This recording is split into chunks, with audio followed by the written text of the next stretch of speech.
Hey everyone, hope you're all doing great. Welcome back to the Anime Fictions 2.0. Today, we're diving into part 6 of What If Naruto created over 1,000 shadow clones and cheated the Ninja Academy? If you're enjoying these alternate timelines, make sure to hit that subscribe button, share it with your friends, and check out the other videos on the channel. And of course, drop your thoughts in the comments. I always love hearing your ideas. Alright, enough talk, let's get into the story. Prank Day 176. The last remaining member of the 5th clone group didn't know what to do. He could hear chains clanking to the ground and could see the distant form of something rising under a tarp at the far end of the room, but didn't know how to react. He had no clue what the man had just performed. Should he go and secure the man's body? Was it a decoy? Beside him, the newly arrived group of Kage Bunshin took position, a pair even readying black spheres. Sorry to keep you waiting. Shukuin's voice rang out, the laughter somehow continuing in tandem with his words. The giant form took a step forward, causing the cloth covering to fall to the ground behind it. He could tell with a glance that this monster, not the patchwork beast from before, was the goal of whatever horrible research was going on here. It stood just inches shorter than the ceiling, was thicker than the oldest trees, and was crisscrossed with the black stitches the clones had come to associate with the chimeras in this place.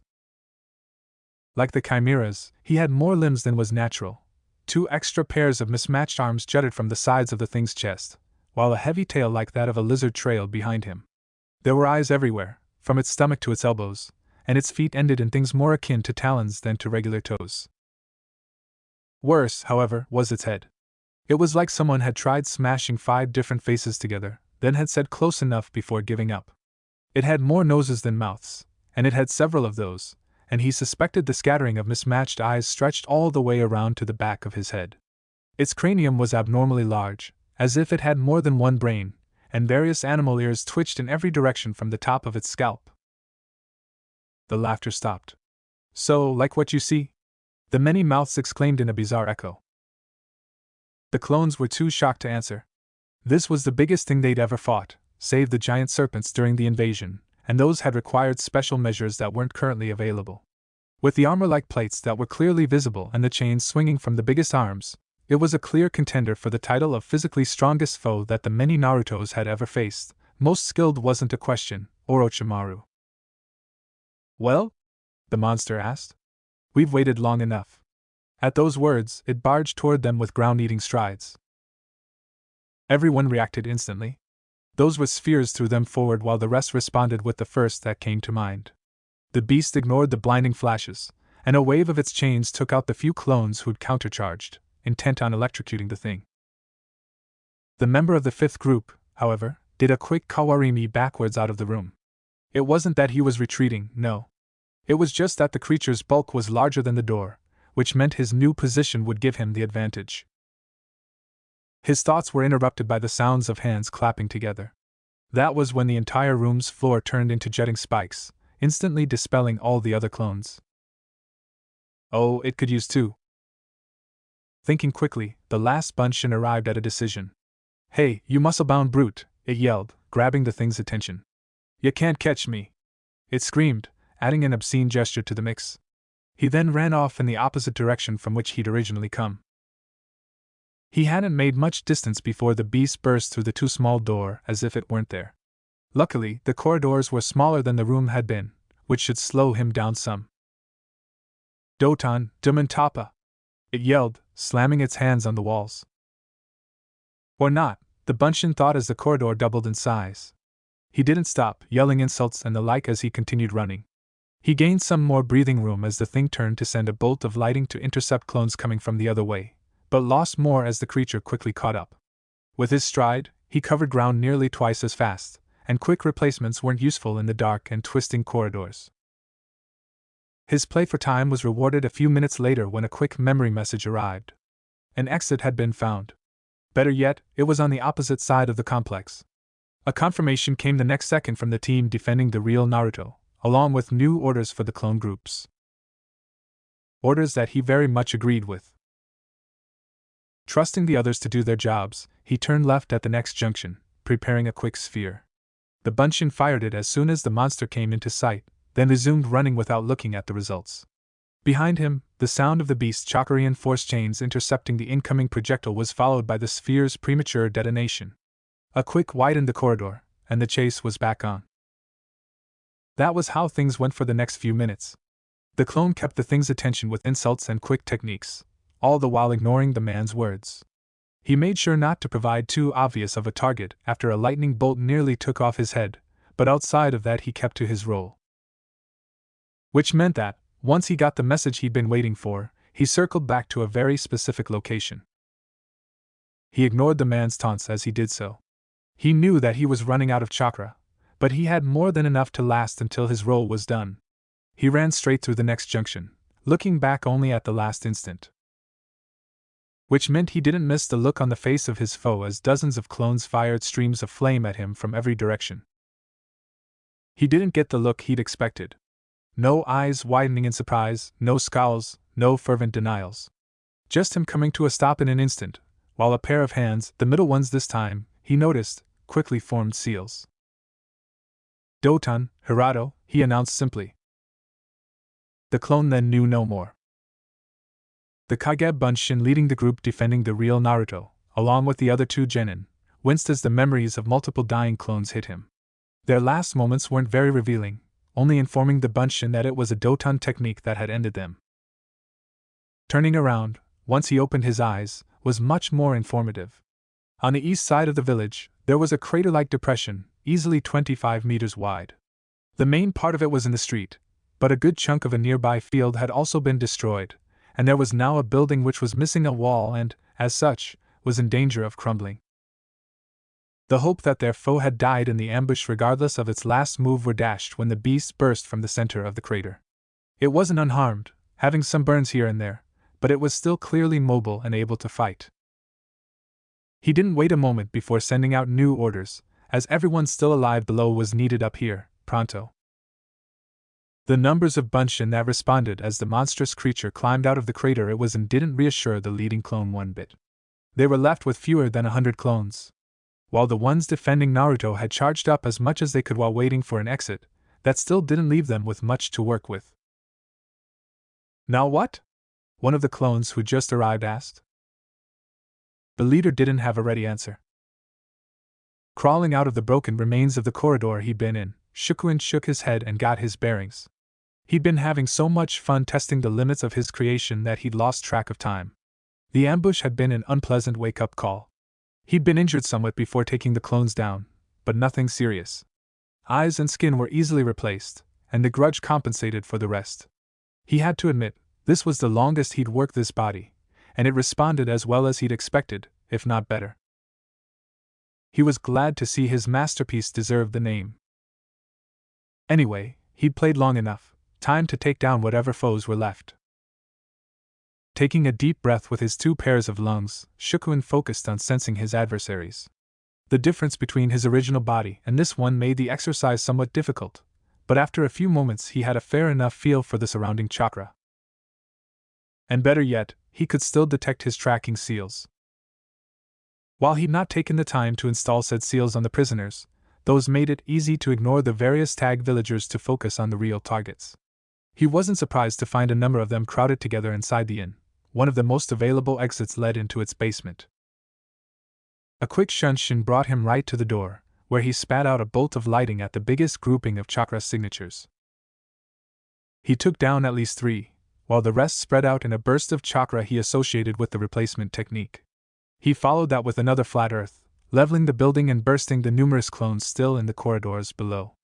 There hadn't been anything other than storage rooms close to this exit, so nothing of importance was lost.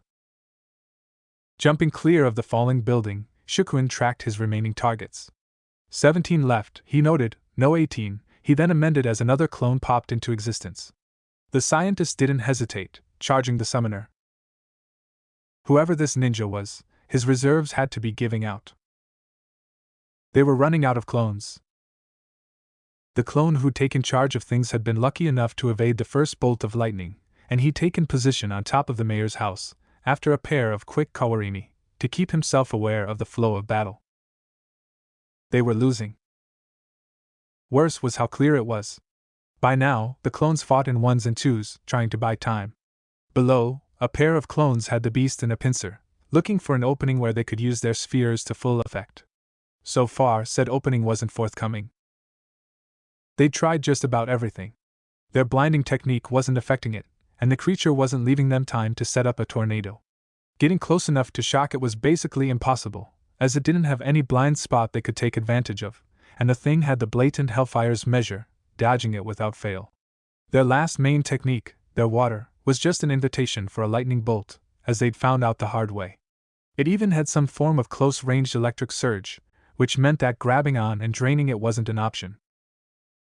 Disarming it of those chains had first seemed a possibility, but they'd learned that the things were more solid than expected. They resisted high heat and didn't channel lightning, which meant another avenue of attack was cut off. Frankly, the best they could do was buy time. That, and flee, but Ebisu was still trapped below, along with a few clones, and they weren't going to abandon their teacher to his fate. He knew they had reinforcements incoming, if not what they were, but he was afraid they wouldn't make much of a difference. He made a sudden realization as two clones below fell to the creature's earth spikes. The Naruto clones only had two ways of taking down enemies. One was quick takedowns with forbidden techniques, which had been the staple of individual ninja during the invasion, and the second was outlasting whoever they were battling, like they did against Gaara. Unfortunately, this beast seemed like it would be the one outlasting them, this time.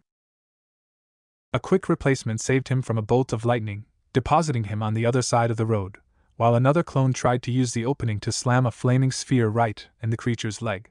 He wasn't fast enough though, as the opponent managed a quick shunshin to emerge unscathed. "That's all you can do? The same techniques over and over?" the thing yelled in his bizarre echoing voice. Pathetic. Also insulting was the fact that the thing had started on a critique of their combat style, analyzing each and every technique that came its way and pointing out their flaws. Most of them were already well known by the clones, which only made it more grating. 7 left, it pointed out. With 3 of those unconscious, which probably means that they are the real ones. Shit! Time to end this. He then started chaining lightning bolts one after the other, targeting them with unerring precision. His 3 pairs of arms somehow allowed him to use 3 copies of the same technique at once. All the clones started replacing themselves repeatedly, hoping to delay the inevitable. One lasted 2 jumps before getting hit, while another vanished out of chakra depletion after the 5th. The 2 left looked at each other from opposite sides of the street, sharing a meaningful glance, then shifted to the road proper. If they were going to be falling, better to go out fighting. A ninja to the last, it said, and Naruto could find a note of contempt in its voice. How unsurprising. The one formerly leading prepared for a charge, hoping to land at least a final attack, when a message arrived. Incoming. He nearly mistimed his jump and fell prey to the field of spikes because of that. His compatriot wasn't as lucky, being burst on the spot. Which was when a giant toad fell straight on the thing. It was at least 4 times as big as the beast, and squashed it to the ground instantly. It didn't manage to kill it though. "No!" it yelled. "I won't be defeated so easily." Glowing from visibly chakra-reinforced strength, he started pushing himself to freedom. Rasengan. The toad sage disappeared from the summoned SPAC, only to reappear right above the man. In his hand was a glowing sphere of chakra, making a whirring noise like dozens of buzzsaws acting in unison. Before the beast could do anything, Jiraiya smashed the ball straight into his chin, pushing through without any resistance. The monster's head was blown to pieces instantly, and it fell back under the giant toad's mass. The last Kage Bunshin fell to the ground in a heap. After the long battle they'd gone through, such an end felt pretty anticlimactic, but he was glad for Jiraiya's presence. This was the closest the clones had been to actually dying off, and that would have been the best scenario. With what they'd found, the man might have kept the real Naruto alive for his experiments, but he was sure he wouldn't have made the same mistake twice. "You okay?" Jiraiya asked as he stepped forward. What was clearly a female Naruto clone was right behind him, appearing with a kawarimi. "Give me enough time to drain some chakra, and I'll be fine," the Bunshin replied, rising. "Clone then," Sannin noted. "The original?"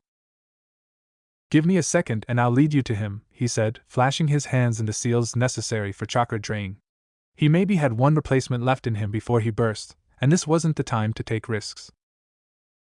Naruto came back to consciousness for the second time that day, and was happy to see that he wasn't chained up or imprisoned this time. Inside his head, however, he had images fighting each other for supremacy, and he wasn't able to make heads or tails of whatever had gone on. As such, he shook his head and rose. Being that he didn't seem to be captive, he'd be able to get answers quickly enough. His rising quickly drew attention, and he found himself with the rest of his team to save Ebisu. 2 clones were also present, along with, for some reason, his spying teacher Jiraiya. He focused on the last. "I'm surprised to see you here. You think I'd let one of my students fall against some Orochimaru wannabe?" he replied with a smile. "I was on my way as soon as I heard," he then continued in a more serious vein. "And thank God for him. The only Naruto clone dressed in his normal orange jumpsuit was added. Without him, we'd probably have been done for." Naruto scowled. How bad? He quickly looked to the side at his other clones. They seemed perfectly fine, but they might have slept through the battle like he had. There was, however, one conspicuous absence that gave Naruto shivers. Did something happen to Ebisu? The Naruto clone shook his head. He's fine. His pride will probably be the worst hit. Where is he, then? He's still out, Jiraiya replied. And he should be back up in a few hours. I could probably wake him up, but I'm not a medic nin. Better he regains consciousness normally than what I do. Good, Naruto replied with a smile. I suppose you're like us and want an update, correct? Ariko asked, caressing the still sleeping Ichibo. I'm not the only one with scrambled memories, I suppose, Naruto said. Both Muramaru and Ariko nodded enthusiastically at that. The group sat down as Naruto's Kage Bunshin went through his tale. Judging by Jiraiya's reactions, he had already gone through this once. He nodded in all the right places and asked for further clarifications on various points. As the story advanced, Naruto scowled more and more. It was clear that, without Jiraiya's timely arrival, they would have been done for. You were lucky. From what I can tell, the man wasn't really a ninja, Jiraiya said as the tale was in its last parts.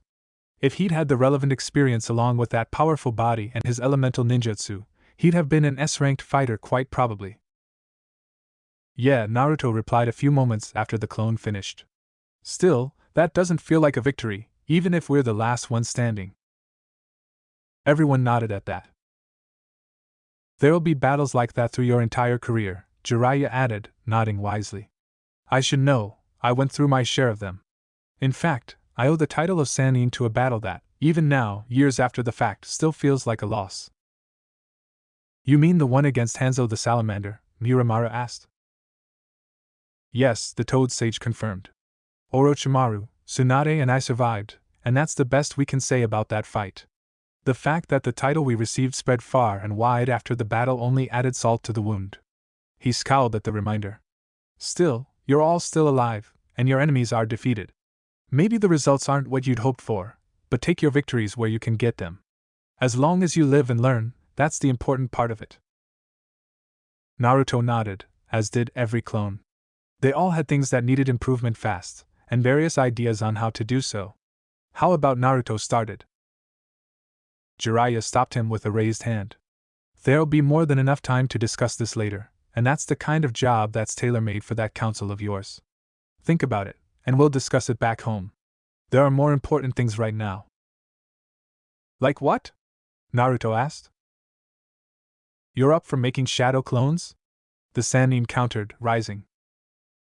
How many do you need? Naruto replied as he followed suit. As many as you can give me, the man said, pointing toward the village. I'll use earth to open up the sealed entrances, but I'll need hands to empty the place. That stuff needs to move pronto, especially if Orochimaru has anything interesting here, and somehow got a warning. Even the Naruto gulped as an image flashed in his mind. The bodies? I might take a few of the more complete ones back to Konoha for studying by specialists, but outside of that, no, the Toad Sannin replied. I'll build a pyre some distance from the village, and we'll burn whatever's left. I don't want anything that could be found by any sort of scavengers. Right. Naruto nodded, followed by his clones. A moment later, the clearing they were in was filled with copies of the orange-wearing blonde. So, where do we start? He asked. This time, Ebisu was happy to note, there was no scratching of quills or scathing comments as he came to. He was also untied, still clad only in his boxers, and in what seemed like a bed. He might have thought the previous time a dream if not for the few incisions Shukun had done that were still hurting him. Still, there was no reason to play possum. The first thing he noted was that this wasn't his inn room. The second was the slowly descending sun he could see outside the window. The third was the fact that Jiraiya of the Sannin was standing at his bedside while writing something down in a book. "Jiraiya-sama!" he exclaimed, shooting upwards. He then realized that bowing from a lying position was basically impossible, and couldn't figure out what to do. At ease, the Sannin replied, closing his book. "How are you feeling?" Ebisu twisted around some as a test, and found nothing wrong outside the few cuts. "Nothing that would prevent me from doing my duty." "Good," the sage said, turning his chair toward the bed. "I'd like your report on what happened in the village." The special shrank a little. "Could I be informed of the status of my students?" he asked.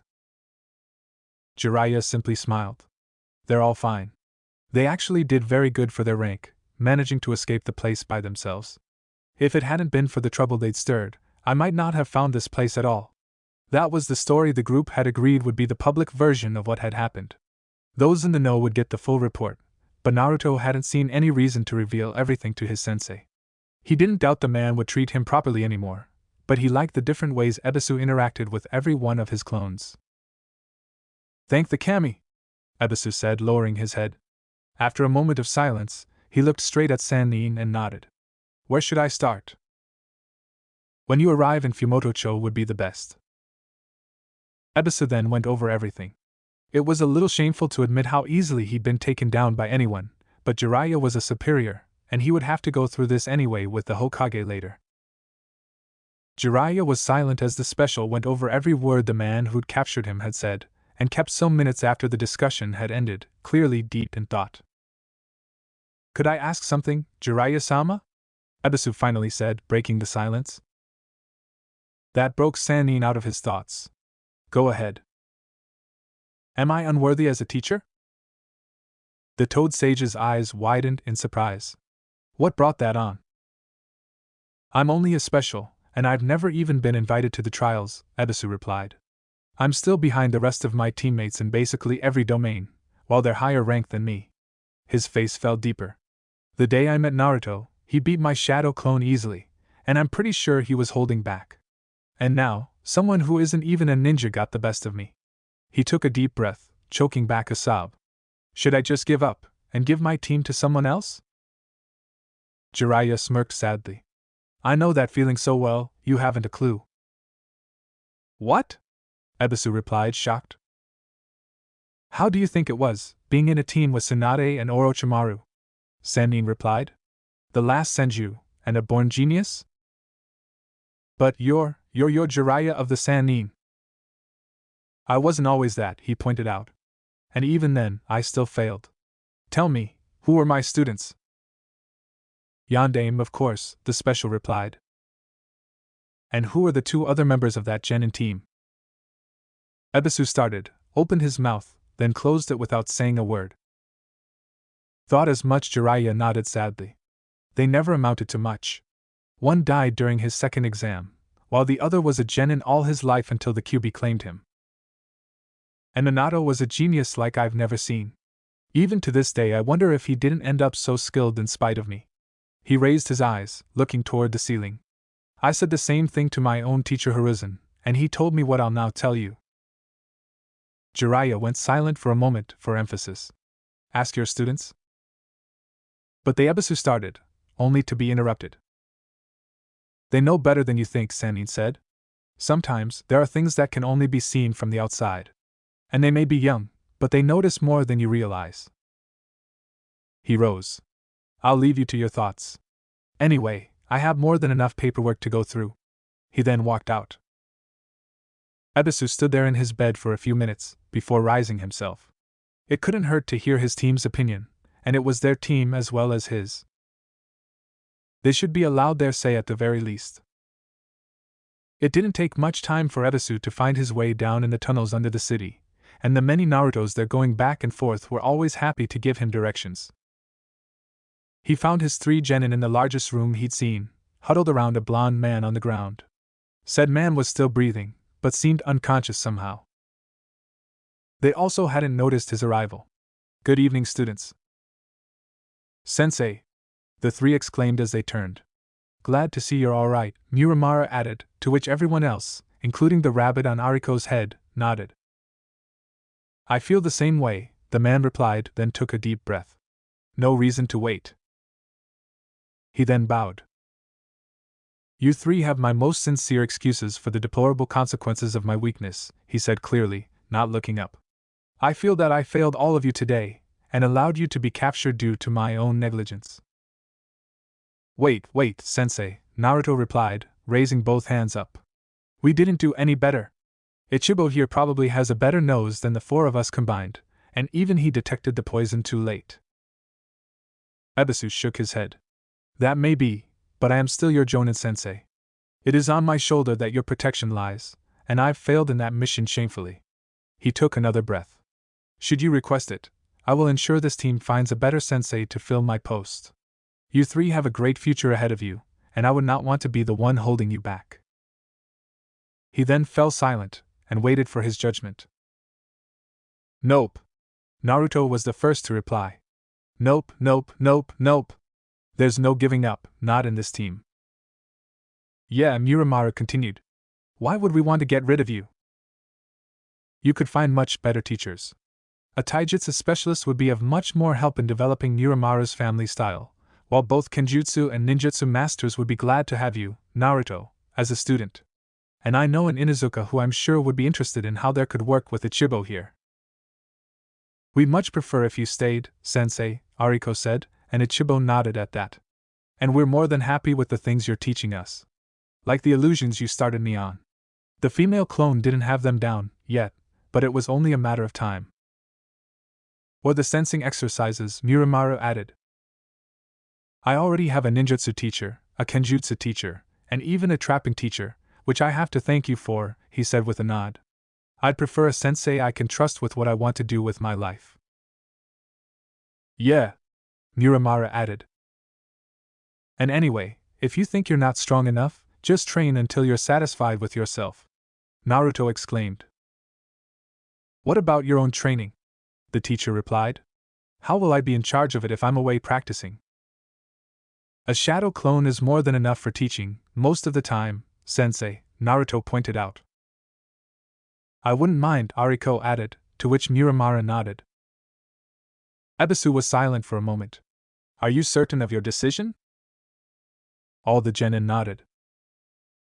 "Then the matter is closed," he said with finality. "I'll leave you to your work." He glanced back down.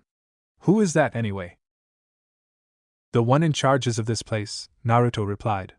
He used a bizarre technique to take control of one of the spare bodies laying around. He indicated the surroundings with a wave of his hand, where some of the spare bodies were still present, and fell to the ground like this. "We're not sure what to do with him, since he's still alive." "I see," the sensei replied. "Well, there are mind specialists in Konoha, which may be able to extract some valuable information. Having him transported might very well be worth it." "Okay," Naruto replied, going to the walls to find something to bind the captive. Ebisu simply made his way out of the room as he did so. Then he smiled. He'd been afraid for nothing. Walking back toward the exit, he found himself accosted by a trio of clones carrying the most bizarre beast. A second followed a little later, with more still coming. Curious, he went to the source, and found piles of deceased chimeras like those he'd already seen. Now, he wasn't specialized in autopsies, but he knew enough to tell that the many monsters here had been electrocuted to death. All of them, it seemed.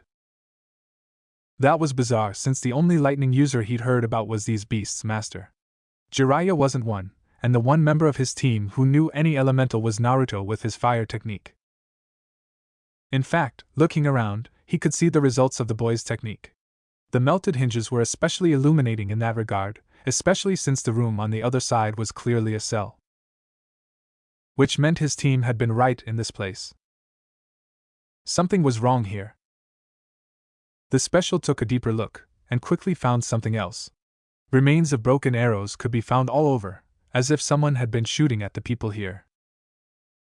Taking that all together meant something even more fishy. His team was hiding something from him. Prank Day 177. Another batch of scrolls, Erosen and Naruto said, coming out of the former laboratory. Beside him, Muramaru and Ariko unloaded their own burdens, adding to Naruto's pile. I told you not to call me that, the man replied, taking the top document and quickly going over it. One of Jiraiya's shadow clones sitting beside the man did the same with the second scroll. Why can't you call me sensei, like most students do?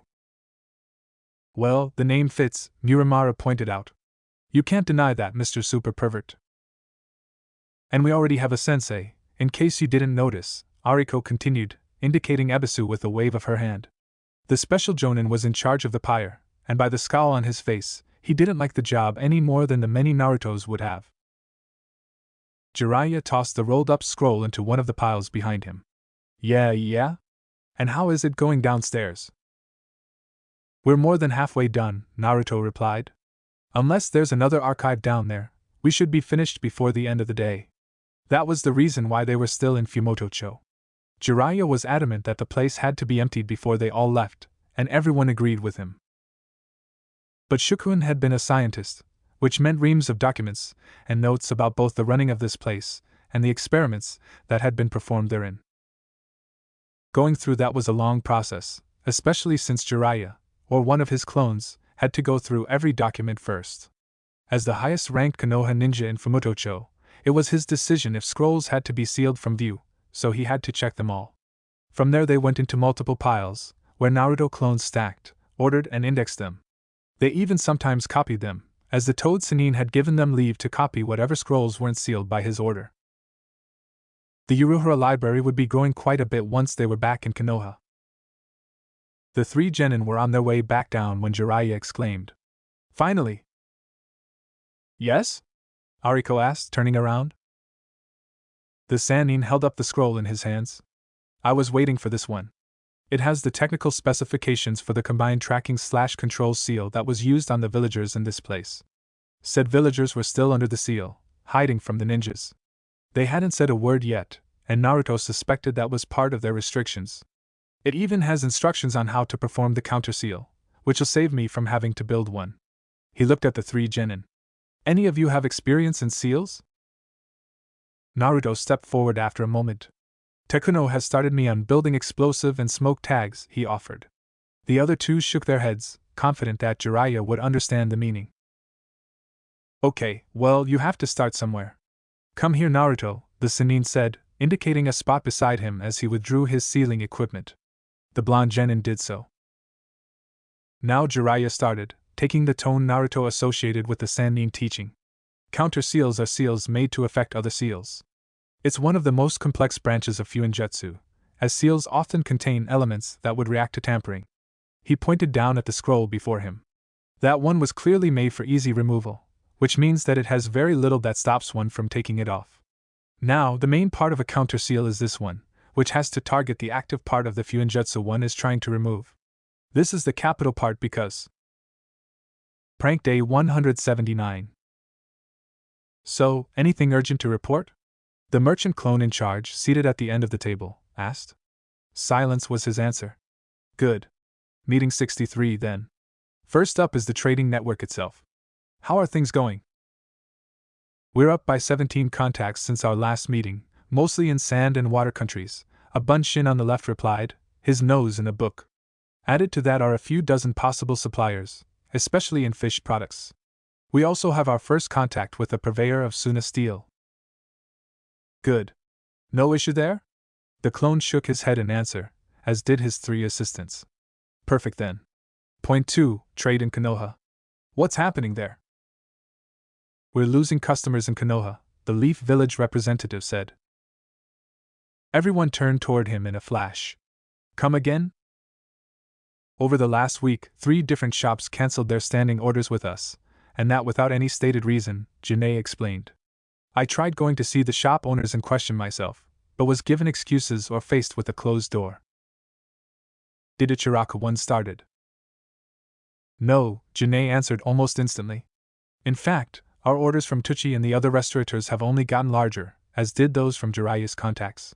It's the latest customers suggested by Tucci that went and cancelled their orders. There was silence for a moment. Did you talk to the man himself? The clone in charge finally asked. Not yet, Janae replied, and Anae beside him shook her head negatively. The one time I went to Ichiraku, the man was absent, and I focused more on the shopkeepers themselves rather than the man who'd suggested them. Do that, the leader said, and nods all around the table echoed his decision. How about outside Konoha? There, trade is slowly picking up, at least in most places, a shadow clone from the other side of the table replied. The merchants in Jincho certainly aren't, but Suna is quickly becoming our biggest secondary market, the man added with a smile. Right next to him, the pair of clones in charge of grass scowled. Naruto clones were competitive, if nothing else. It's at least that, the leader pointed out. Now, the last point, and the most important. What's happening with our saboteurs? There were scowls all around. Difficult to say, the clone opposite the leader replied. We lost 3 suppliers since our last meeting. One we're pretty sure is enemy action, since the man's fishing boats burned to the ground, but the other 2 were less certain. The first saying it's a bad harvest, which may be due to the wet climate in the last few weeks in that region, and the other may simply be a late shipment. There were nods all around. And our defensive measures? They're slowly advancing, the Bunshin finally replied. Our quick reaction teams are ready, but getting clones close to our various suppliers is a work in progress. Most of those places aren't hiring, and that makes having inconspicuous watchers around 24/7 somewhat difficult. We do have a few places covered, at least, and we'll keep working on it. Do that, the copy in charge confirmed. Any other business that needs to be gone over? Silence answered him again. The meeting adjourned then. Next one is next week at location 17. Let's go, people! Prank Day 182. We looted all the documents we could find, along with all the information there was. They're in the second and third scroll. The Sannin indicated those with his hands. The fourth contains a few examples of Shukun's work, in case Konoha's medics wanted to go over them. The last in the body of Shukun himself. You may want to have Inoichi go over it. There may be more information about Orochimaru's plans and methods in the man's brain. We left the building intact behind, as taking it down would remove the town from the map. Sending a team specialized in fortifications or demolitions in that direction would be a good idea, from my guess.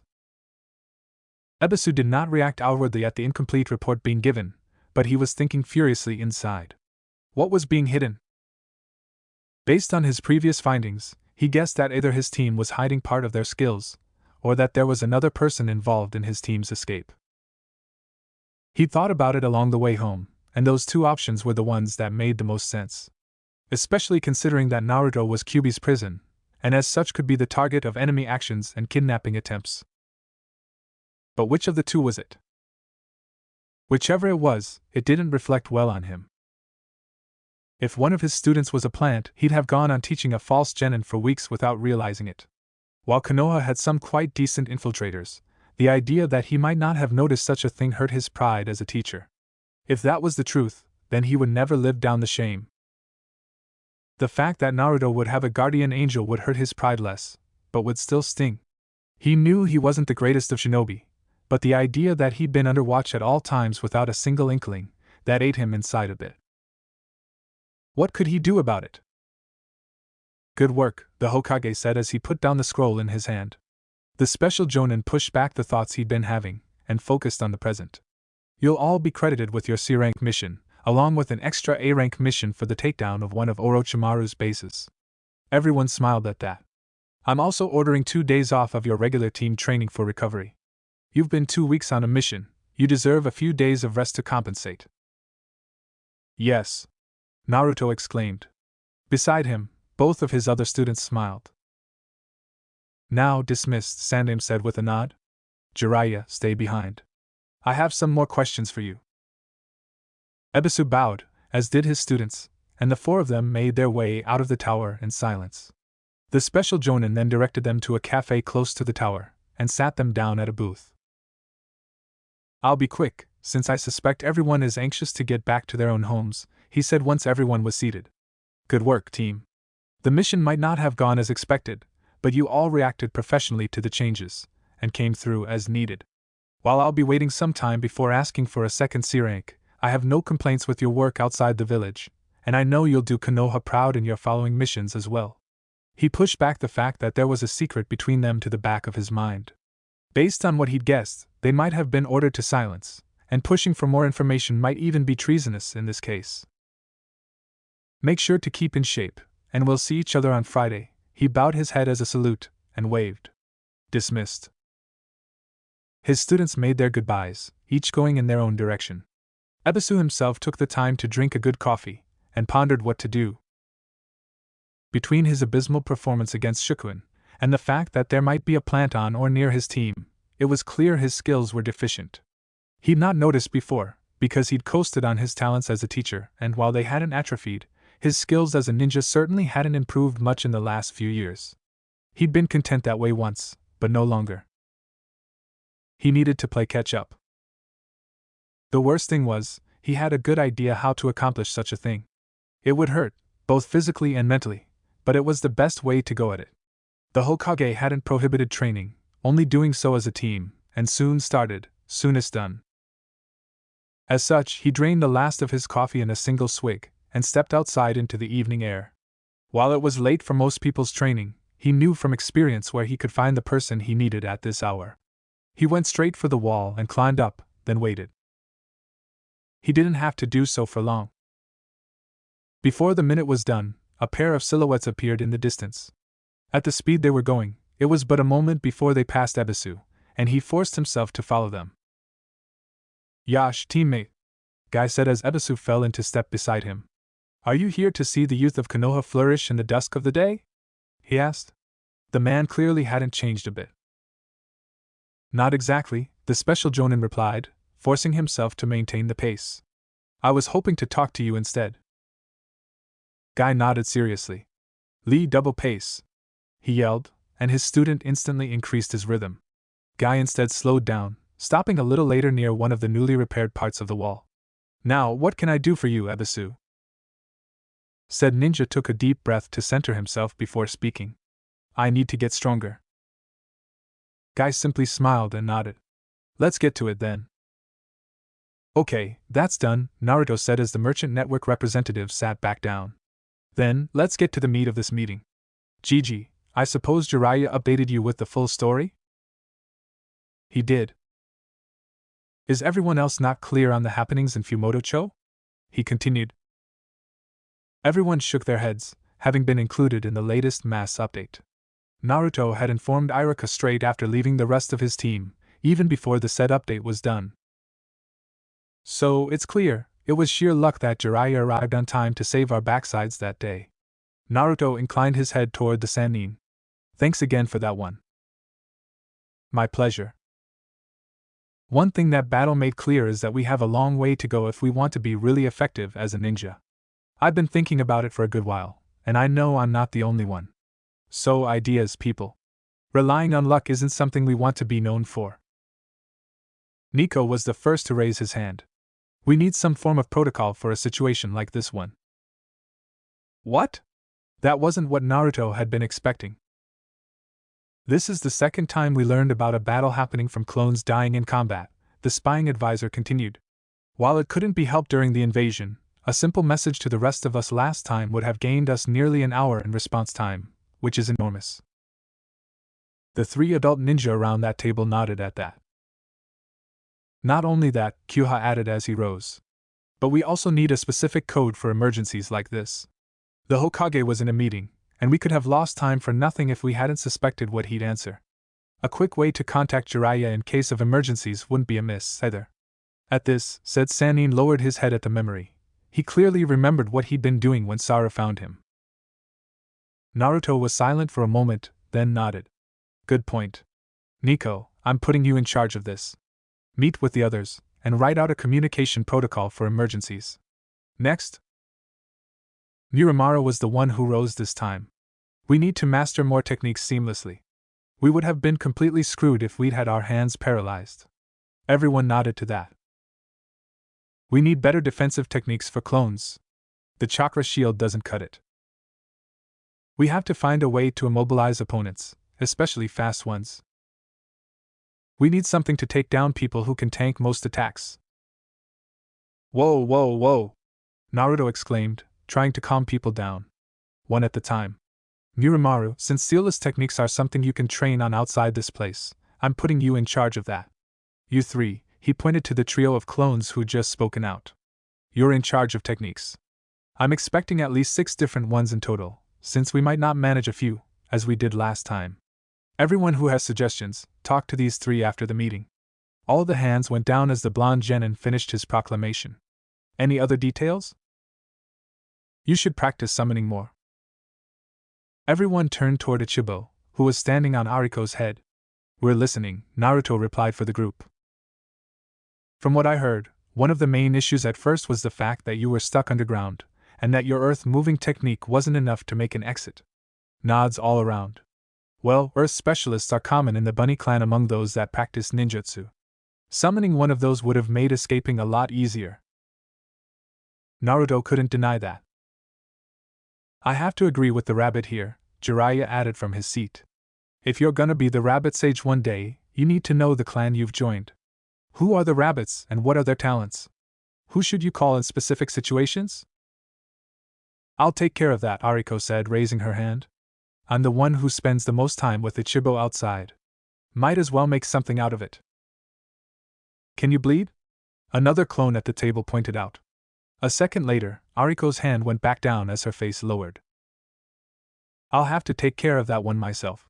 Ariko, if you can go over the members of the rabbit clan with Ichibo before I start summoning them, that would already be helpful. Both the female clone and the rabbit nodded in approval. The boy then looked around. Anything else anyone wants to bring up? A recommendation, if you will, Sandaime said. Go ahead. The man rose.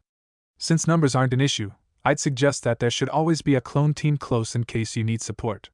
That way, if you 3 are taken out by surprise, a rescue group is at least close at hand.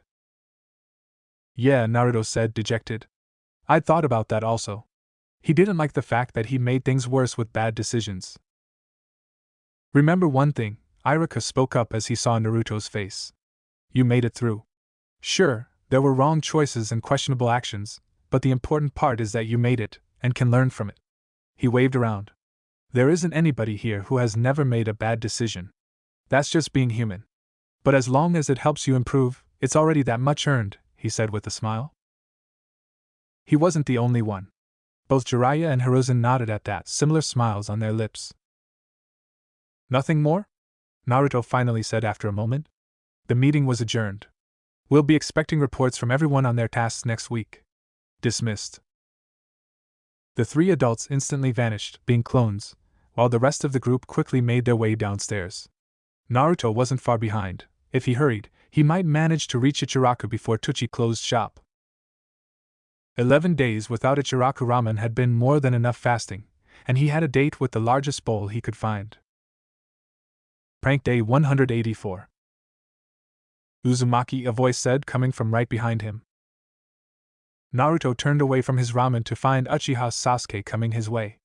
He nearly replied to his usual theme, but suddenly realized his former rival had actually used his name, and not one of insults he usually bandied about. Uchiha, he finally replied, unsure of what else to say.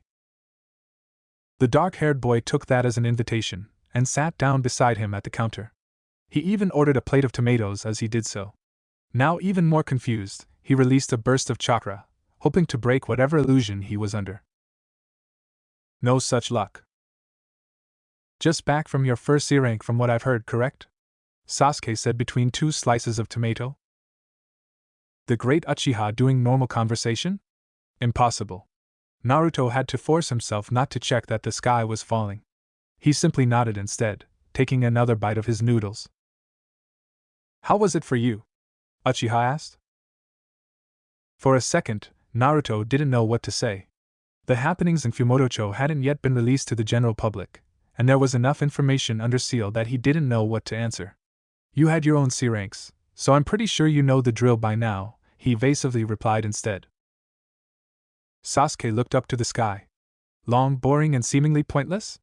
Naruto simply nodded, even though it hadn't been anything like that. I hear you. Naruto finished his bowl in silence while Sasuke snacked beside him. He was pretty sure this meeting wasn't a coincidence, and he wanted to get at the bottom of it. Thank you for the meal, he said to Ayam as he pushed back his bowl on the counter. Are you busy after this? Sasuke asked as soon as his bowl was gone. The blonde had expected a request like this one. Not particularly. He was headed down below for more training, but it wasn't anything pressing. And he was wondering what could have made Sasuke become civil out of the blue. You up for a spar? The Uchiha asked, smirking as he usually had. Naruto remembered that he'd hated that smirk, but now for some reason it didn't have the impact it had before. He thought for a moment. While he'd trained a lot, the number of people he'd sparred against was minimal. Outside his clones, only Iruka had been a frequent training partner. Add to that a few sessions with Ebisu, and that was the sum total of his sparring experience ever since he'd graduated. A new challenger might be a good reference point, especially one his age. Sure. What kind? Ninjutsu, Kenjutsu, Taijutsu? The smirk just grew. All of it. Some alarm bells started ringing in Naruto's mind. Why? He finally asked. I heard about your performance during the invasion, he answered, scowling somewhat. And that you were promoted because of it. I just wanted to know how I compared to that. Naruto was sure there was something else there, but he lost nothing in humoring his former classmate. Okay. When and where? He said, gesturing to his own lack of equipment. Sasuke thought for a moment. How about training ground 19 at 2? Naruto nodded. I'll be there. Good, Sasuke said with the slightest hint of a smile. He quickly ate the rest of his snack, paid for his meal and left. Naruto did the same. He had a little more than an hour to get ready, and he planned on being as prepared as he could. At the academy, Sasuke had always been one to go for victory at all costs, and Naruto wasn't planning on losing this one. Naruto wasn't the only one to have come prepared. The Uchiha had 2 more bandoliers of kunai and shuriken on his sides, along with what looked like a pocket full of explosive tags. He was stretching himself from left to right, preparing himself for quick movement. He stopped as soon as the blonde arrived within 4 paces of him. You need time to prepare? Naruto shook his head. He'd never need it, and he wasn't going to start now. Ready when you are, he answered with a smile. He had to agree that he was looking forward to this match. The Uchiha had won all spars they'd had at the academy, and it would be a good measure of his growth since then. Said Ninja withdrew a single kunai. We start when this touches the ground, okay? Naruto nodded. Sasuke threw the kunai high in the air, then took position. He did the same, and the two stuck to the pose for the couple of seconds it took for the kunai to reach the ground. When it did, Sasuke dashed forward instantly, then redirected his charge in an instant to come from the side. The blonde wasn't surprised. He'd done the same many times at the academy. He dodged the first 2 punches, rolled under the kick, then stepped back to evade a second one. 3 quick parries with his bakudo followed, as Sasuke launched a trio of kunai in quick succession. It was clear Sasuke was testing him, and he was doing the same. His former rival was faster than when they'd last fought, but he had no problem in keeping up with him. My turn, Naruto said, and it was he that charged this time. He launched himself in what was basically his 4th kata, and by the 3rd strike Sasuke had a kunai in hand to block the various strikes. Naruto didn't let the pressure fall. He even tried to place a punch in the middle, as Iruka had done on him, but the dark-haired boy noticed, flipping back at the last instant. And then he was blind. Genjutsu? Naruto wondered. He'd not seen Sasuke do the seals. Still, he needed to react. He stepped to the side to dodge the 3 shuriken he could hear coming, then swiped his blade straight at Sasuke once he could hear the boy was in range. By the sound the dark-haired boy had made, he hadn't been expecting that, and had thrown himself to the side to evade. This gave him enough time to make a genjutsu dissipation seal. Kai! Nice one, Naruto said as he turned to the rising Sasuke. The Uchiha had his serious face on, and his fingers were moving into seals. Seals he recognized, and his own fingers moved to the counter. Katan, Gokaki no Jutsu. Katan Akaraka Jugoki. The black sphere appeared just as Sasuke turned to exhale, and the flame he spat quickly vanished inside the darkness of the ball. What is that? He yelled. Like I'm gonna tell in the middle of combat, Naruto replied, shifting the sphere to his offhand and pulling his sword up once more. Had enough? The Uchiha scowled. No. He launched a brace of shuriken with his answer, and dashed toward the trees that surrounded their practice area. Like most training grounds in Konoha, Area 19 was surrounded on three sides by woods. Sasuke quickly disappeared into those, vanishing into the underbrush. Rushing to the edge of the forested area, Naruto stopped to listen, trying to sense his foe. As usual, Sasuke was good, there wasn't a sound out of place, and he couldn't feel his sparring partner anywhere. It was the perfect setup for an ambush or a trap. And he knew how to deal with those. Kage Bunshin no Jutsu. A wave of clones rushed forward, and Naruto made sure to follow as if he was one of the many clones. His black ball changed hands to a clone on his left, and a few more hellfire spheres appeared in the group, summoned by the clones. And that happened just in time, as a number of smaller fireballs shot outwards from deeper in the woods. Spread out! He yelled as two of the clones with spheres rushed forward. The flames were quickly absorbed, but the shuriken they hid weren't, and the two Bunshin burst as their spheres exploded at the contact. Another wave of clones replaced them, but by now Sasuke had clearly changed position.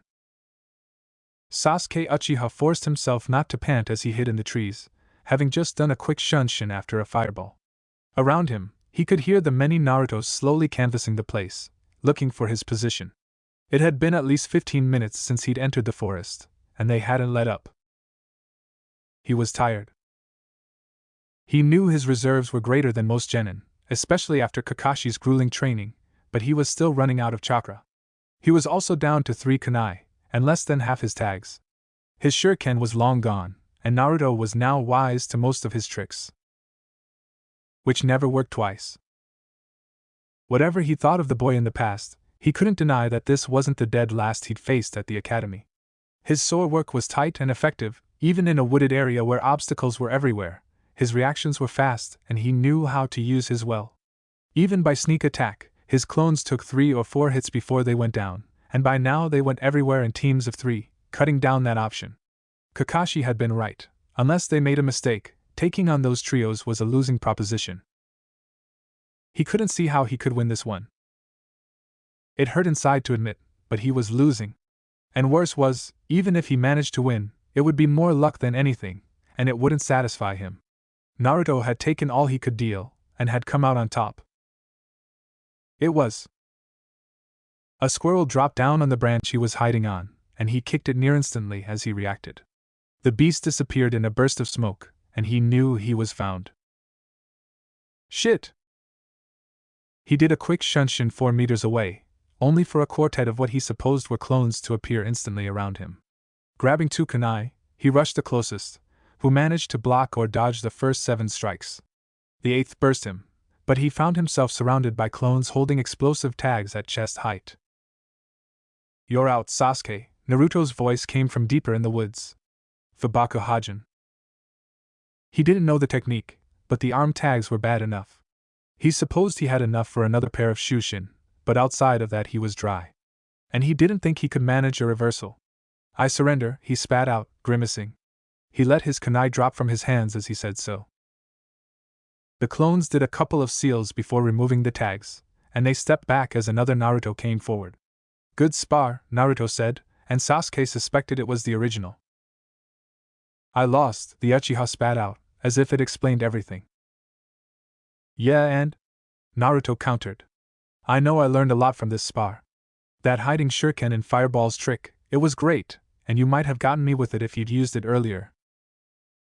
Good for you, the Uchiha growled.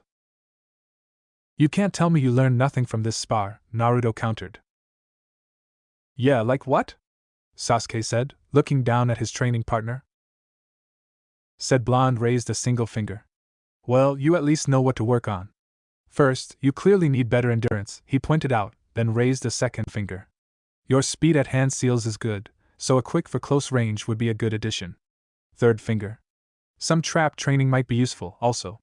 It probably wouldn't have worked on me, since it's one of my specialties, but you could have made that forest a lot more difficult to hunt you in, and your talent with wires makes it a natural progression of your skill set. Fourth. Some blind fighting training might be useful, also.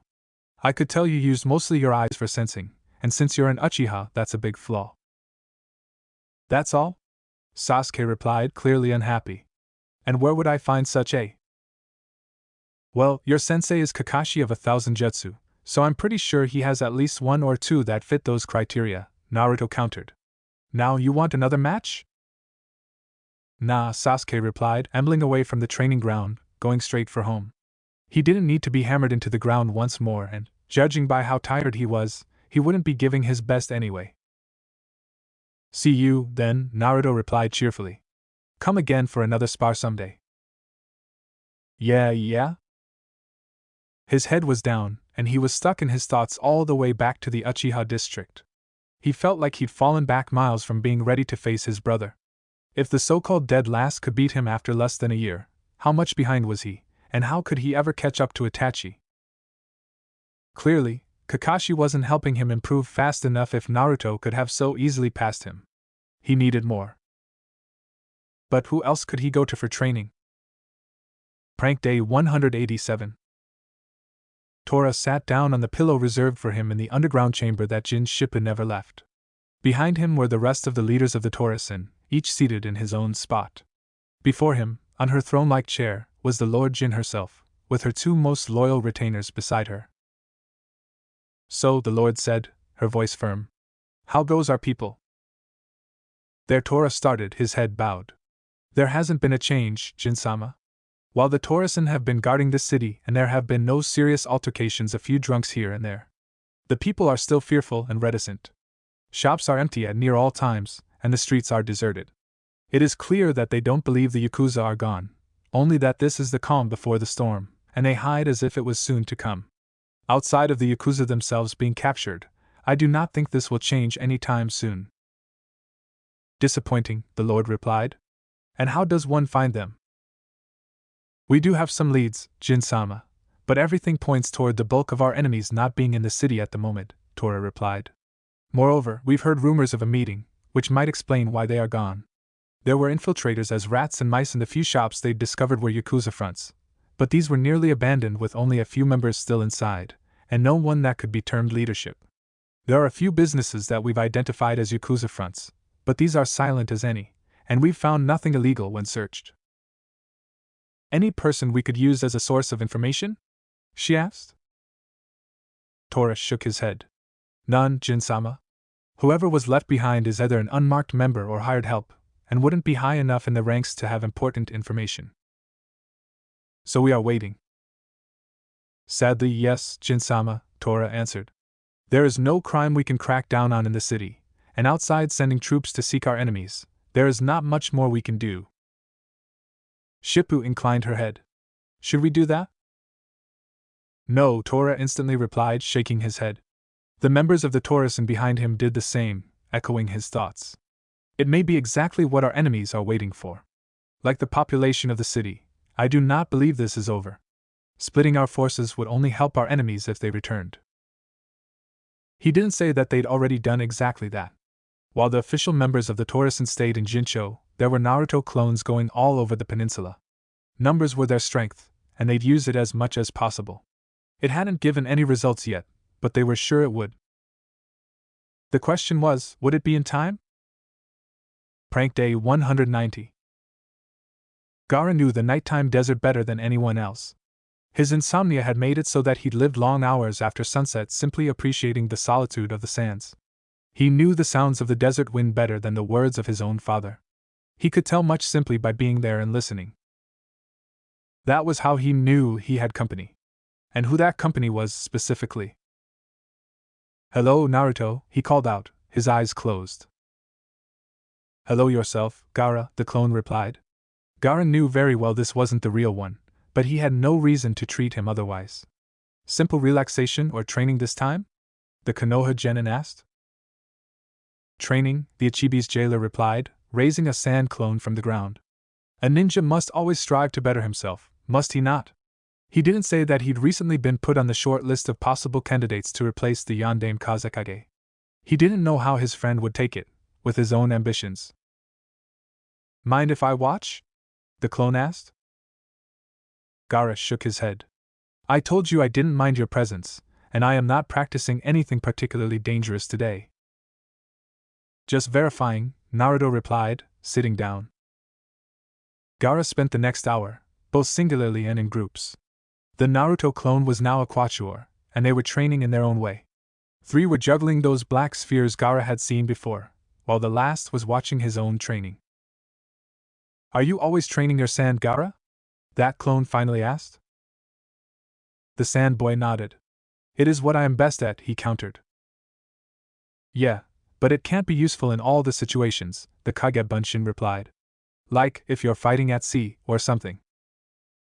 Or against attacks that can go through your defenses, another clone pointed out as he caught and sent back a trio of balls. Gaara had to admit he'd never thought about it. He'd rarely been sent outside the village, and never for longer than during the recent Chunin exam. And within the desert, he was deadly at every range. Are you sure?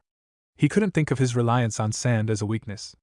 Even in Konoha, there was enough sand around him that he could gather the equivalent of his gourd in a few moments, if necessary. Sure. I had my own wake-up call about relying on a limited number of techniques, he replied, not saying anything more. Gaara thought for a moment, reviewing his time in Konoha mentally. He didn't remember much of the time after he'd tried releasing the Ichibi, but he knew that the boy who'd been fighting him hadn't been defeated, having retreated instead after a long battle. But the time before that was clear and painful. He'd been a punching bag for the Konoha genin, having neither the speed nor the strength to do anything but take the blows. If training in a different way could prevent such a situation from happening again, he was all for it. What do you recommend? He asked, stepping up to where the clones were. The 4 clones looked at each other for a moment and nodded in concert. The many spheres were caught and burst on purpose, feeding the flames inside into the last remaining ball. Any specifics? The clone said, rising. None that come to mind. He thought for a moment. Your sand skin is automatic and doesn't need anything to remain active, right? He asked. Gaara shook his head. Not as far as I know. I've had it since forever, and before you came around, I've never had it taken off. Good, he said. Then I'd recommend starting with exactly what Rock Lee used, taijutsu. That surprised the Suna child.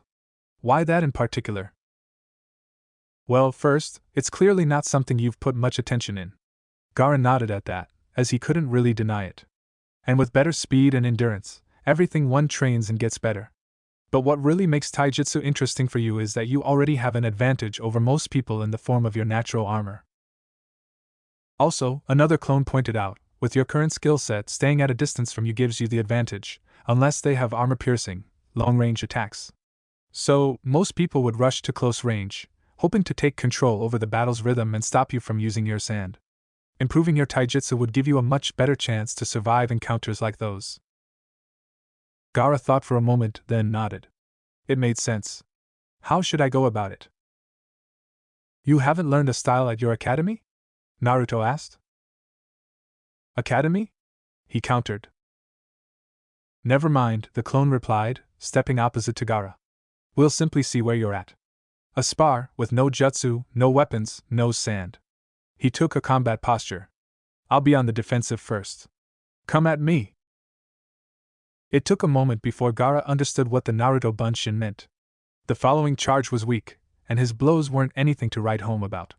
A lot of people had said of Naruto's original style that it was the one of a street brawler, but Gaara's wasn't even that. It was like he had no clue how to hurt people with his hands and feet. The only good thing Naruto could say about his fellow Jinchuriki was that he didn't tire, hitting and hitting without stopping. Clearly, they had their work cut out for them. Prank Day 192.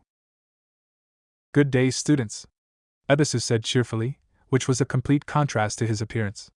He had a black eye and a sizable bruise on the opposite side of his face. Today we will be starting on a new form of training. The etiquette training is done, then? Naruto asked. He might understand its use more now than before, but that didn't make it any more interesting. The special Jonin shook his head. No, this will be added to our training schedule and not replace any of our current subjects. And what is this new training? Miramara asked. Elemental ninjutsu, Ebisu exclaimed. Nice. Naruto exclaimed, only to be silenced by a hand sign from his teacher. More specifically, he explained, we will be finding out what is each of your elemental affinities and, as such, what form of elemental ninjutsu you can use. Ariko raised her hand. Can't everyone use every type of element? The Naruto clone knew jutsu of each type, and while it had taken time to master them, they could indeed use them all. Ebisu nodded. Indeed, it is possible to learn jutsu of every element. However, people tend to have a particular ease with one or more forms of elemental shaping. He looked at the three in turn. For a genin like you three, it is better to start learning with the element that will come the easiest. And how is this training done? Miramara asked. First, this, Ebisu said, withdrawing a set of small paper sheets from one of his pockets. He then handed each of the genin one. How does that work? Naruto asked, looking from one side of the sheet to the other. Not like that, he said, taking Naruto's hand. He then placed the paper square right on his palm. Now channel some chakra into the paper. Naruto did as ordered, and slowly but surely, the paper cut itself down the middle. Is that normal? Naruto asked. Ebisu nodded. It is one of the possible results of this exercise, the special Jonin explained. The paper cutting itself like this means that your primary elemental affinity is with wind. He scratched his chin. I am surprised, I have to admit. Based on your black sphere jutsu, I would have expected you to be of a fire nature. Wind is the very opposite of fire, and the rarest element to be found within Konoha's borders. Miramaro gulped at those words. If wind was Naruto's base element, then the two of them as Kage Bunshin would probably have the very same. And if it was the rarest here, 3 people on the same team with that element would clearly indicate something was going on. Ariko just smiled toward Miramara as if she knew what he was thinking and stepped up to their teacher. She put the paper in her palm and focused. Instantly, the paper started wrinkling. That means? She asked. This is the result when used by someone with affinity with lightning techniques, Ebisu said with a nod. He then turned toward his last student. And you, Miramara? The boy racked his head for a second, trying to find a solution, when he understood what Ariko had done.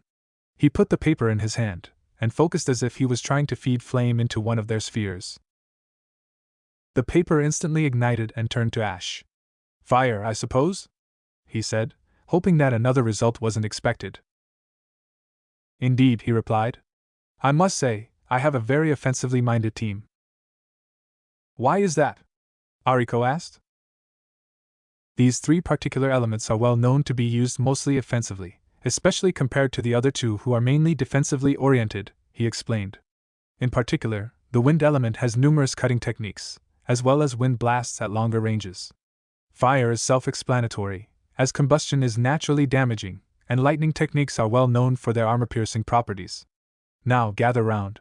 We'll go over how each element interacts with the others. Prank Day 196. Okay, so that's it for the spy network, Naruto said, turning toward the other side of the table. Anybody have anything else to add on the subject? Silence was the only answer. Jiraiya had to admit he liked being part of these council meetings. Being made near entirely of clones, there wasn't the usual politics and manipulations inherent with humans trying to one-up each other for hierarchy purposes. Here, the hierarchy was clear, and no one tried to put himself forward for more credit or to protect himself.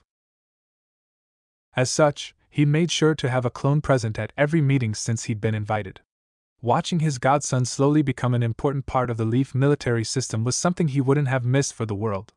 It was also a breath of fresh air compared to the other meetings Hiruzen had brought him to. So, techniques, the Real Naruto said, turning and pointing to a trio of Bunshin on his left side. Your show! We're still going through everything, the middle one said, rising. Our primary selection of techniques got us 23 possibles, and we're currently going over. He then stopped, his face blanking up for a moment. In fact, Jiraiya noticed that particular clone wasn't the only one. Every Naruto's face had instantly frozen. "What?" they exclaimed as one. Jiraiya had no clue what, but something had clearly just happened. He supposed the clone had just burst or sent a message, and said message wasn't anything good. "What's happening?" The many Narutos ignored him, rushing out of their chairs. One even transferred himself across the room with a kawarini, and he had the door halfway open when Naruto interrupted everyone. "Stop!" he yelled, updating everyone with a hand seal. All the clones obeyed, stopping instantly. "What are you saying?" one of the council members countered. It was clear from Naruto's face that he was holding himself back from doing something violent. His hands were gripping the table tightly, and Jiraiya could feel the strength of his godson's chakra lashing out. "We already have a clone present and helping. More of us won't be much of a help." He turned toward Janae. "You're the one here closest to him from the merchant network, correct?" Janae nodded. "Go. Find out what you can." The merchant jumped out of his seat and ran out. "What's happening?" the Sandaime asked. Jiraiya had to admit he was also curious. He'd never seen Naruto so angry. He turned to the Hokage, face blank. "Ichiraku is burning," he answered simply, his voice filled with wrath. When Janae arrived, the fire was at least under control. He could see a couple of clones with black spheres inside, keeping the flames from advancing. As such, he went directly toward Tucci, who was standing with his daughter on the side of the road. "Are you and I am okay?" he asked. He had a flashback of earlier this year, when these same positions were reversed. He liked it even less than last time. Tucci didn't look at him, keeping his eyes on the still burning Ichiraku ramen. I'm fine. I am too. The restaurant, however." Tucci didn't need to continue. It was clear that the building was a near complete loss.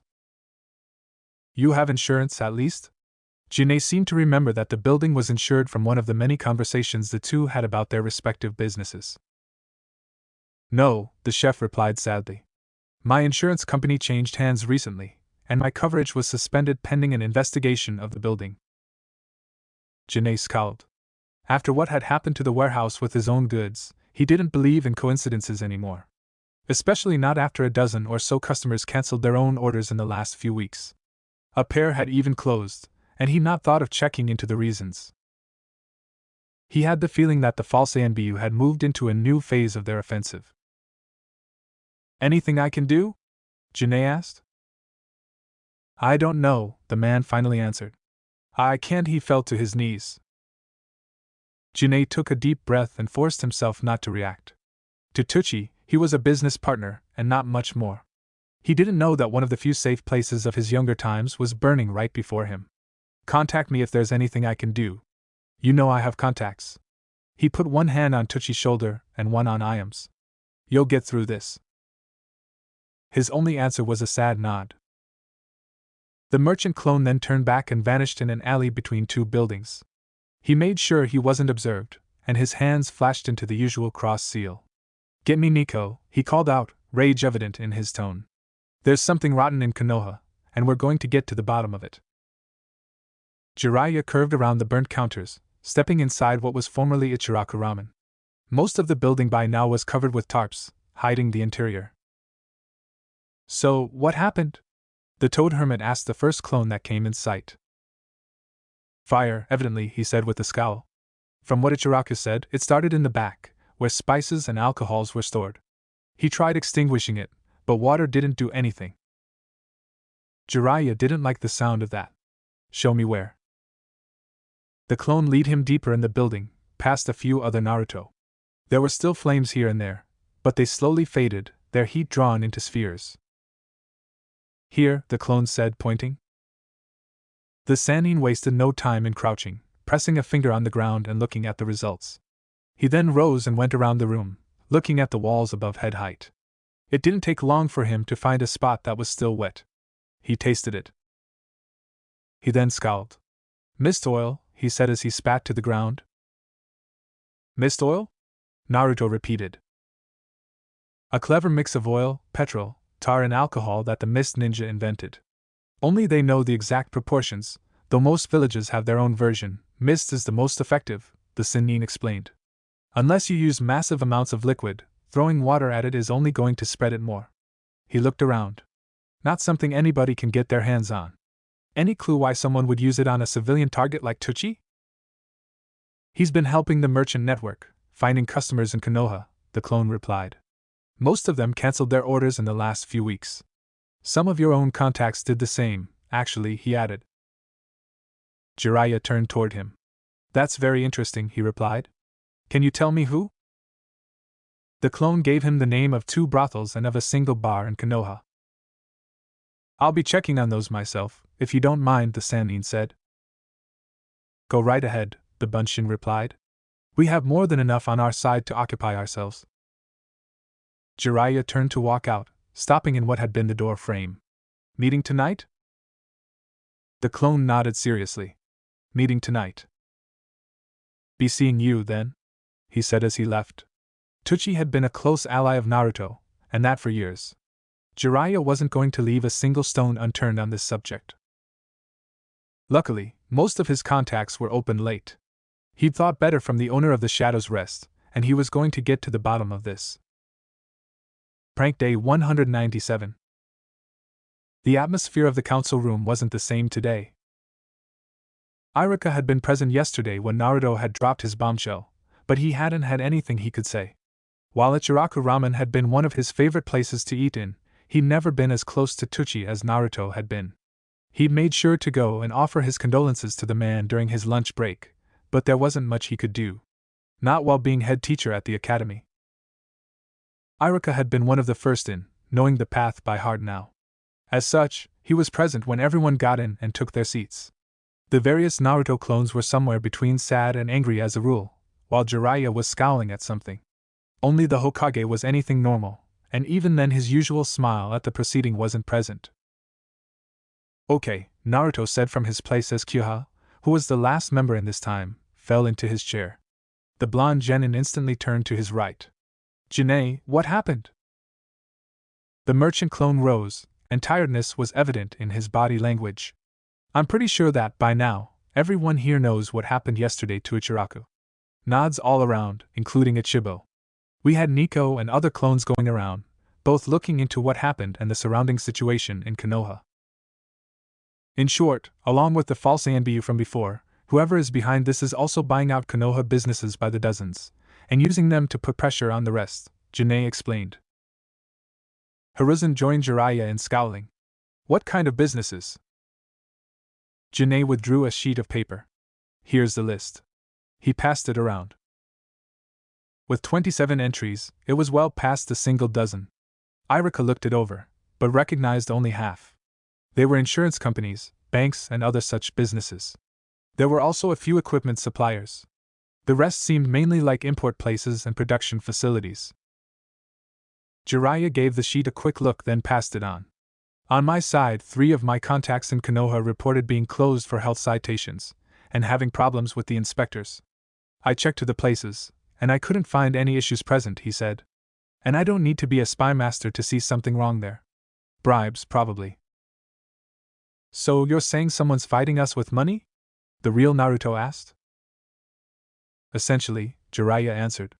There are no rules in Konoha about buying or creating businesses, as the village tries to encourage trade and growth. And how do you fight that? Naruto asked. There are rules about ninja implication into civilian markets, Hiruzen pointed out. I'm not going to send ninja against civilians, not without any proof of treason, at least. Naruto shook his head. That's not what I meant. With money, Jiraiya replied. The same methods that are being used against you can also be used against them. Like the Akamichi did when the Shuri tried buying out their restaurants. That was the first Naruto heard of something like that. Knowing what was generally the result when someone got between choji and food, it can have been pretty. What happened? The Akimichi pooled their money and bought them out instead, Jiraiya replied. And where they couldn't, they bought the suppliers, or opened businesses that undercut their opponents. Within a year, the Shura family was gone from Konoha, and everything they'd owned was in Akamichi hands. He looked to the full council. We have the money. Anybody here opposed to doing the same thing? The many clones shook their heads, while Jiraiya smiled viciously. Iruka sighed but said nothing, knowing that Naruto wouldn't take an attack on Ichiraka any other way. The Hokage rose, withdrawing himself from the council. This isn't a ninja issue, and as such I'll keep my hands off it. You don't agree? Naruto said, face falling. Jiraiya was the one that answered. No, he replied. As Hokage, he isn't allowed to involve him into these kind of economic affairs, at least not outside of certain situations such as wars and the like. Naruto, he said from the room's threshold. He then looked into Naruto's eyes and nodded. Good luck, he said, closing the door behind him. Silence reigned for a moment. You know that this'll draw the attention of whoever's attacking your suppliers, right? Iruka pointed out. Naruto's smile was vicious. Let them come. Prank Day 199. With the Merchant Council going into economic offensive, the call had gone for clones to gather money. They might have an enormous nest egg with Gato's resources, but Jiraiya had been clear that battles like this one were won by those who had the most means, and the Naruto clones didn't want to leave anything to chance. With most of the clones outside Konoha having jobs, there was already a steady flow of money going in. While their individual salaries weren't anything large, the sheer number of clones meant that this was still a tidy sum. And there were places where money flowed much quicker. Full house, queens over nines, for Tenko Midori, the dealer said. Anyone has better? The men around the table grumbled and folded. The dealer pushed the pot toward Midori, who added it to her already sizable winnings. She was already had more than 100,000 Ryo worth of chips, and she was still going strong. Before the last few days, the Naruto clones weren't much into gambling. While they hadn't been rich for most of their lives, money hadn't really been the issue. Finding places that would allow a Naruto to buy stuff was much more of a problem. And with the money they'd made off Gato and their trading network, even that was a thing of the past. As such, money hadn't been much of a priority. Added to that was the fact that casinos were very often depressing places. While the rich who came weren't an issue, there were always people of modest means trying to make it out through chance. And that rarely worked. Because of that, the many Narutos had only frequented casinos socially with others, and not otherwise. Operation Buyout had changed that. There were now a rotating group of clones in Tanzakagai, going from place to place and winning money. Their luck still hadn't deserted them, and the Naruto clones made millions daily in total from the casinos. Another hand? The dealer asked. Midori nodded, as did two of the men at the table, but the last pushed his chair back. I'm out. I'll take that chair, then, a female voice interrupted. Good, good, the dealer said, his smile abnormally large. This table is 5-card draw, Densetsu no Kamo-sama. Will that be okay with you? Fine by me, she replied, pulling out a stack of chips. Midori didn't need to be told who that was. With Jiraiya as a sensei and after having met Orochimaru, the Bunshin had made sure to gather information about the last member of the Sannin, Tsunade. It wasn't good reading. The female Sannin had lost much more than the other two, and had basically given up. While Naruto wasn't one to give up, he couldn't say he'd lost as much as the granddaughter of the Shodaime, and not in the way that she did. Still, she was undercover, and as such she wasn't to draw attention. She simply continued playing as if she was facing any other opponent. And continued winning. Betting against Tsunade was bizarre. She always called and never folded, even if she had a hand full of junk. Midori wasn't sure, but it also seemed like she was satisfied with losing for some reason. There were some players like that, mostly rich men and women who were here mainly for the challenge, but she didn't seem like those. It was more as if, by losing, she made sure of something. Puzzling. Tsunade also didn't give up, not before the casino closed for the night. From there she went straight to the nearest bar, and started drinking. And the next day, she was back at the table as if nothing had happened. After the third day of such, she made an extra clone to follow Tsunade. She might be a gambler and a drunkard, but she was still one of the Sannin. And Jiraiya might be interested by what was happening to his former teammate. Prank Day 201. Tora had the night shift. As leader of the Torasen, that was what he'd selected. After the long nights he'd had canvassing wave for signs of Gato, he'd not easily been able to go back to a day's shift. And since he was the leader, he had the ability to decide. And nights it was. The situation in Jin hadn't changed, either for better or for worse. The tension was still there, and the former Yakuza businesses were of no use in figuring out what was happening. Worse still, the spreading network had no better idea of what was going on. Clones had spread all over the peninsula, and no sign of the missing Yakuza had been found. In fact, outside the Jin region, there was no organized crime of any kind, something that the many Narutos found surprising. Normally, things like that spread from place to place. Here, it was limited only in Jin. The night shift also had a specific advantage: he could train more easily. After a few days, the Jin retainers had gotten accustomed to the presence of the Torasen, and had left most of the security issues to those specialized in it. Their lack of numbers had helped. By the time the Torasen had arrived in Jin, there were barely a dozen of them left. Being alone at night meant that those on the guard shift could practice techniques that no samurai should have knowledge of. Each of those guarding had their own peculiar aspect they were training in. Tora, on his side, was trying to mix kenjutsu with the sharp fist. Channeling chakra down his blade was still something he didn't have down, but he was at least making progress. Well, he was until a scream interrupted his training. He reacted instantly, opening the door and dashing inside. He didn't hesitate, going straight toward the sound, while the two others present stood in the door, blocking the only path out of the room. No, no, no! He could hear Lord Jin yell out. He didn't stop a moment, barreling behind the screen that separated her throne room from her bedroom. No! He arrived at Lord Jin's bedside with sword drawn, ready to cut whoever it was that was attacking in half. Only, there was nobody. No! Lord Jin continued screaming, clearly having a nightmare. Daddy, no! Tora sheathed his sword and sat Saiza beside the Lord's bed. Wake up, Lord Jin, he said softly. You are having a nightmare. That didn't stop her. After 3 similar tries, he shook her shoulder lightly, hoping to break her out of her nightmare. She reacted instantly, jumping back as if she was attacked, eyes wide. Tora withdrew his hand and bowed. I am sorry for my presumption, but you were having a nightmare, Jin-sama. It took a moment before she was able to calm herself and return her breathing to normal. Yes, she finally said. My thanks, Tora-san. He bowed again. I will leave you to your sleep then. He then rose. Would it be possible for you to stay? She quickly asked. If that is what you wish, Jin-sama, Tora replied. Let me just send your other guards back to their post. He did as he said, quickly messaging the 2 remaining clones of what was happening with hand signs. He then returned to Jin-sama's bedside. What can I do for you, Jin-sama?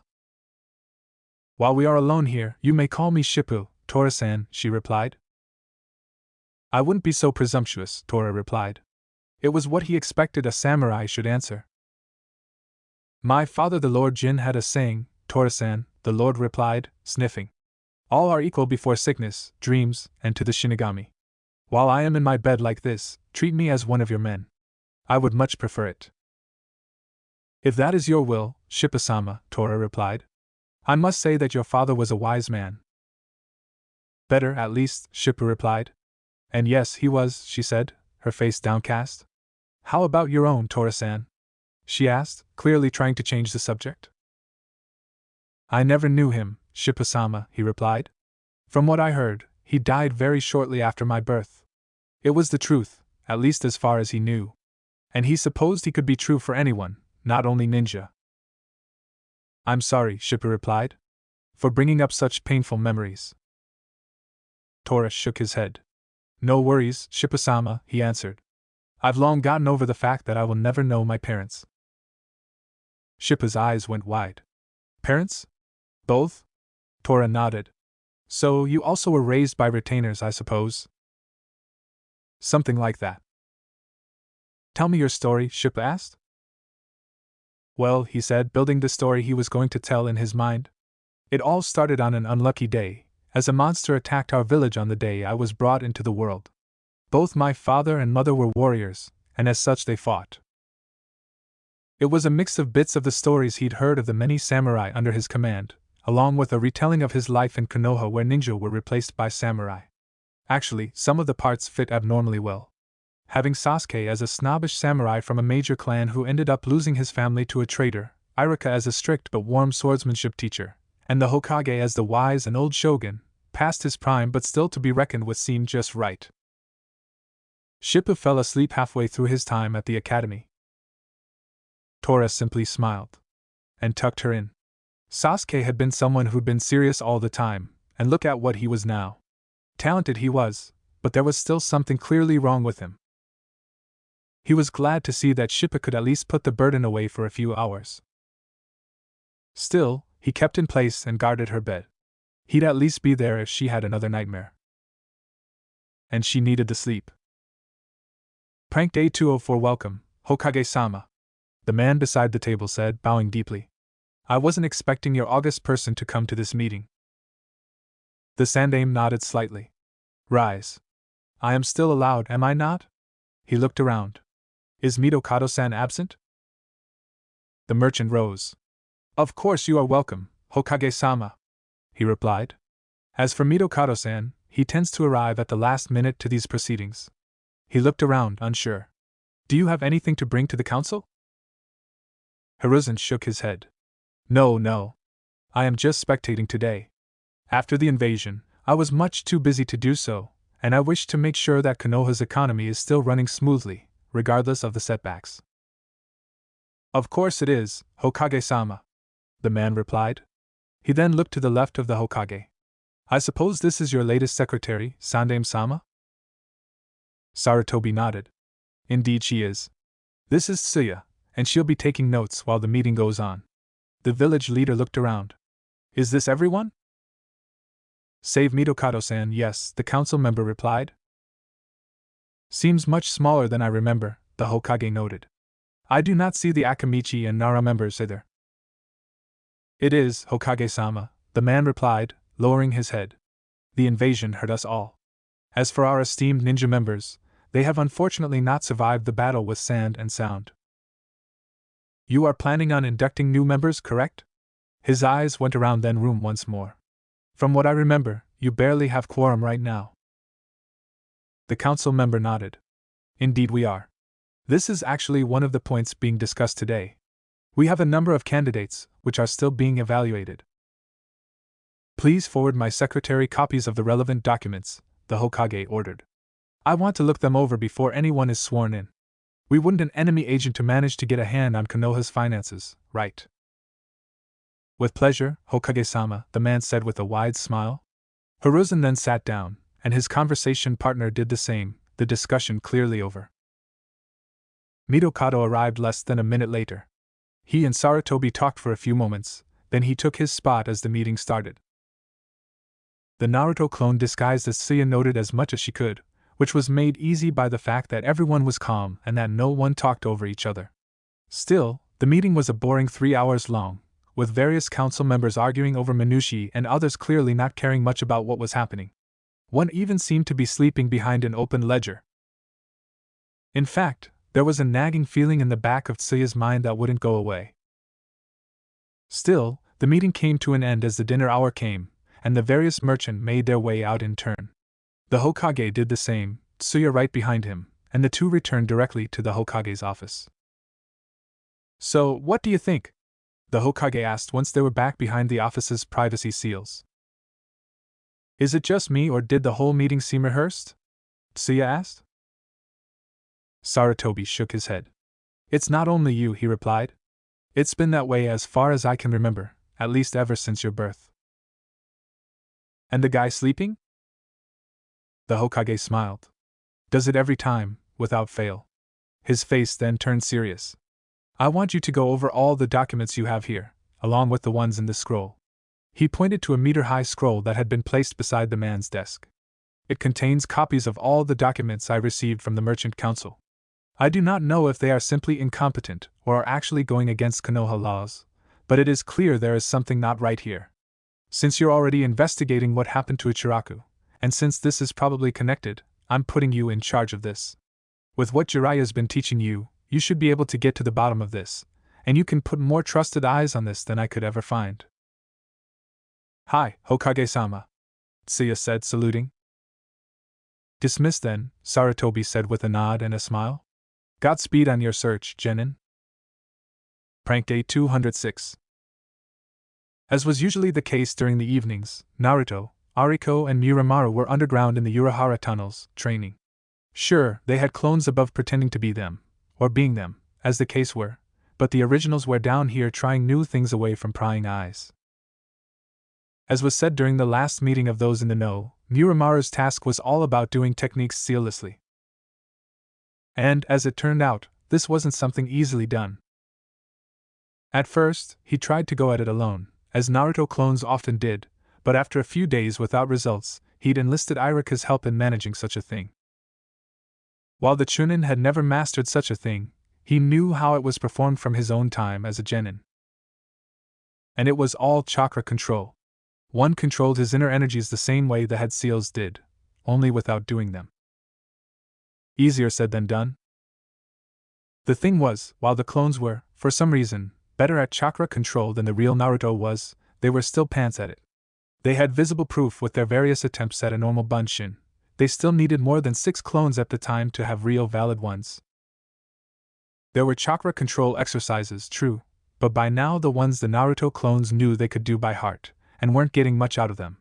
Gaara has actually added one to the list recently, one that was practiced in Suna, that allowed someone to walk over sand, or earth, or pretty much anything else, without leaving tracks. There were actually a few dozen clones practicing kenjutsu using the method, and being forced to start their katas over if they left any trace behind.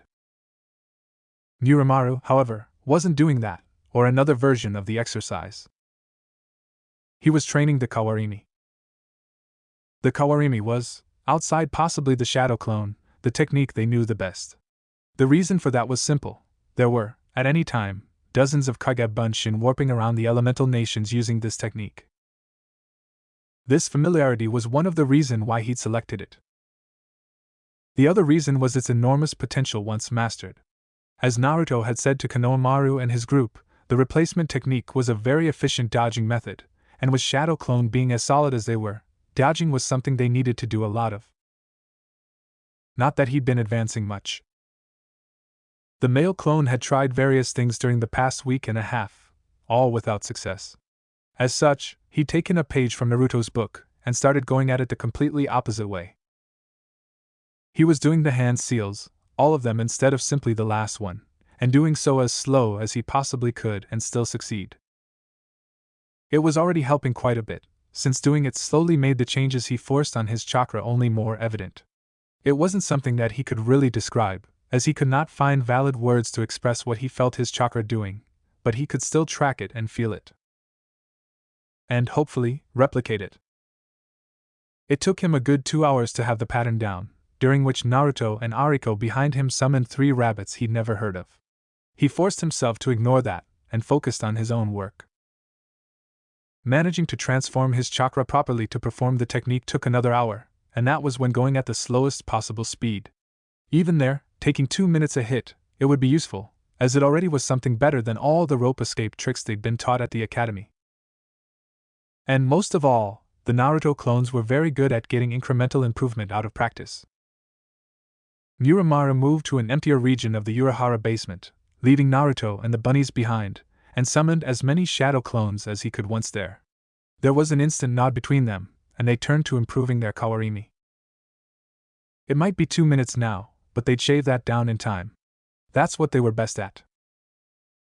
Prank Day 209. Janae was a man on a mission. Konoha normally had dozens of clones running around under different disguises, and Ichiraku burning down had only increased their numbers. All of the merchant network suppliers and customers were under watch, and that even in Leaf Village. That was how they'd learned that Ichiraku Tuchi, one of Naruto's precious people, was out in the streets, looking for work. On one hand, that didn't surprise Naruto. Tuchi certainly couldn't work at Ichiraku until it was rebuilt. But the man was clearly having issues, if his face was any indication. He'd already done a dozen different restaurants, and judging by his actions he wasn't having much luck there. Now, while Naruto wanted to help, as himself, he couldn't really officially offer the man a job. Sure, He had money to spare, even with the amounts he was pouring into running Konoha's merchant council into the ground, but Tucci would never accept it from him. From a fellow businessman, however, as an investment. Janae stopped before the restaurant in front of him. It wasn't one he, or any other Naruto clone, had even been to, but the okonomiyaki place was, from what he understood, a respectable one. No reason to be rude and go inside. Not when waiting gave the same results. Tucci came out before 10 minutes were done, and it was clear he still hadn't found anything. He had a face Naruto knew well, the mix of tired resignation and hard-headed perseverance he'd put forward for a long time before he'd passed the academy. "Good day, Ichiraku-san." "Good day, Jisei-san," the man replied.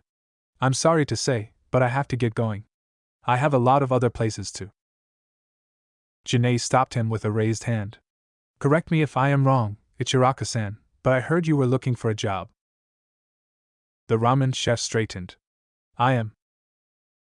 "Would you be open to working with me?" the clone asked. "You have a restaurant?" Tucci replied, surprised. "That's the first I've heard about it." Janae shook his head. "I don't," he quickly countered. "I would be hiring you for your other talents." "Which are?" Tucci asked. "Walk with me, if you will," Janae answered. "We should discuss things in a more private environment." Tucci simply nodded and followed. The two talked of less serious subjects on the way, if the state of Ichiraku ramen could be defined that way. It seemed the ramen chef did not have much luck with getting the necessary loan to get his business going again, mainly because he was currently out of work. Which was the reason why he was hitting the streets for a job. Janae led Tucci to the back room of the Kiriniko shop, where a half-dozen other people were waiting. They were all Naruto clones, not that Tucci had any idea of that, but they were all bunched and assigned to the merchant network in Konoha, or working in related fields. Each introduced himself in turn, though Janae was the one who introduced his supposed wife, after which everybody took a seat. "You still haven't told me what you would hire me for," Tucci pointed out to Janae. The clones simply nodded. "I, along with everyone in this room, are planning on breaking the monopoly that the Konoha Merchant Council are trying to get." Tucci's eyes widened, and he looked around, only to see grim faces answering him. The clones didn't need to act for that. The simple idea that someone would ham Ichiraku ramen was an anathema to them. "As much as I agree with the idea," Tucci replied, "I don't see what a real chef could do to help." "We need someone from Konoha," Nico replied from his spot at the table. "We need someone who knows the people, the businesses, the culture. Everyone else around this table," he waved his hands, "are too recently arrived in Konoha to do the work. We need someone who can be the face of this project, someone Konoha knows and respect. And we think you can be that man." "And you have to money for such an undertaking?" Tucci asked, unsure. "A project like this one might take years to see to fruition, and could cost billions of ryo. You have that kind of money?" Ichiko, who was the third of the original merchant clones in charge of Konoha, was the one to answer. "Money is no object, not now. Not when there are people dead because of this." Tucci moved back in surprise. "People dead? You mean that there have been assassinations because of this?" Everyone else nodded sadly. Janae rose. "We are being very serious with this. We have the means and the will, now we simply need the people. And you're at the head of the list of those that can help." "Why me?" he asked. "You're a long-time Konoha citizen," Janae explained, "and you know how the businesses work. You have contacts that can help, and you know who's dangerous. Moreover, you need a job, and with what the Konoha Merchant Council did to your business, I'm sure you have no love for them." Are you sure it was them?" Tucci asked with a small voice. Janae shook his head. 100% sure? "No," he replied. "But the timing is pretty indicative, as it was for all the other events. One is luck, twice is coincidence, but their times is enemy action. And we are long past 3 separated events. We simply have no concrete proof, or we'd be going to the Hokage with this." Tucci was silent for a moment. "And my shop?" "As a gesture of good faith, we'll finance the repairs of Ichiraku ramen. Either then or buying you a new place to work from, equipment and all. If Ichiraku ramen was a thorn in the council's side, we want it to stay." Could I have this in writing?" the ramen chef asked. Janae nodded, and brought out the necessary papers. There was the requisite arguing over terms and salaries, but not much, as the Naruto clones had no issue with paying Tucci as much as he wanted, and weren't trying to get one over him. The man read the final version twice, then signed the 3 copies at the bottom. The contracts then went around collecting the remaining signature from the other clones. "Welcome aboard, Ichiraku-san," Nico said. The man shook his head. "If we're going to be working together, call me Tucci. I'd be much more happy with that." Ichiko and Janae nodded. "The same for me." "Welcome to the network," the latter said. "Glad to be here." Pranked A209 Natagama was the clone now in charge of tracking Tsunade. That wasn't the only thing he did, as he also hit the casinos for money along with his target, but that was his main job. And it wasn't as easy as it might seem. The first 2 days had gone well. He'd switched disguises and identities a dozen times over the days, alternating between male and female, and Tsunade hadn't seemed to be getting any hint. Then, one night while halfway drunk, she turned around and blanched. And she was gone the next minute. It was sheer luck that Natagama had managed to catch on her trail, even with all the clones he produced. She was clearly going more for speed than for stealth, going directly toward her next target without deviating. That actually allowed the clones to preempt her there, and to keep watch without being too suspicious. There, she returned to her usual routine, with casinos in the day and bars in the night. Then, 3 days later, she did the very same. This time, Natagama was sure his clone group wasn't the one who'd sparked her escape. None of them had even been within sight of her, preferring to keep away and observe from farther. Still, she ran out in the middle of the night, her apprentice and her pet pig right behind her. This time, the group had been ready, and they'd had people in every city with 100 miles that had either a casino or a place to take bets. The group had been thinking about approaching her and talking things over, but that now seemed a pipe dream. She clearly had more issues than the group had expected. Still, they'd keep watching. Maybe they'd learn more by doing so.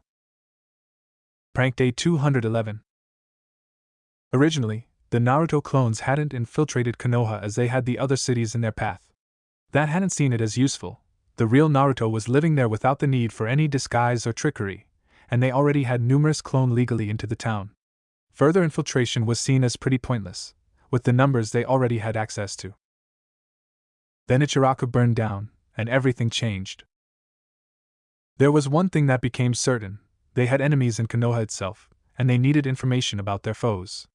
One of the primary targets was the company that Tucci had dealt with for insurance, as the timing made it pretty evident that there was something wrong happening there.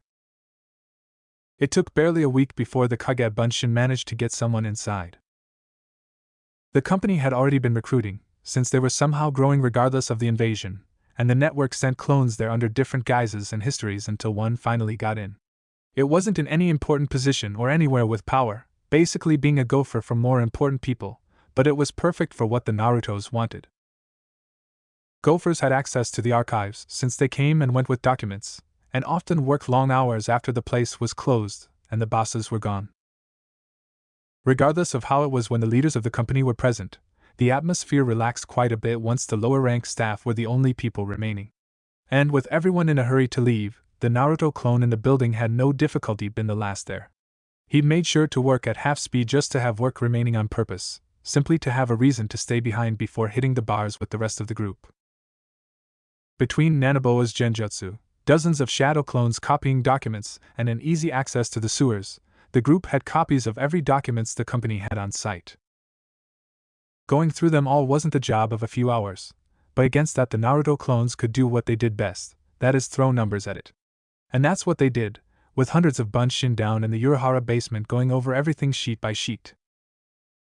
Ichiraku's former contract was quickly found and analyzed. He'd been with that company for years, and his last insurance request was dated 2 weeks after Naruto's own birth. Just the date would have been enough. It was clear what had caused him to go to his insurance company. Nothing outside of that. He'd had regular inspections twice a year, with notices going long in the past. Outside of small details here and there, nothing jumped out as a warning flag. Then, 2 days before Naruto's birthday, the company had been bought out. So far, every active account had their contracts cancelled pending inspection. There were piles of reports just from that, with 24 clones going through them meticulously. Tucci actually had an inspection planned a couple of days after the exam, which was cancelled 2 days after the invasion happened. There was nothing after that. No request for another inspection, no other paper trail. It was as if Tucci's account had fallen into the cracks. At least, it would, if it wasn't one of many accounts facing the same issue. There were dozens of people like Tucci, some still unharmed, others having fallen during the invasion. Tucci was actually the only one the Naruto clones could find that had something happen afterward. And there was something else there, something that they needed better eyes on, just to be sure. Prank Day 212. That's not just me seeing things, right? The Naruto clone asked. Jiraiya shook his head. No, it's not just you, he growled. The timing's pretty indicative. As are the other details. They had advance notice, I could bet my hand on it. By now, they had read enough that they had a good general view of the last few months, from the moment the insurance company changed hands until now. And it was clear that said company knew beforehand that the invasion was coming. The person who'd bought the company had all contracts cancelled pending a new inspection, and started doing said inspections the very next day. But only with council businesses. Are you sure those, he pointed to the pile on the side, containing the inspections made pre-invasion, are all merchant council businesses? Jiraiya fixed him with a blank look. I'm Konoha's spymaster, and this is my job. I might not have your widespread network, but the village I know like my left foot. The clone raised his hands. Withdrawn. Doing all those inspections in a little more than 4 weeks meant overtime, which was pretty easy to track in all the paperwork. It wasn't anything surprising, not with the cancellation of all contracts. It was, however, when it stopped, 3 days before the third exam. Normally, the inspections should have continued, as the company hadn't yet gone through every cancelled account, but it stopped nonetheless.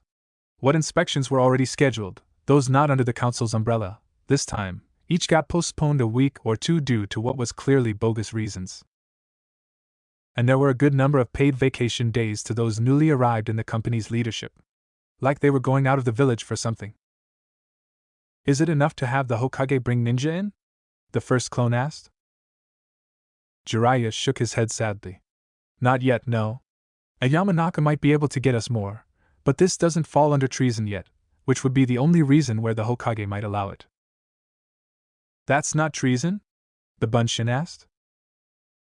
No, he said with a shake of his head. They didn't work against the Hokage's rule, and there is nothing here that proves that they helped its enemies.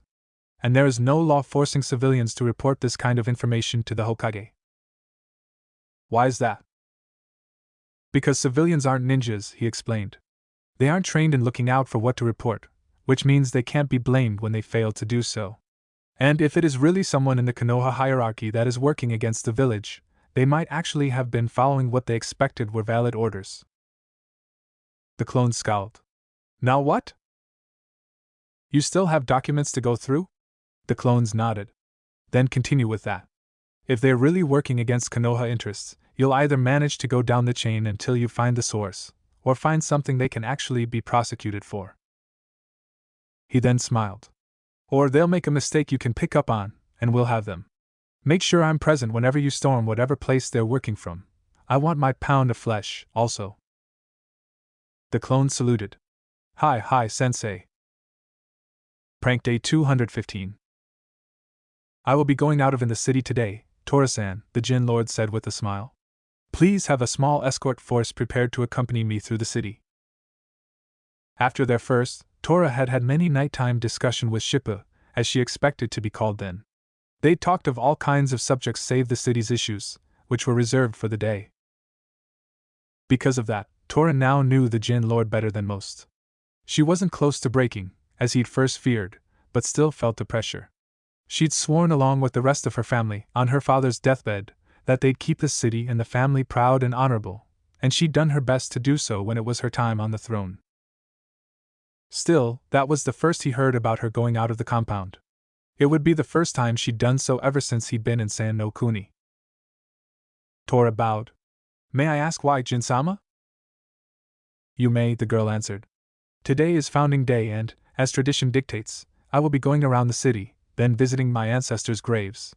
Please prepare the men as such. Tora scowled, his face hidden by his position. One thing he'd learned from the night discussions was that Shippu was very traditional, as she'd not been raised with much knowledge on how to rule. Instead, she followed how things had been done before, hoping that this would be enough. He also knew that he wouldn't be able to dissuade her. I will have the men ready, Tora answered. He'd have more than her guard. This was the perfect setup for an assassination, and one that could be planned beforehand with ease. He'd have people all over the place, in disguise or not. He then turned and left the Lord's room, going directly to the place that was given to the group to use as barracks.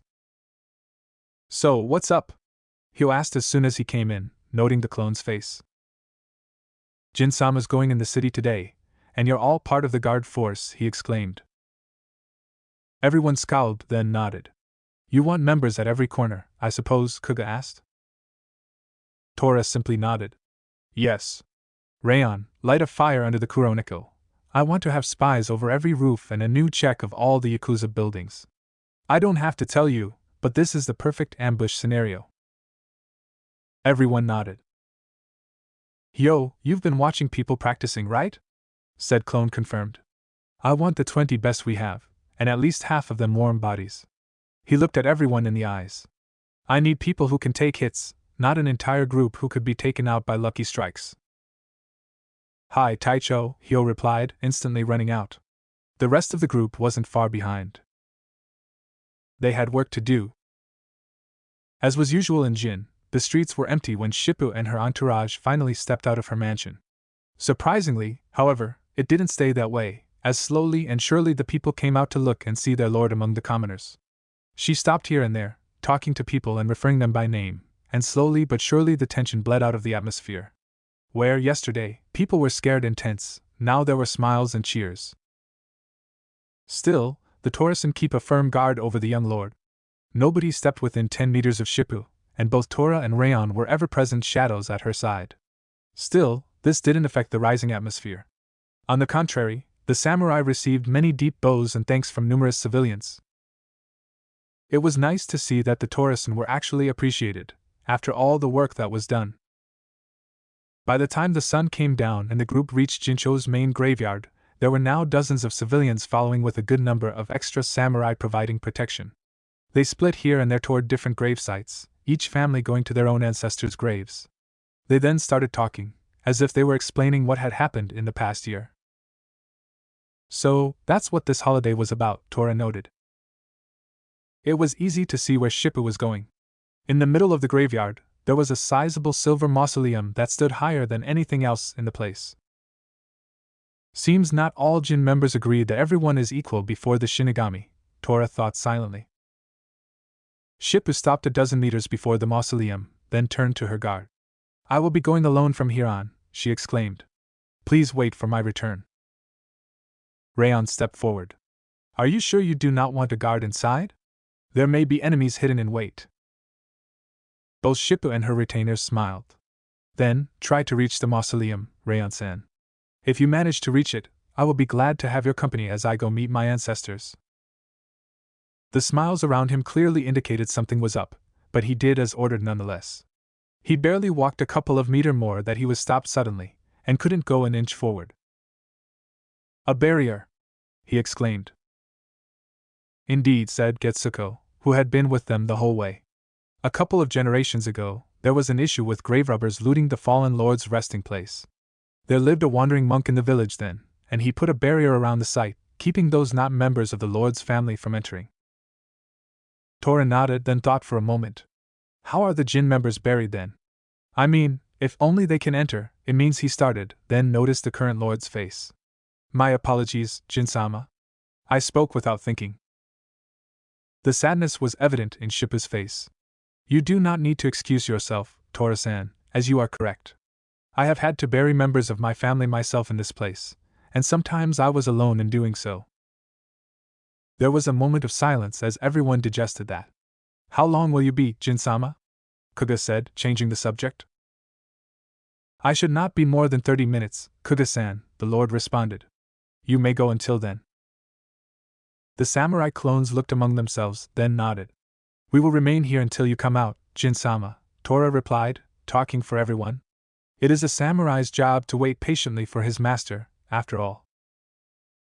Shippa smiled at that. Truly, I am well served. I will be seeing the Tora-san once more soon then. She then walked forward alone, and went unstopped past where Rayon had been immobilized.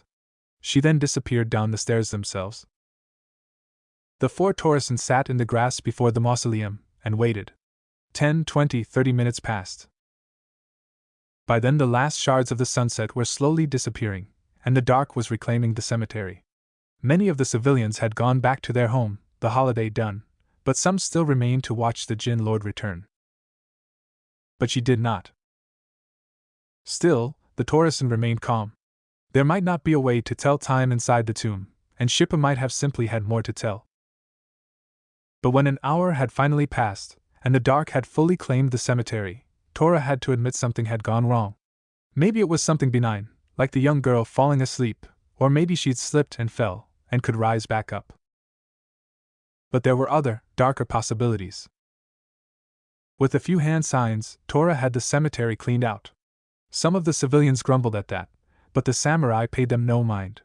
Their job was the Lord's security, and this might very well be an attempt on her. 10 minutes later, the place was empty, save for members of the Tora-san. Only clone members too, as they would have to show some of the skills they'd hidden. Now, it was time to stop being a samurai, and to be a ninja once more. Prank Day 215. As soon as everyone save the Tora-san were out of the cemetery, the clone members launched themselves into action. They threw themselves at the barrier, trying to bypass it by any means, and from every direction. They failed.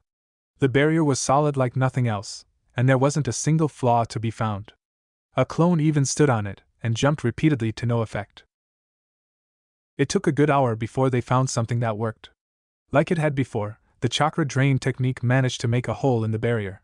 It took 6 different clones working in concert to manage that, and even then the hole was no bigger than one's fist. Yamamaya, the clone charged with going through, had to transform himself into a squirrel just to pass. But once past that, nothing stopped him. Shippa had now been missing for more than 2 hours. Unless she'd fallen asleep, something which the Kage Bunshin doubted heavily, it meant that something had happened. And probably nothing good. Luckily, tracking the Jin heir was easily done. She'd lit torches as she'd gone further in, and the dust on the ground made following her footprints easy. To make sure he didn't mess those up, Yamamaya was walking on the ceiling, slowly advancing as he traced Shippa's steps. Following those clearly gained him time. Shippa was ignoring the side rooms, which the clones supposed belonged to other branches of the family, going straight down instead. At the very bottom of the mausoleum was a wide room, with silver coffins not even reaching halfway to the stairs. Compared to the rest of the place, this part was barely illuminated, with a few torches in the end, where the coffins were. As such, Yamamaya generated a small ball of flame above his hand and continued, only to stop not a dozen feet inside. There were a new set of tracks there. He might have missed them if it wasn't for the fact that the 2 pairs of footprints in the dust were one beside the other. The new prints were at least an inch bigger, and spaced differently. He suspected it was a man, but that was a guess more than anything. Shippa had gone straight to the tomb at the very end, which was placed on a dais above the other ones. Yamamaya supposed it belonged to the line's founder. From what little he could see, she'd stopped there in prayer, and that was when the other person had struck. There were surprisingly few signs of battle, only Shippa's dropped torch and the marks in the dust. The clone had no clue if this was because of the man's size or something else, but it seemed there hadn't been much fighting. From that point, it seemed like Shippa had been unconscious, as it looked like she'd been dragged on the ground. That trail was even easier to follow, though it didn't lead very far. It led to another of the coffins a little further down. Like all those present, it was flat on the ground, with a tombstone against the wall describing the man's accomplishments. Shippa's grandfather, Yamamaya noted belatedly, trying to figure out where the tracks led. There was nothing after that. Yamamaya did what Naruto clones did best, and summoned a dozen more copies. The many Kage Bunshin then went over the room in detail, leaving nothing unchecked. Careful examination revealed that, compared to the other coffins, this one wasn't flush with its tombstone. It was also quite a bit lighter than the rest. Once that was noticed, it didn't take long for the Naruto clones to find the tunnel underneath. Yamamaya tried to follow it out, but the shield continued underground, and getting 6 clones down in the cramped tunnel to drain the barrier wasn't a possibility. He did light and throw Shippu's torch deeper, just to see how far the tunnel led. It turned out to be not very, since the torch fell a meter short of a ladder. He immediately dispersed himself, trusting in his clones in the chamber above to get the message and disperse as well. Tora needed to know, and pronto. The leader of the Torasen stood, immobile, looking straight at the door to the mausoleum. He couldn't help but go over what had happened and try to find where he had failed. More guards wouldn't have helped, nor better training. Could someone have managed to pass through the barrier by taking a small enough shape and going at the same time as Shippu? He had no clue. Yamamaya's memories then hit the group like a hammer, and the reactions were immediate. Fan out! Tora yelled, looking at the mausoleum and trying to figure out where the tunnel ended. It wasn't too difficult to find. With what little idea they had of the layout, there was really only a single possibility: another mausoleum, this one much smaller, standing a dozen or so meters from the first. There were hedges and trees hiding it partially from view, and it could barely be seen from the Jin Mausoleum's entrance. Unfortunately, this one was better kept, and there were no tracks to be found. Sure enough, the other end of the tunnel was easily located, but nothing more. No hide nor hair of the missing Jin heir, or her kidnapper. Now what? Rayon asked. Tora had to admit he had no clue. Sure, they could field numbers enough that they might be able to go over the entire city, but it would be neither stealthy nor quick. The population would panic once more, and for what? They weren't even sure that Shippu was still in Jincho. They had no clue how long the kidnapping took. By now, their enemies had a 2-hour head start, if not more. No clue, Tora replied. They could have gone anywhere from here. With how many people were in this place, tracking them all isn't practical. We'd need a hint or a trail, at least. The 4 leaders stood silent for a moment, each trying to figure something out on his own. Anything? Tora finally asked. Hyo and Rayon shook their heads, as nothing had come to mind. The leader turned to Jaga, who hadn't replied. How about you? He asked. There was a moment of silence. I might have an idea, the final clone offered. Prank Day 216. I'm up, Naruto said, shaking sleep out of his thoughts. He then focused on the figure beside his bed. What's happening? He managed to get out. You're needed below in the Uruhara basement, as soon as possible, the clone beside him, a jumper, replied. Naruto quickly slipped out of his pajamas and into his regular orange jumpsuit. What is it? Another attack against our suppliers? Something in Konoha? The clone shook his head. No. The Torasen, the jumper replied, opening the window once more. The Torasen? Naruto repeated, following the clone down the tunnels. The Kage Bunshin was clearly in a hurry, judging by the speed at which he advanced, and he had to force himself to keep pace. Then he arrived in the basement proper, and found Ariko already present, in a huddle with a dozen other clones, along with the chibo on her head. I'm not that great at it, the rabbit said, lowering his head in shame. I've focused more on fighting than other skills, actually. Okay, what's happening? Naruto said as he reached the group. The clones instinctively made a place for him, giving him a spot opposite Ariko. Shippu's been captured, one of the copies replied instantly. Naruto instantly became serious. Okay. What are the forces we have in the area? He instantly asked. And the Torasen, how many are left? The clone who spoke shook his head. There was no fighting, he answered. She's simply missing, and we have no clue where she's gone. Then what? Naruto started, only to be interrupted. The Torasen need trackers, Ichibo said. And he was asking me if I could do the job. The rabbit shook his head. I can't, he said sadly. Ariko reached out and scratched him behind the ears. It's not your fault, she whispered. Nobody can do everything. Yeah, Naruto added. We Narutos as a group can't, so that's why we're asking. Who are the best trackers bunnies I could call? He asked, having figured why he'd been woken up at 2 in the morning. Ichibo thought for a moment. You have alcohol? He asked. Naruto simply nodded. The merchant network had more than enough in stock in most places, and at worst they could buy some. Summon the 400, that's your best bet. The 400? Naruto asked at the same time as a pair of clones. Nisagi, Goseiji, and the rest of that gang, the rabbit replied.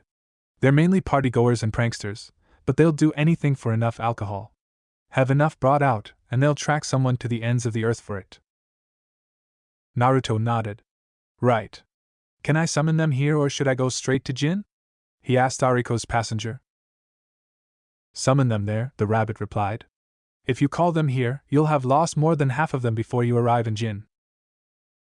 You know best, the real Naruto replied, then made a single clone. You're me until I come back, he said, looking at the newest arrival. Go back to the apartment, and keep to Ebisu's schedule. Hopefully, I'll be back soon enough. Hi, boss. The clone said, saluting, before rushing out toward Naruto's apartment.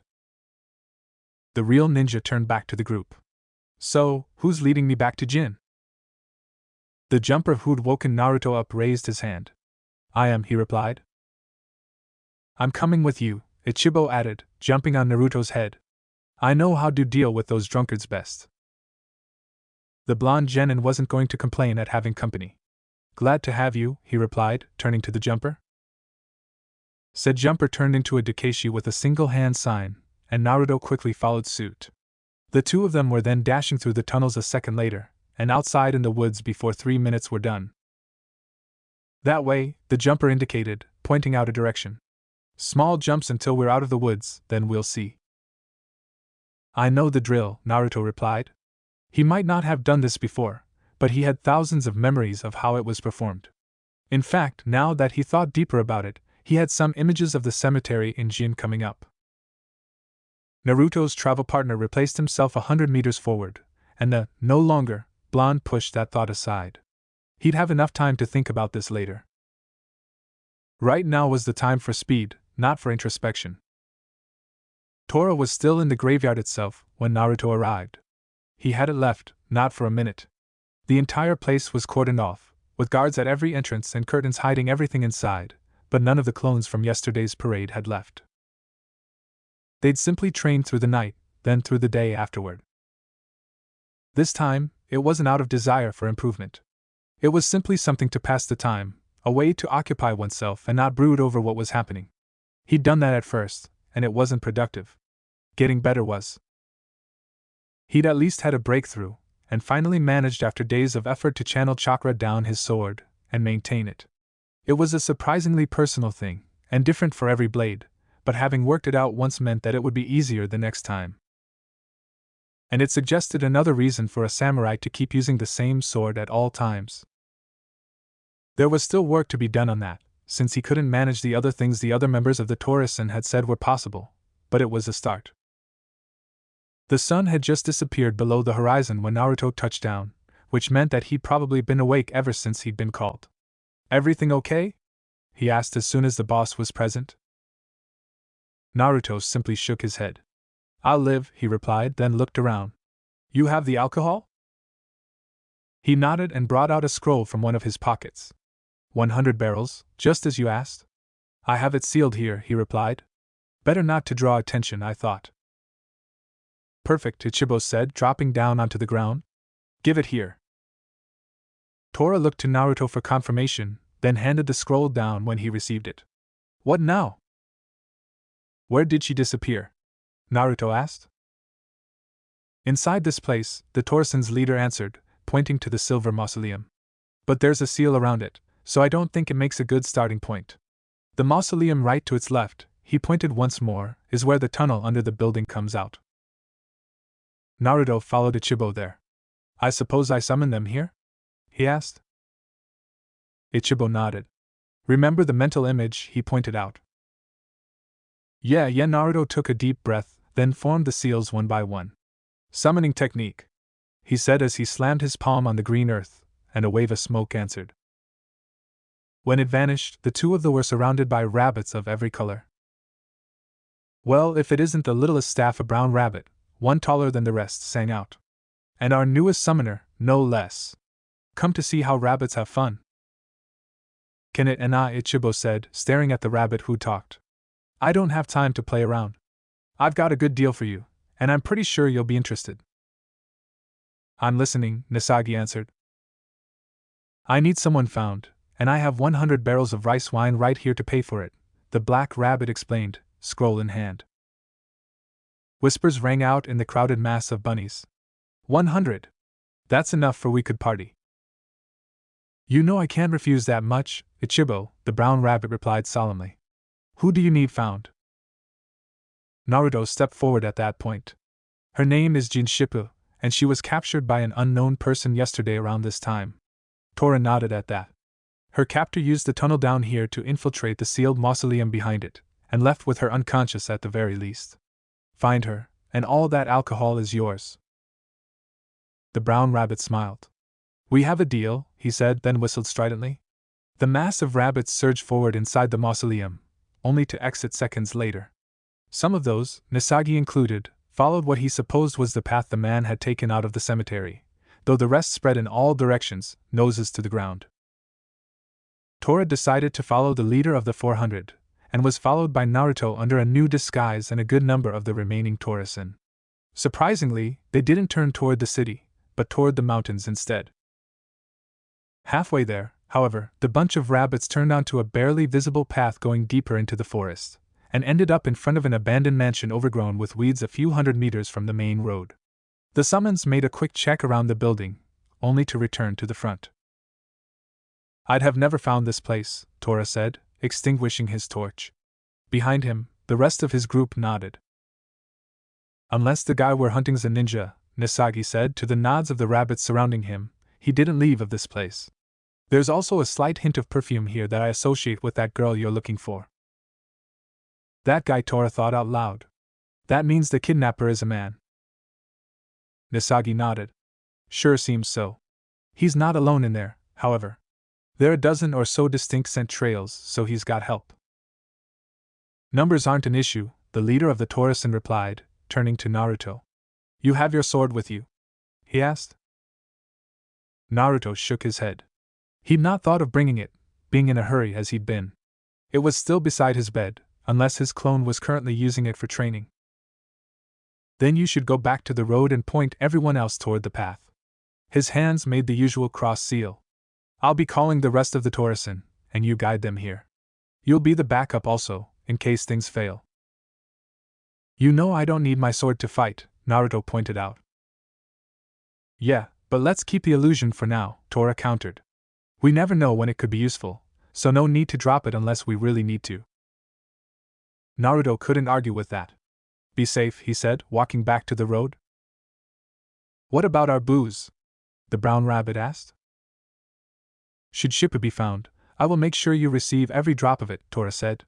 Now, however, time is short, and battle calls. Nisagi nodded, and the rabbit group retreated to the trees.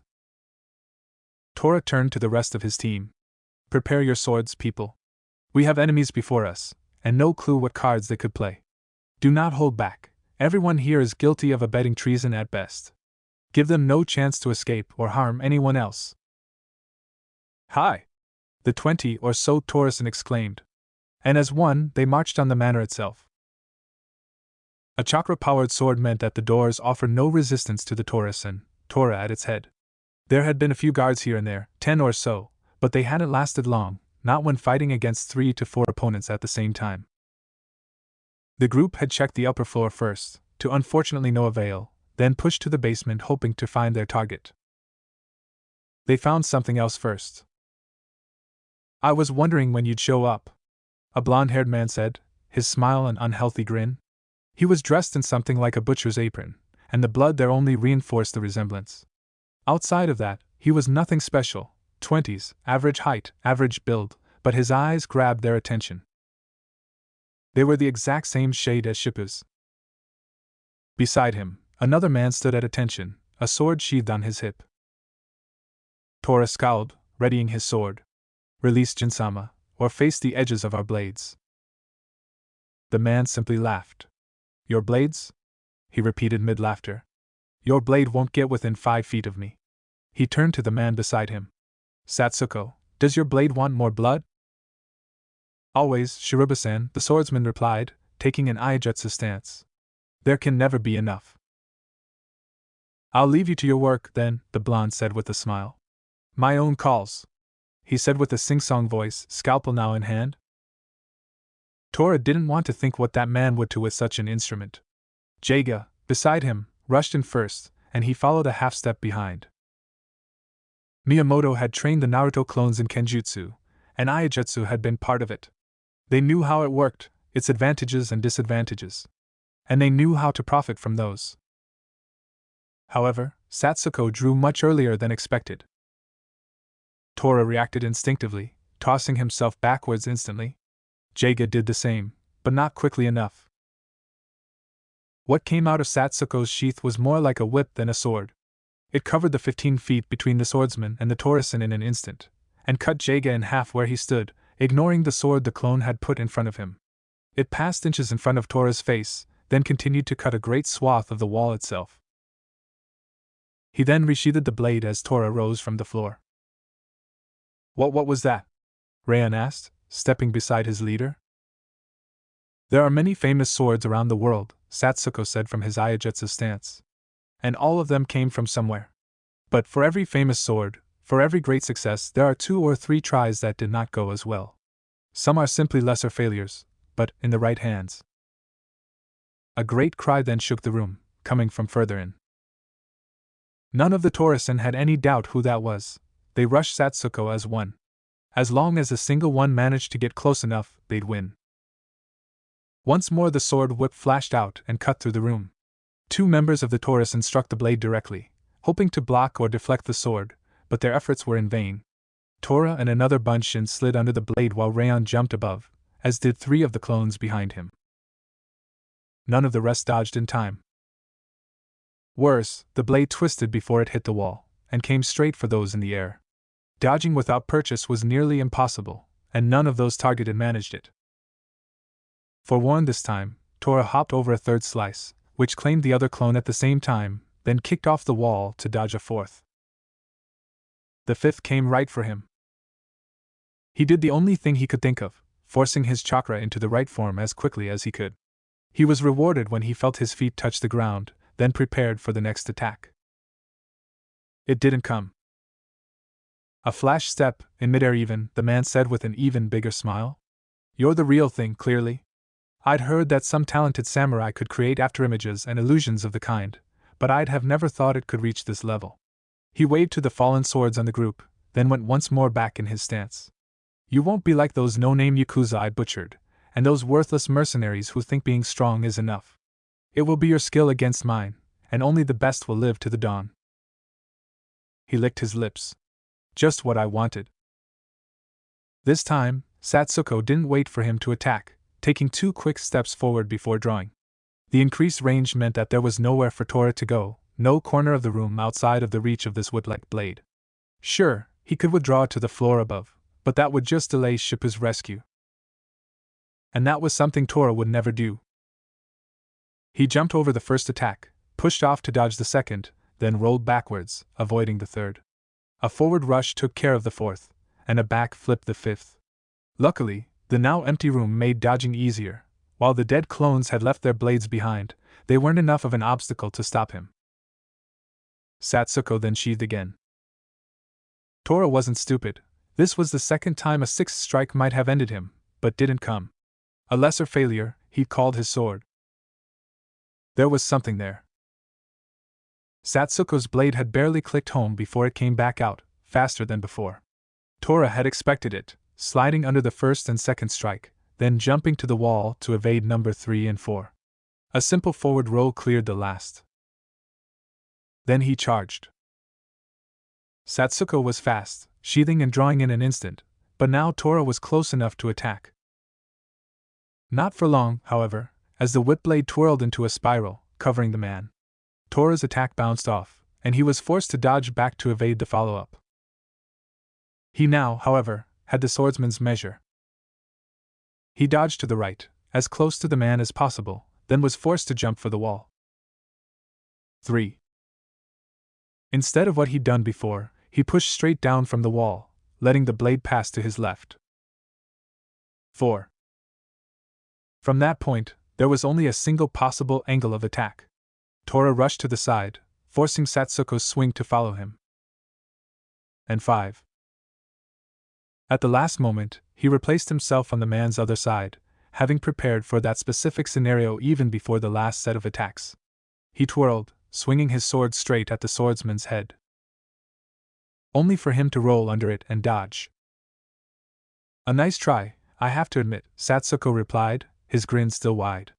"But you're not the only one who can dodge." His sword, now looking more like an actual katana than the whip it had been, slid to his left. It did not click home. "Looking for this?" Tora said, showing the sheath within his left hand. The sharp fist was all about making your hands and arms stick to things, and a non-living sheath was a lot easier to manage than living flesh. The swordsman couldn't help but look down to confirm, and that was when Tora had him. He rushed the man right there, and his opponent tried blocking with his now inert weapon. While it wasn't as fluid as before, it was still fluid enough to be useless for such a purpose, and a cut to the upper arm forced him to drop his blade. The next strike, one enhanced by chakra, took off his head. Tora sighed, turning to the door opposite the stairs. He might not have been hit once, but he could still feel the pain everywhere. Some of his dodges hadn't been any good on his muscles, and he was sweating like a pig. And along with the smell of sweat and blood, there was another that he couldn't identify, but disliked instinctively. Still, he went straight inside. "Done, Satsuko?" Shiroba asked, not even turning as he warmed some tools on an open flame. Tora stabbed him straight through the heart. "Yes, it's done," he growled out. "Tora?" came Shippa's voice from the other end of the room. The leader of the Torasan turned, and nearly vomited at the sight. Shippa was tied to a chair, naked save a pair of panties and a blindfold. It was not her state of dress that turned his stomach, though. She was grievously wounded. Her arms, legs, and torso were covered in burns, lacerations, and other, harder to identify, injuries. Some were still bleeding freely, some were burned closed, and there were even places where the flesh was still smoking. Of her visible flesh, only her face and hands had been spared from this torture.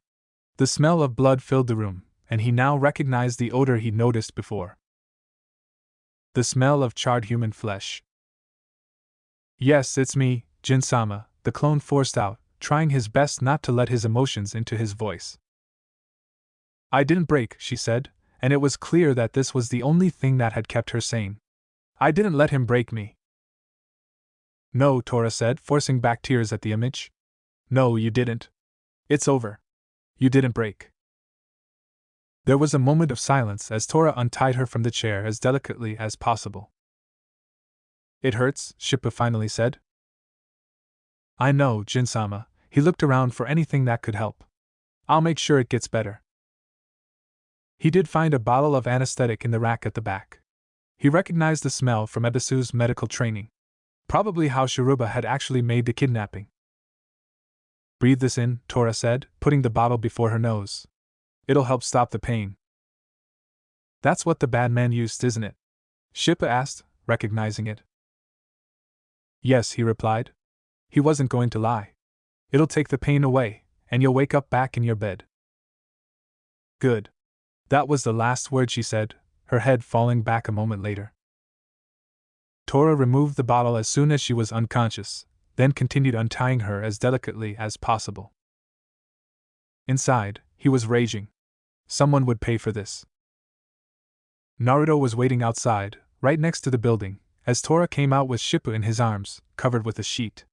"Not waiting by the road?" he asked. "I have a clone there," the real one replied. "Reinforcements are on their way." Tora shook his head sadly. "We're already too late." Naruto raised an eyebrow at that. "She's right here, and I can see her breathing. How are we?" Tora shook his head once more. "You don't want to know." "Better now in the night than getting the memory at the wrong moment," Naruto countered. "Tell me." Tora did one better, and lifted the sheet. The clone saw his progenitor's face flash through different emotions in quick succession. Disgust, giving way to sadness, then to fear. Finally, Naruto's rage overcame all else. His brow furrowed deeply, lips curling back in a scowl. 24 clones appeared around the two so fast that Tora didn't even see the hand sign.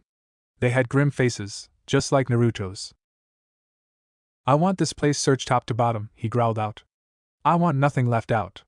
Tear it apart if you have to. Nobody gets away with something like that. No one!" The clones didn't answer, filing inside in angry silence. Naruto's hands made the cross once more, and this time he kept them there. "I want Tsunade here as soon as possible," he intoned clearly. "I don't care what we have to offer her. I don't care if we have to beg. I don't care what we have to pay. I want her here. Now." The message went out like that, full of rage and pain. Tora felt it echo with his own emotions, and nodded sharply. "What are you gonna do?" he asked.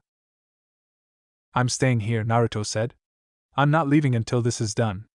There's nothing in Konoha more urgent than this, and if there is, I'll make the trip then." Tora nodded. "As you know, we lost a number of members downstairs. You can take one of their identities until you go back." Naruto stood for a moment, then transformed with a single and seal. "Call me Rayon," he said in the man's characteristic voice. "I'll recreate the rest later." He then walked out, followed by Tora, leaving the clones behind. Shippuden needed to get home anyway. Prank Day 216. Naruto's message, carrying his memories and his emotions, hit the many clones like a 10-ton hammer. Unprepared, most stumbled, and it was only luck that no clone doing infiltration burst himself because of that. For Natagama, however, it was a completely different story. Since he was in charge of tracking Tsunade, all the Kage Bunshin under his command looked at him for guidance. Unfortunately, it wasn't like he had any better an idea than they did. In the end, there was only a single way he thought it might work. He sent his underlings far and wide, just in case the female Sannin decided to escape, and went straight to the woman.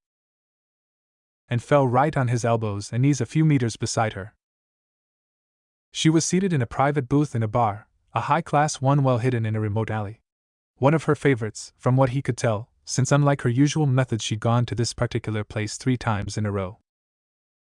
"So, one of my newest watchers finally decided to show himself," Tsunade remarked, taking a sip from her sake cup. "Did you think I hadn't noticed, even with every other tale I already have?"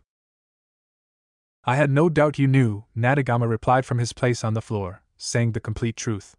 Based on the other 2 Sannin they dealt with, the clones had learned not to underestimate them. "We require your aid, Senju-sama." She put the saucer down, and frowned. "I am not putting one foot in a ninja village, Shinobi-san," she snapped, and no one could miss the disdain she put in the last word. "I am not seeking to lead you back in ninja affairs, Senju-sama," the clone answered, "and the person who requires your aid is among the nobility, not the shinobi forces." "Ha!" Tsunade exclaimed. Another petty tyrant fearing the smallest sickness. With his eyes to the floor, the clones missed Shizen's frown at those words. Either that or another one of these old men, wanting to live longer at any cost. "The patient is but a child, and her wounds are the results of torture," Natagama gulped. "Burns, lacerations, and things I do not even have a name for." He bowed lower, as if he was trying to drill his nose in the floor. "I know of no one else who could help. Name your price, and we will pay it. Just say you'll help us." Tsunade took another sip of her sake, then sighed. 1,000,000,000 ryo, she finally replied. "Tsunade-sama!" Shizen yelled at those words, rising from her seat. "Done," the clone replied, rising. "You'll have the money as soon as your patient is healed." The Sannin scowled. "You better not be trying to pull one over me." Natagama raised both his hands. "No trick." He then reached into his pockets, and withdrew the scroll he had there. "Consider this an advance, if you want," he added, handing her the scroll. Said scroll contained the results of his last few days' worth of gambling. 2 to 3 million ryo, a drop in the bucket compared to what she asked, but worth it if it helped build confidence. Tsunade unsealed the money, counted it, and even verified it. Natagama didn't miss this time the look Shizen was giving her master from the other side of the table. Fine, she answered with a sigh as she rose. Count me hired. Now, where is my patient? How fast can you get to Jincho and San no Kuni? The clone asked in return. That was clearly not what she'd been expecting. A week? She replied, unsure. Natagama sighed. A clone could make that distance in less than a day, as Naruto had proved handily earlier this morning. But they never tried carrying people, and now wasn't the time to take such risks. It will have to do. Please hurry. I am no medic, and I have no clue if she'll last that long. There was at least one advantage to Tsunade's normal habits. She was ready to go in the next minute. The three of them, and their pet pig, were out of the city barely a moment later, and the Sannin only picked up speed from that point on. While, using the replacement technique, Natagama could beat her speed on land, he couldn't deny that she was much faster than him otherwise. Which was good, since time was of the essence. Prank Day 217. Ebisu could tell there was something wrong with his team. The three of them had barely been working together for an hour this morning, and already the special Jonin could see that the usual team dynamic was off. He couldn't properly say what was causing the problem, however. As such, he kept on. Maybe you'll all understand it better with a practical exercise, the teacher finally admitted. Naruto, a dozen clones if you will? The required number appeared a second later. Ebisu did note that, for some reason, there was less smoke than usual. He simply filed that information in the back of his mind and continued. Now you will play the captured enemy, he explained, pointing to a singular clone. No fighting back, just pretend that you are unconscious. Said clone scowled but nodded, clearly unhappy with his given part. The rest will be with me as members of the pursuit force. Your role as a team is to escape this training ground with your captives still alive. You're going to aim at him? Miramara asked, shocked. Ebisu simply nodded. Indeed I am. Evidently, the man you captured has valuable information, of the kind that could ruin the entire village's plans. If he is dead, he cannot talk, which is better than him being both captured and alive. He looked at his team, who visibly didn't like what they were hearing. Unfortunately, missions like this have been given in the past, and will probably be in the future. Such requests are generally handled by ANBU members, but one can never be sure when he or she will find himself on the other side of such a mission. Right, Ariko resolutely answered with a nod. Ebisu pointed to his left. Your start point will be the lake at the middle of the training ground, while the clones will accompany me into the forest. He then took an hourglass out of his pocket. Start when the sand runs out. He clapped. Places, everyone. The group's first attempt was abysmal, the fake prisoner lasting not even a minute. The second went no better, and neither did the third. The special Jonin couldn't help but find it odd. Usually, his three students were more on the ball, but today was a disaster. He made a clone of himself to handle his role, and decided to watch from afar. From a more remote vantage point, it was evident what was wrong. Contrary to their usual habit, the three genin of Team 1 were fighting as if they were each alone.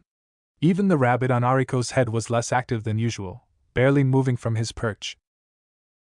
He then looked at the preparations his team performed between matches, and even then there were issues. Compared to the usual, the three were nearly silent, barely talking and making no plans. Both Ariko and Muramaru, as usual, were looking to Naruto for guidance, but this time the blonde boy didn't rise to the occasion. He simply stood there, as if waiting for something. Then the three rose as the hourglass emptied once more, and Ebisu had to act. Stop! He yelled, using Shunshin to appear before them. The three genin looked at him uncertainly. He ignored them. Is anything wrong, Naruto?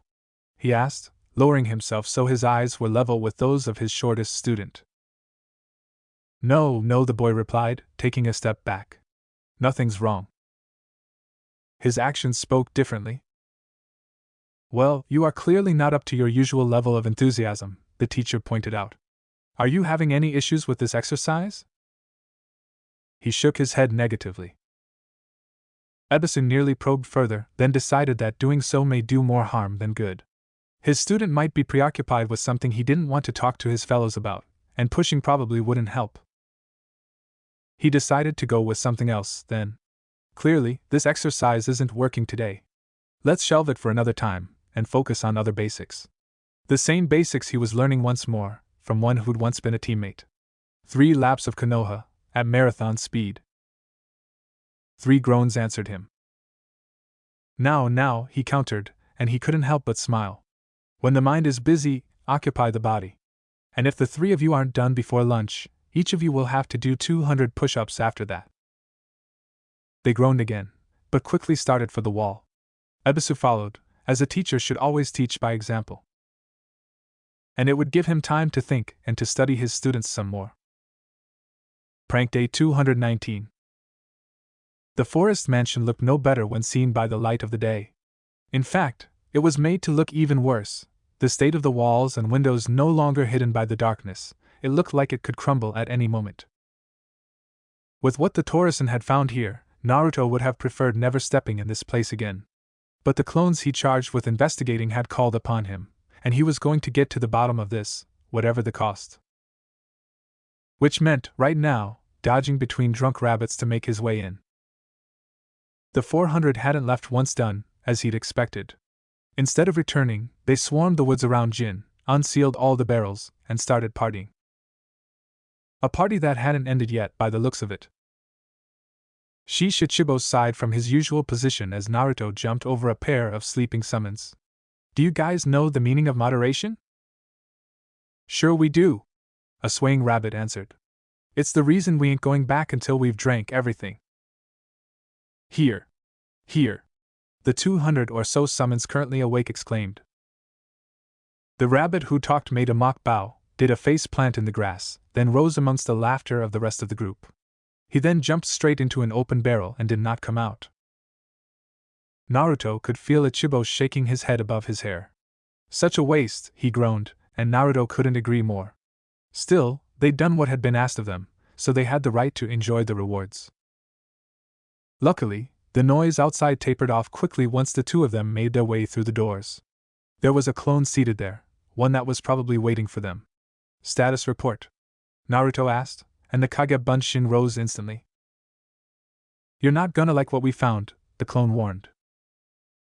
I haven't liked anything that's happened in this place, Naruto countered. Better I know if there's another group out there that's coming for us. The Kage Bunshin shook his head. At least that's not going to be an issue. Explain. The clone waved for him to follow. You know how we were told there were 2 rival Yakuza gangs fighting it out? Naruto nodded, with Ichibo maintaining his balance atop his head without issue. Well, that was true, but not completely. There were 2 groups fighting it out, but that was all part of someone's plan, the clone explained. Naruto waved for him to continue as the 3 of them descended into the basement where they'd found Shippa. The 2 groups were the Senketsu and the Kawajiri, minor Yakuza families from Tanzaka-gai, the Kage Bushin continued. Unimportant ones, mainly because they were too busy fighting each other instead of trying to grow stronger. They probably would have eliminated each other before long if Shiruba hadn't gotten involved. Shiruba? Naruto asked. You remember the blonde man from the Torisan's memories? The copy asked, to which Naruto nodded. That was Shiruba. No family name that I could find, though he clearly believed he deserved a specific one. Naruto inclined his head, uncomprehending. The clone took a deep breath. Shiruba was a Jin, technically. Shippa's second cousin to be exact. Naruto's eyes went wide. Yeah, we clones had pretty much the same reaction, the Kage Bunshin confirmed. Turns out, Shippa's grandfather liked frequenting brothels and the like. And he didn't believe in taking precautions about it. Naruto might have not had the best ninja education, but sex ed was something Irika had made certain he'd attended. He got someone pregnant. The clone nodded. Less than a month before he died, yes? Karai was her name, and she gave birth to a daughter. Unfortunately, she didn't live very long, and died before the daughter, Arizen, was 10. And you can guess what happened then. Naruto nodded and scowled. She ended up working in that same brothel. He'd heard about how those places worked. Sadly, yes, the Kage Bunshin confirmed. And one thing leading to another, she ended up pregnant herself. The issue was, Karai knew who her daughter's father was, which is why she named her daughter Arizen. And she passed the information on before she died. Naruto grimaced as he started to see where that led. Following the tradition, she named her son Shiruba. Unfortunately, by the time the son was 5, Erzen became infected with the usual kind of sickness that brothels spread, and she was kicked out the door with nothing but her son and the clothes on her back. Let me guess, Naruto interrupted. She went to see the Jin family for help. You got it, the clone confirmed with a sad nod. And you can guess the rest, I suppose. The Jin patriarch sent her away without a yen. Yup, the clone answered as he sat down on a bench. Unsurprising, since like Shiruba and unlike the Jin family, she was golden blonde. She ended up dying from whatever sickness she contracted, and was buried in an unmarked grave in the woods by her son, who swore revenge against the Jin family. Which brings us back to those two Yakuza families, the original stated. The clone simply nodded. Shiruba might have been a monster, but he wasn't an idiot. He bided his time, stealing from the Jin graves simply to survive, while planning the rest of the time. Unlike most people, he didn't care how long it took him, as long as he got his revenge in the end. Shiruba was 18 when he met Satsuko, which was when his plan really started. They got on like a house on fire, especially since Satsuko liked killing all the time and Shiruba didn't care who died as long as the Jin did. With someone to protect his back, he approached both families separately, saying that he was the true heir to the Jin domain, and offering them noble title if they helped him reclaim his throne. And he could prove it. Since he could access the Jin mausoleum, Naruto stated. Exactly, the clone confirmed. He played both Yakuza houses one against the other, pushing them onward by exploiting their rivalry. They took big hits, but little by little they acquired all the power in the region. Only thing that was left was the other gang, Naruto realized. So he set up a situation where they'd fight each other. That's what he did. It was all documented, a final battle between the two clans. They all called on everyone they had that could lift a blade, which was the reason the city was so calm and the citizens so fearful. They saw the Yakuza leave group by group, and knew they would be coming back.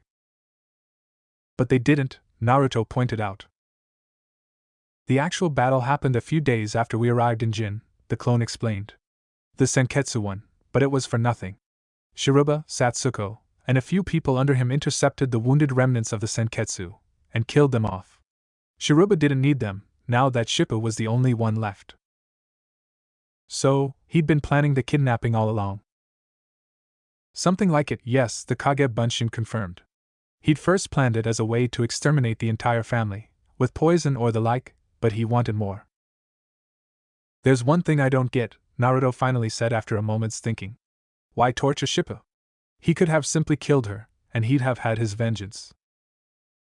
Shiruba didn't want to kill the Jin, the clone explained with a scowl. He thought the Jin had stolen everything from him, so he wanted to take everything the Jin had in return.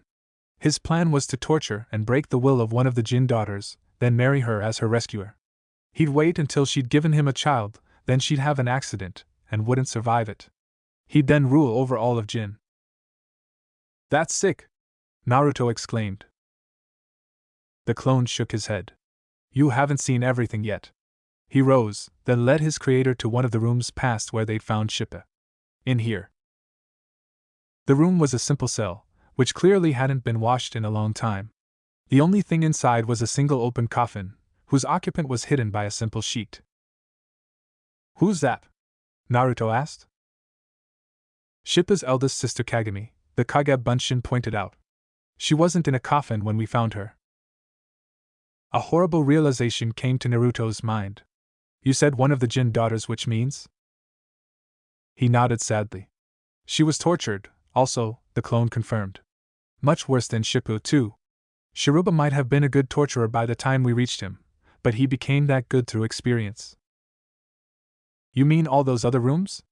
Naruto asked, afraid of the answer. All cells, each with its own dead occupant. Remember the woman who came to the Kuroneko, asking for barrels of alcohol? Naruto nodded. Ever heard from her again? Naruto thought for a moment. Not that I remember. She's on the opposite side, 2 cells to the left, the clone pointed out. She was one of the few Kawajiri who didn't go to fight. Shiruba had her grabbed because she was a loose end, and because he needed more training at dealing with women. Naruto closed his mouth, trying to stop his lunch from coming up. How many? A dozen bodies, but we're certain there were more. The original took a moment to calm himself. How, he finally asked? How did you get all that? Shiruba took copious notes, and he had his mother's journal with him. The notes were in code, true, but… Naruto shook his head. Jiraiya had started them on code breaking a few weeks ago, and this was an area where numbers made a difference. He doubted his code had been that difficult to figure out. Anything else? Naruto asked. Well… And that's all we found, Rayon said from his place at Shippu's bedside. Tora stood at the other, as he had for the past 2 days. It was one of the rare times she was awake, the doctors keeping her out of it as much as possible. They also tended to her wounds and made sure they didn't get infected, but anything more was beyond them. All that because of the demented plans of a single man, the Jin Lord commented. Yes. It was a lesson he wouldn't soon forget. Numbers might be a great force multiplier, but the right man in the right place could accomplish just as much. What about this mansion? She asked. It still stands for the moment, Rayon replied. We were planning to burn it down as soon as we finished clearing the place. Actually, they were waiting for the 400 to finish with their drunken debauchery and go back home. The clones had already taken everything they needed out, but they didn't want fire anywhere near what was left of the alcohol they'd brought. Good, Shippa sighed. Hopefully, I'll be better soon enough. It wouldn't do to leave my sister without her deserved rest. Shippa had taken that news as well as it could be, actually. She'd long been certain her sister had been among the deceased, and was relieved to know she could be buried with the rest of the family, and not left alone to rot unremembered. You should rest yourself, Jin-sama, Tora pointed out from his own seat. You're clearly tired, and you need to recuperate. I've slept more than enough already, the female lord mumbled out. Still, it barely took a minute before she was asleep once more. How long? Tora asked as soon as he was sure Shippa wouldn't hear. His face made it clear he didn't like the delay one bit. 3 more days, Rayon ground out. He didn't like it any better. Shippa had grown on the Tora-san, and on Naruto by extension. Seeing her hurt like this, and worst of all trying to present a strong face, only made it more painful to endure. Prank Day 221. Hello, Sensei. The 3 pre-academy students sang out in chorus. Welcome back, students. Ready to learn more? Naruto hadn't expected it, but his lesson on the Kawarimi became the first of many. Konohamaru, Moegi and Udan now met with a clone at least once a week, and they'd always managed to finagle a lesson out of the blonde genin. By their 3rd meeting, he was either sensei or Naruto-sensei, and nothing else. And he found that he liked it. The 3 students nodded, clearly eager. Anything in particular? He then asked, though he knew what kind of answer he'd get. More ninjutsu! Konohamaru cried out, echoed by his 2 compatriots not a second later. Again? The clone asked. Didn't you get the lesson last time? And the 4 times before also. Yeah, I get it, the basics are important, he sighed. But I already can do all of them, and more than well enough. Watch. He then did a perfect pair of normal clones, followed by a mirror-worthy transformation and a textbook replacement. See? I can do them all. The clone couldn't deny that. How about the both of you? He inquired, looking at Konohamaru's 2 followers. The pair did the same exercise right before his eyes. Moegi's replacement was a little slow, and Udan's transformation wasn't all that great, but Iriko would have clearly given those a passing grade. And he could understand feeling like he wasn't learning anything. He'd lived through 3 years of it. Fine, I get it, he finally replied. Tree walking technique? It was another basic exercise that changed everything. Not everyone could fight that easily in 3 dimensions, he'd learned. I already know it, Konohamaru replied. I managed to have Uncle Asuma teach it to me a few months ago. Show me. The boy walked straight up the closest tree without issue, then walked back down. A quick look at the other 2 revealed that they weren't as advanced as their friend. Naruto thought about teaching the method today, but he'd always hated the classes where they went over things he already knew. and he wasn't going to subject Konohamaru to that. Fire candle technique, then, the clone exclaimed. What's that? Konohamaru asked, coming closer. The Naruto clone raised a single finger, a flame popping at the top. That's pretty weak, Udan pointed out. Both the other two nodded at that. Maybe, but everyone has to start somewhere. It's the first fire technique I learned, and it helped me a lot when I tried for more difficult ones. Not to mention that it could easily be used seamlessly, as they'd recently learned. Really? Moegi asked, uncertain. The clone nodded wisely. Really. Those who start with the Great Fireball often burn their lips and tongue when they fail. That was one of the comments on the Uchiha scroll they'd used to master generating fire chakra. I don't think you want to try that, do you? The three kids shook their heads in unison. Then, let's get to it. Everyone, show me your tiger seal. 3 perfect tiger seals answered him. Very good.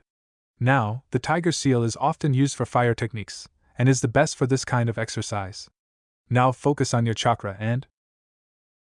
Unsurprisingly, Konohamaru was the first who managed a burst of flame, and before the hour was done, he could even manage to keep one active for a few seconds. Udan succeeded in a small burst once, but not again, while Moegi didn't even get that. The clone did point out that not everyone had the same affinity for fire, and that Moegi might simply be better at water or earth techniques.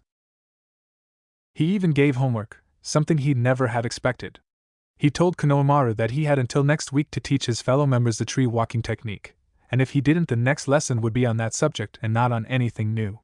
Judging by the enthusiastic nod he got, he was pretty sure he wouldn't need to teach that particular technique. Still, it brought a smile to his face to see that others wouldn't have to face the issues he did. He'd make sure of it.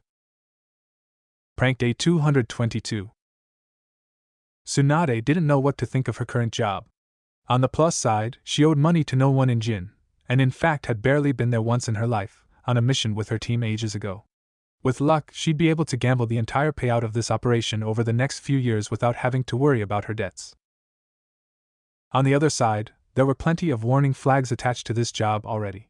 Tsunade had expected to leave her tail behind during the run, but whenever he'd fallen behind far enough, he'd suddenly appear a few hundred meters ahead, still keeping the pace. And she could tell it wasn't a shunshin he employed. Curious. His contacts were also a sticking point. Whenever she decided on a place to stop and stay the night, she'd find a couple of rooms reserved already for her. Which meant that her employer either had rooms reserved in every city along the way, or that he had a method of communication better than most hidden villages. And most of all, who blew 1 billion ryo on a healer, even one of her caliber? At least, it seemed her recruiter hadn't lied about the nobility thing.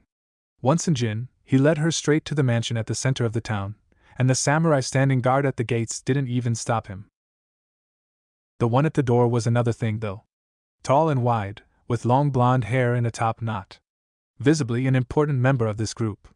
Finally, he exclaimed, then turned to her and bowed. I am Rayon, and a member of the Taurus charged with the security of Lord Jin. Please come with me. The Lord needs you right away. She exchanged a look with her student, who clearly didn't know any better. I would rather go directly to my patient, she countered. She wanted to be done as soon as possible, and back on her own.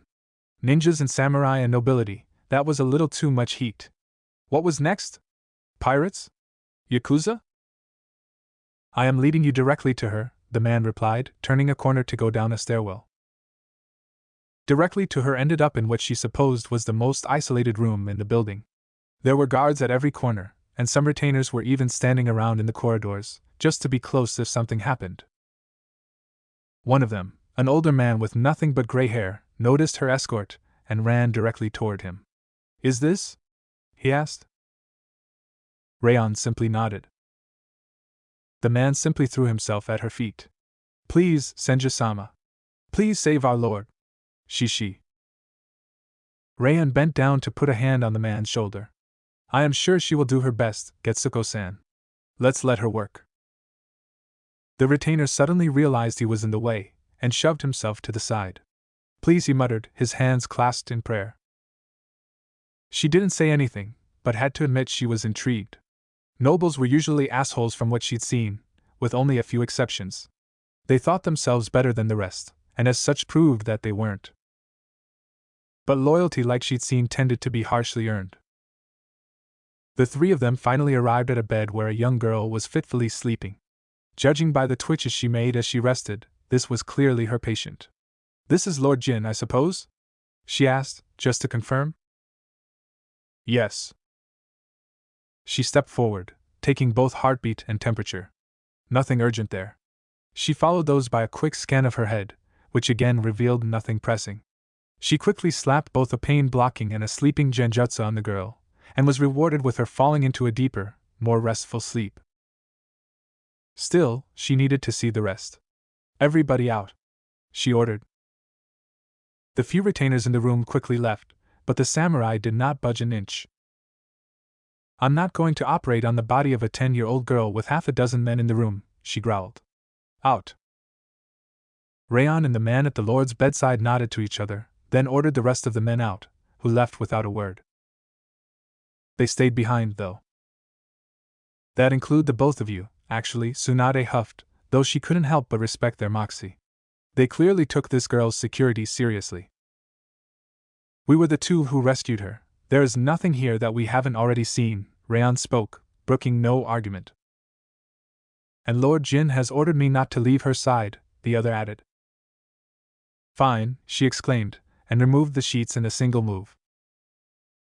Well, she couldn't say the man recruiting her had lied. From ankle to hip and from wrist and neck to stomach, the girl was a mass of cuts, lacerations and burns one atop the other. With all the charred flesh, she at least wasn't bleeding, which meant she could continue with the diagnostic.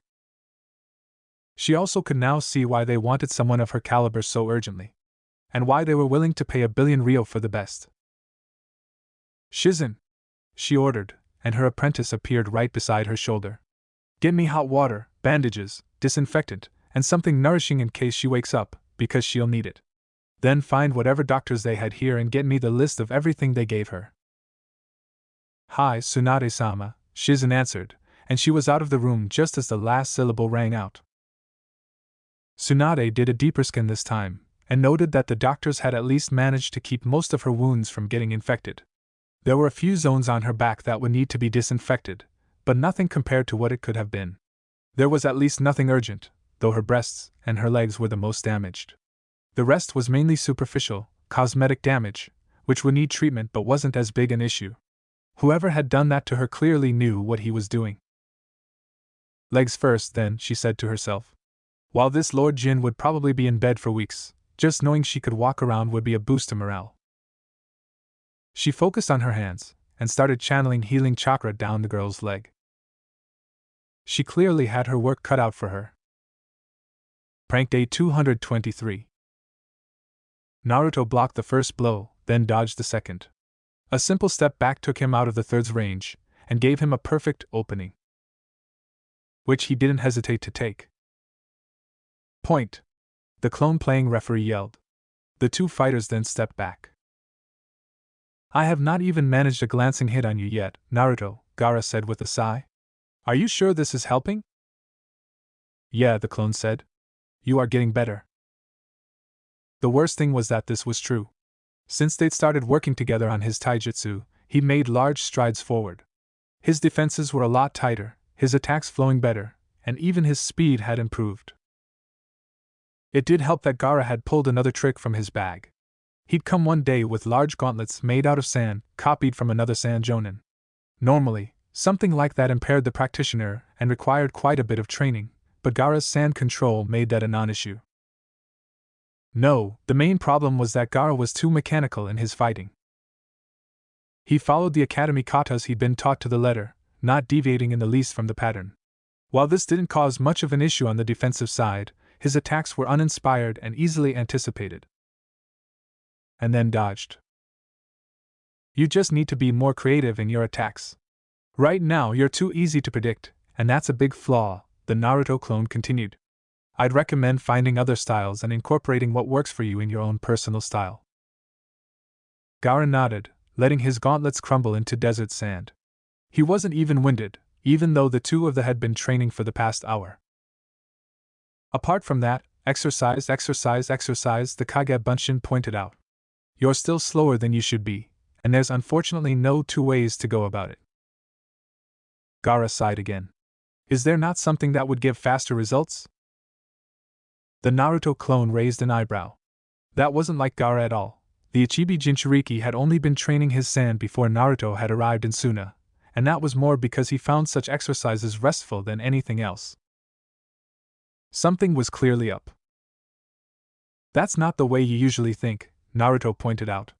Why the sudden change? Gaara lowered his head. I was sure you would pick up on it, he sighed. He then sat down. Ever since the captured sand ninja returned from Konoha, the Suna Council has been planning and preparing to select a new Kazekage. I found out yesterday from Baki that I am on the short list of those who might get the post, and a number of the others on the list are clearly not interested in this rank. The Naruto clone's eyes went wide. Really? Congratulations, he said, clapping Gaara on the shoulder. You do not mind? The Sand Genin asked. Why would I? Being leader of your own village has been your dream, from what you have said repeatedly, Gaara explained. I was afraid you would take it badly that someone as young as you achieved the same before you did. Naruto shook his head. I'm not in the same situation as you are. The current Hokage is still alive, and I wouldn't want anything to happen to him just so I could have a chance at the job. And I suppose the fact that you're the son of the previous Kazekage had some impact, am I right? Gaara nodded. The traditionalists are very much on my side because of exactly that. Also, the fact that my father's magnet release and my sand control have similar uses reinforces that link. Well, the clone said, that's clearly not an advantage I have. Given that the last two Hokages weren't of the same family line, I'm not too worried by the blood issue. And anyway, I want to be chosen for the role by everyone through my own merits, and not because of whom I was related to. No offense. None taken, Gaara said with a slight smile. There was a moment of silence as Naruto thought. So, you're planning on taking the role if it's offered to you, and you want to make sure you're ready for it, correct? The Sand Genin nodded. I want to prove that what I am right now is not all I can be. Most of the other candidates are much older, and I want to show that even as young as I am, I can still compete with them. Naruto nodded sagely. He understood the feeling very well. So, something that could be learned quickly. That ruled taijutsu out completely, given that it was endless rote repetition that had an impact in that domain.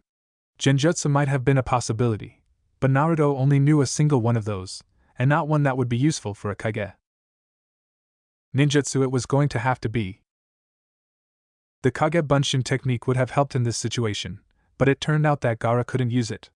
Sure, he could perform the jutsu perfectly, but each clone Gaara generated reflexively armored himself in its own sand skin, which was unfortunately enough interference to force it to dispel. It was still a work in progress. Naruto then turned his thoughts towards Gaara's sand. It was what the Ichibi Jinchuriki could use the most easily, and new ways to fight with it could very well help them in a relatively short amount of time. Let's focus on your sand then, the clone said, and Gaara straightened. How well can you feel through your sand? I can feel every single step your clones are taking back there, Gaara explained, pointing. I have never measured my range exactly, but I know it is more than a kilometer. That was pretty epic, Naruto had to admit. How about when it's in the air? Like in a sandstorm or something? Gaara's face turned pensive. I have to say I am not sure, he finally replied. Then let's try, Naruto exclaimed. It turned out that, yes, Gaara could feel someone in a sandstorm. It wasn't as efficient as his normal sand sense, but it was more than good enough for valid targeting. The next hour was spent refining that. Gaara maintained a cloud of sand 20 meters wide, and Naruto sent in clones from various directions. Before the hour was halfway done, none of the clones got in more than a meter deep without getting hit by a sand bullet. And that only got better as time went on. Then Naruto had another idea. How about a sand tornado? The clones had to perform one themselves to provide an example, but Gaara picked it up pretty quickly. It was also, based on his words, pretty tiring. Keeping that much sand airborne and moving requires constant effort, Gaara pointed out. And uses my chakra a lot quicker. The two of them tried various configurations to no avail. Making the funnel bigger didn't help. The farther he was from the moving walls of sand, the slower they went. At a couple of meters away, it wasn't much more than a breeze, and impaired Gaara's sight too much to be useful. In close range, it was at least fast enough to deflect attacks and make it difficult to reach him, but not much else. Gaara let his latest tornado go. This will still require much more training before it is usable in combat, the Sand Genin decided. Let us move on to something else. The Naruto Kage Bunshin was pensive though.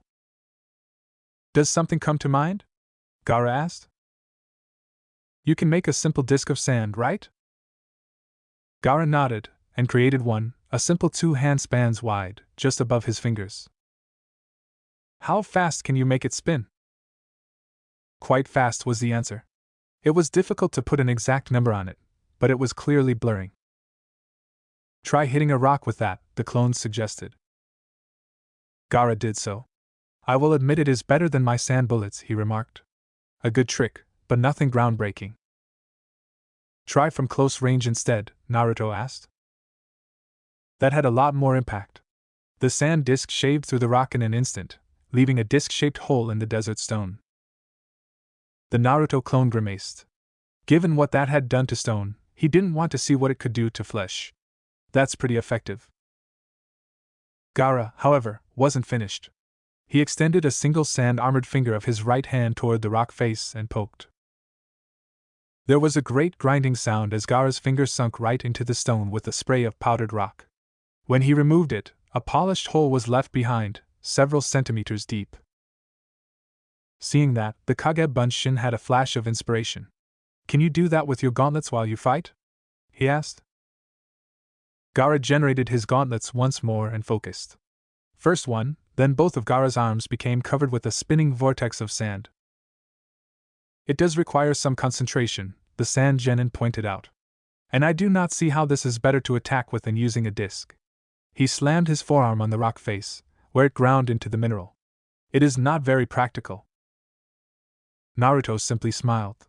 For attacking, no, it isn't better. For defense, though, Naruto grabbed a rock from the ground and tossed it straight at Gaara's shoulder. He reacted as he most recently trained, and made a picture-perfect block in the Konoha Academy style. And the rock ground itself to dust on his gauntlet. Gaara looked at that and grinned a little. I see. Defense and offense at the same time. Naruto nodded. Even better, this forces opponents to be a lot more careful about what they do. It gives you another advantage in close range, which is where your enemies have the most chance of hurting you. Gaara nodded, and launched himself in the first kata of the academy style, keeping the grinding edges of his gauntlets going all the while. Want some opponents? The clone offered. Please, Gaara replied, not deviating from the combat pattern. A wave of Kage Bunshin joined the fight not long afterwards. The clone smiled as Gaara fought and eliminated clone after clone. Being a Kage's teacher? He very much liked the sound of that. Prank Day 225. The Naruto clones in the village had done what they did best. That is, they'd spread. When they found no more information at Ichiraku's former insurer, they went and repeated the same process in all of the other businesses owned by the Konoha Merchant Council. Sure, they didn't succeed everywhere. Some places weren't hiring, or had requirements that were difficult to fake. Those they left for later if necessary. But the many places they did infiltrate meant they had piles of data to go through. They did as their teacher had taught them. Follow the money was one of the main precepts that Jiraiya had brought up in regards to seeking out information. This was because someone either paid for something to happen, or profited from it in some way. And profit was very often money. Of course, a couple of dozen businesses had piles of money coming in or out, so it would take a determined army days going on weeks to find anything in all of that. Unfortunately for the Konoha Merchant Council, armies were exactly what it was facing. Got something, one of the many clones said. A few other clones turned around, but most kept on their work. It wasn't the first time a Kage Bunshin thought it had found something, only to be wrong. And it probably wouldn't be the last. Show it here, Nico said. As leader of the spy network, he was in charge of this part of the investigation as well. He, like all the others, passed his time poring over the documents recovered by the infiltrators. At least, when he wasn't having class with Jiraiya. The document the clone brought was nothing special, simply the confirmation of a payment made by this insurance company to one of its clients. A sizable payment, true, but outside of that nothing that drew flags. So, Nico asked, what's special about this one? This client doesn't exist, the clone pointed out. And that's not all. Continue, Nico said, looking the document over once more. Other clones around them stopped, also curious. The address seems valid, but it isn't. The check number doesn't match to anything else, even though it seems to be in a valid format. And this isn't the only payment made to this customer, the Kage Bunshin explained. Show me, Nico said. The clone came back with a pile of documents.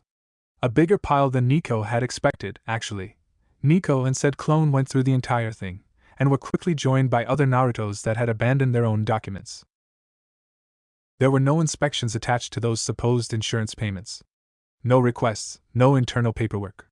Nico would have pegged it as an error or a test document if he'd found one. Only this error had happened dozens of times. Worse were the dates. The original document the clone had found was dated the very day after the Ichiraku arson, and there was one paper dated the very same day the warehouse they'd been using had burned to the ground. It was more than suspicious at this point. That business directly belongs to a council member, you said? Nico asked. The clone nodded. Councilman Yoku, yes. How many people do we have inside? The spy leader asked everyone in the room. Only one, a clone in the back replied. Try to get some more of our people hired, Nico ordered to answering nods. Put the place under surveillance as best we can. Find out more about this Councilman Yoku. I want to know everything he does. And if he makes contact with anyone, I want to know. This is the best lead we have, and we're not gonna let go until we shake something loose. All the clones nodded grimly. Like every single Naruto, they wanted blood over what happened to old man Ichiraku. And they'd make sure they were going to get it. Prank Day 227. Tsunade stepped out of Shippa's room, wiping sweat for her brow. While she was still a better healer than her apprentice, there were some things she couldn't do. And surgery was one of them. She cringed just at the thought. The idea of all that blood of those. Tsunade shook her head. That was in the past, not the present. And she had better stuff to do. Everything fine, Senju-sama? Her ever-present shadow asked. While Tora hadn't left the room Shippa was in, to her knowledge since she got here, Rayon had appointed himself as her own bodyguard. He was never too far, though never close enough to be in the way. If you forgot that she was one of the Sannin, it even made sense. As Shippa's healer, she was the second most important person in the building. And Tsunade knew Shizen had her own samurai following her around. Yes, Rayon-san, she replied. Just tired. And then she stumbled. Rayon was at her side instantly, fast enough that if he was a ninja she'd have bet on a shoe-shin. Thank you, she replied, placing her hand on his back for balance. He didn't see her hand flash green for an instant. Tsunade instantly straightened. So, you're the mastermind of all this, she spoke, staring straight in Rayon's eyes. It might have been only a low-powered scan, but it was enough to tell the difference between a clone and a real person. His chakra was also similar to one of the clones, which clearly revealed he was the summoner. There was something bizarre in said chakra, something she knew she should have immediately pegged, but which currently evaded her. Said Samurai blanched. Tsunade glared. What's the plot here? A takeover of the country? Did you assassinate the rest of her family? Did one of your men cause those wounds? One thing was sure, this was something big. Her skin had been enough to get a good idea of Rayon's reserves, and he was clearly high jonin, if not better. And not anybody could use Kage Bunshin freely like this man was doing. Not here, Rayon countered. He quickly walked out, going straight for a building Tsunade knew was used as barracks by the samurai group. Still, she followed. They needed her skills as a healer, that was certain given the amount she'd been promised, and she didn't feel endangered by a simple group of samurai whose majority were Kage Bunshin. If it came to fighting, they wouldn't last long against one of the Sannin. Rayon led her to one of the smaller rooms, where another pair of samurai were resting. She would need to scan them personally to be certain, but she was pretty sure those two were also clones. What's the issue? The first asked. Tsunade seemed to remember his name was Kuga, or something like that. She knows, Rayon said, voice grave. The two residents of the room tensed instantly. How? The second asked. Rayon was silent for a moment. I have no clue, actually. Everyone then turned toward Tsunade. She had no real reason to hide what she'd done. Nothing had been any form of secret art. I'm a medic and a chakra specialist. I can tell when something's not right in someone, given enough time. After that, a quick scanning palm was all I needed, she explained with a grin. Now, explanations. And remove that henge too. You noticed that as well? Let's just say I'm very familiar with the technique. Not to mention her short scan had given her enough information to know his form was false. Now! She then exclaimed. She was surprised to see the tall and wide Rayon shrink into a kid. Based on what she knew of her home village, he had to be at least 11, given the leaf Hittite visible on his brow. One thing was sure, it wasn't the powerful Jonin she'd expected. So talk, Tsunade said, deciding to ignore the fact that she was in front of a kid. Name? I'm Naruto Uzumaki. Tsunade forced herself not to react. She knew who that was, and now that it had been pointed out, she knew what it was in his chakra that she should have recognized. What the hell was the container of the Kyuubi doing in a place like this? And what is a leaf ninja doing this far from Konoha, in San no Kuni? What's the mission here? Naruto looked at the two samurai in the room, then nodded. This isn't a ninja mission, Senju-san. This is a mission for the Torisan. And getting Shippa healed is the entirety of that mission. I'm sorry to say, but most of these Torisan are clones like those two. She pointed to the two samurai still seated, who tensed. Shadow clones even, so you can't tell me this isn't ninja business. Why would you pretend to be a group of samurai? Naruto sighed. I just can't say no to someone in need. That was clearly not the answer Tsunade had been expecting. What? The entire story came out then. Why he'd created the Torisan in Wave, and what they did there. The request from Shippa's retainer, and the long march to this country. The weeks of tense patrols, waiting for the other shoe to drop. Shippa's kidnapping and her subsequent rescue, along with their failure to keep her safe.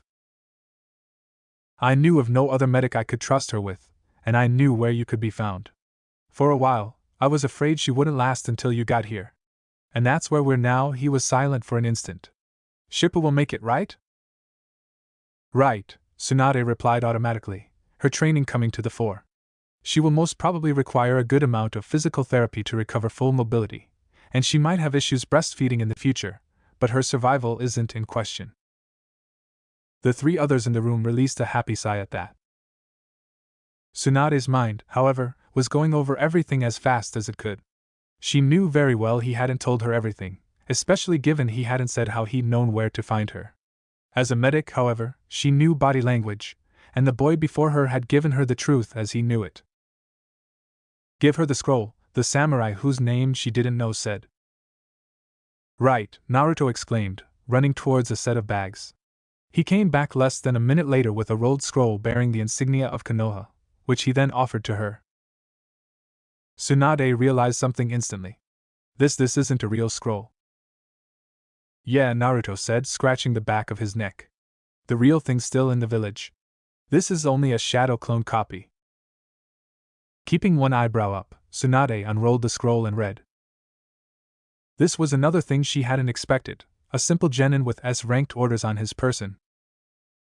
You are a genin, correct? She asked. Naruto simply nodded. Thing was, if these orders were fake, they were a better fake than any she'd ever seen. Sarutobi Hiruzen had been her Jonin teacher, and she knew his signature and his way of writing better than most anyone.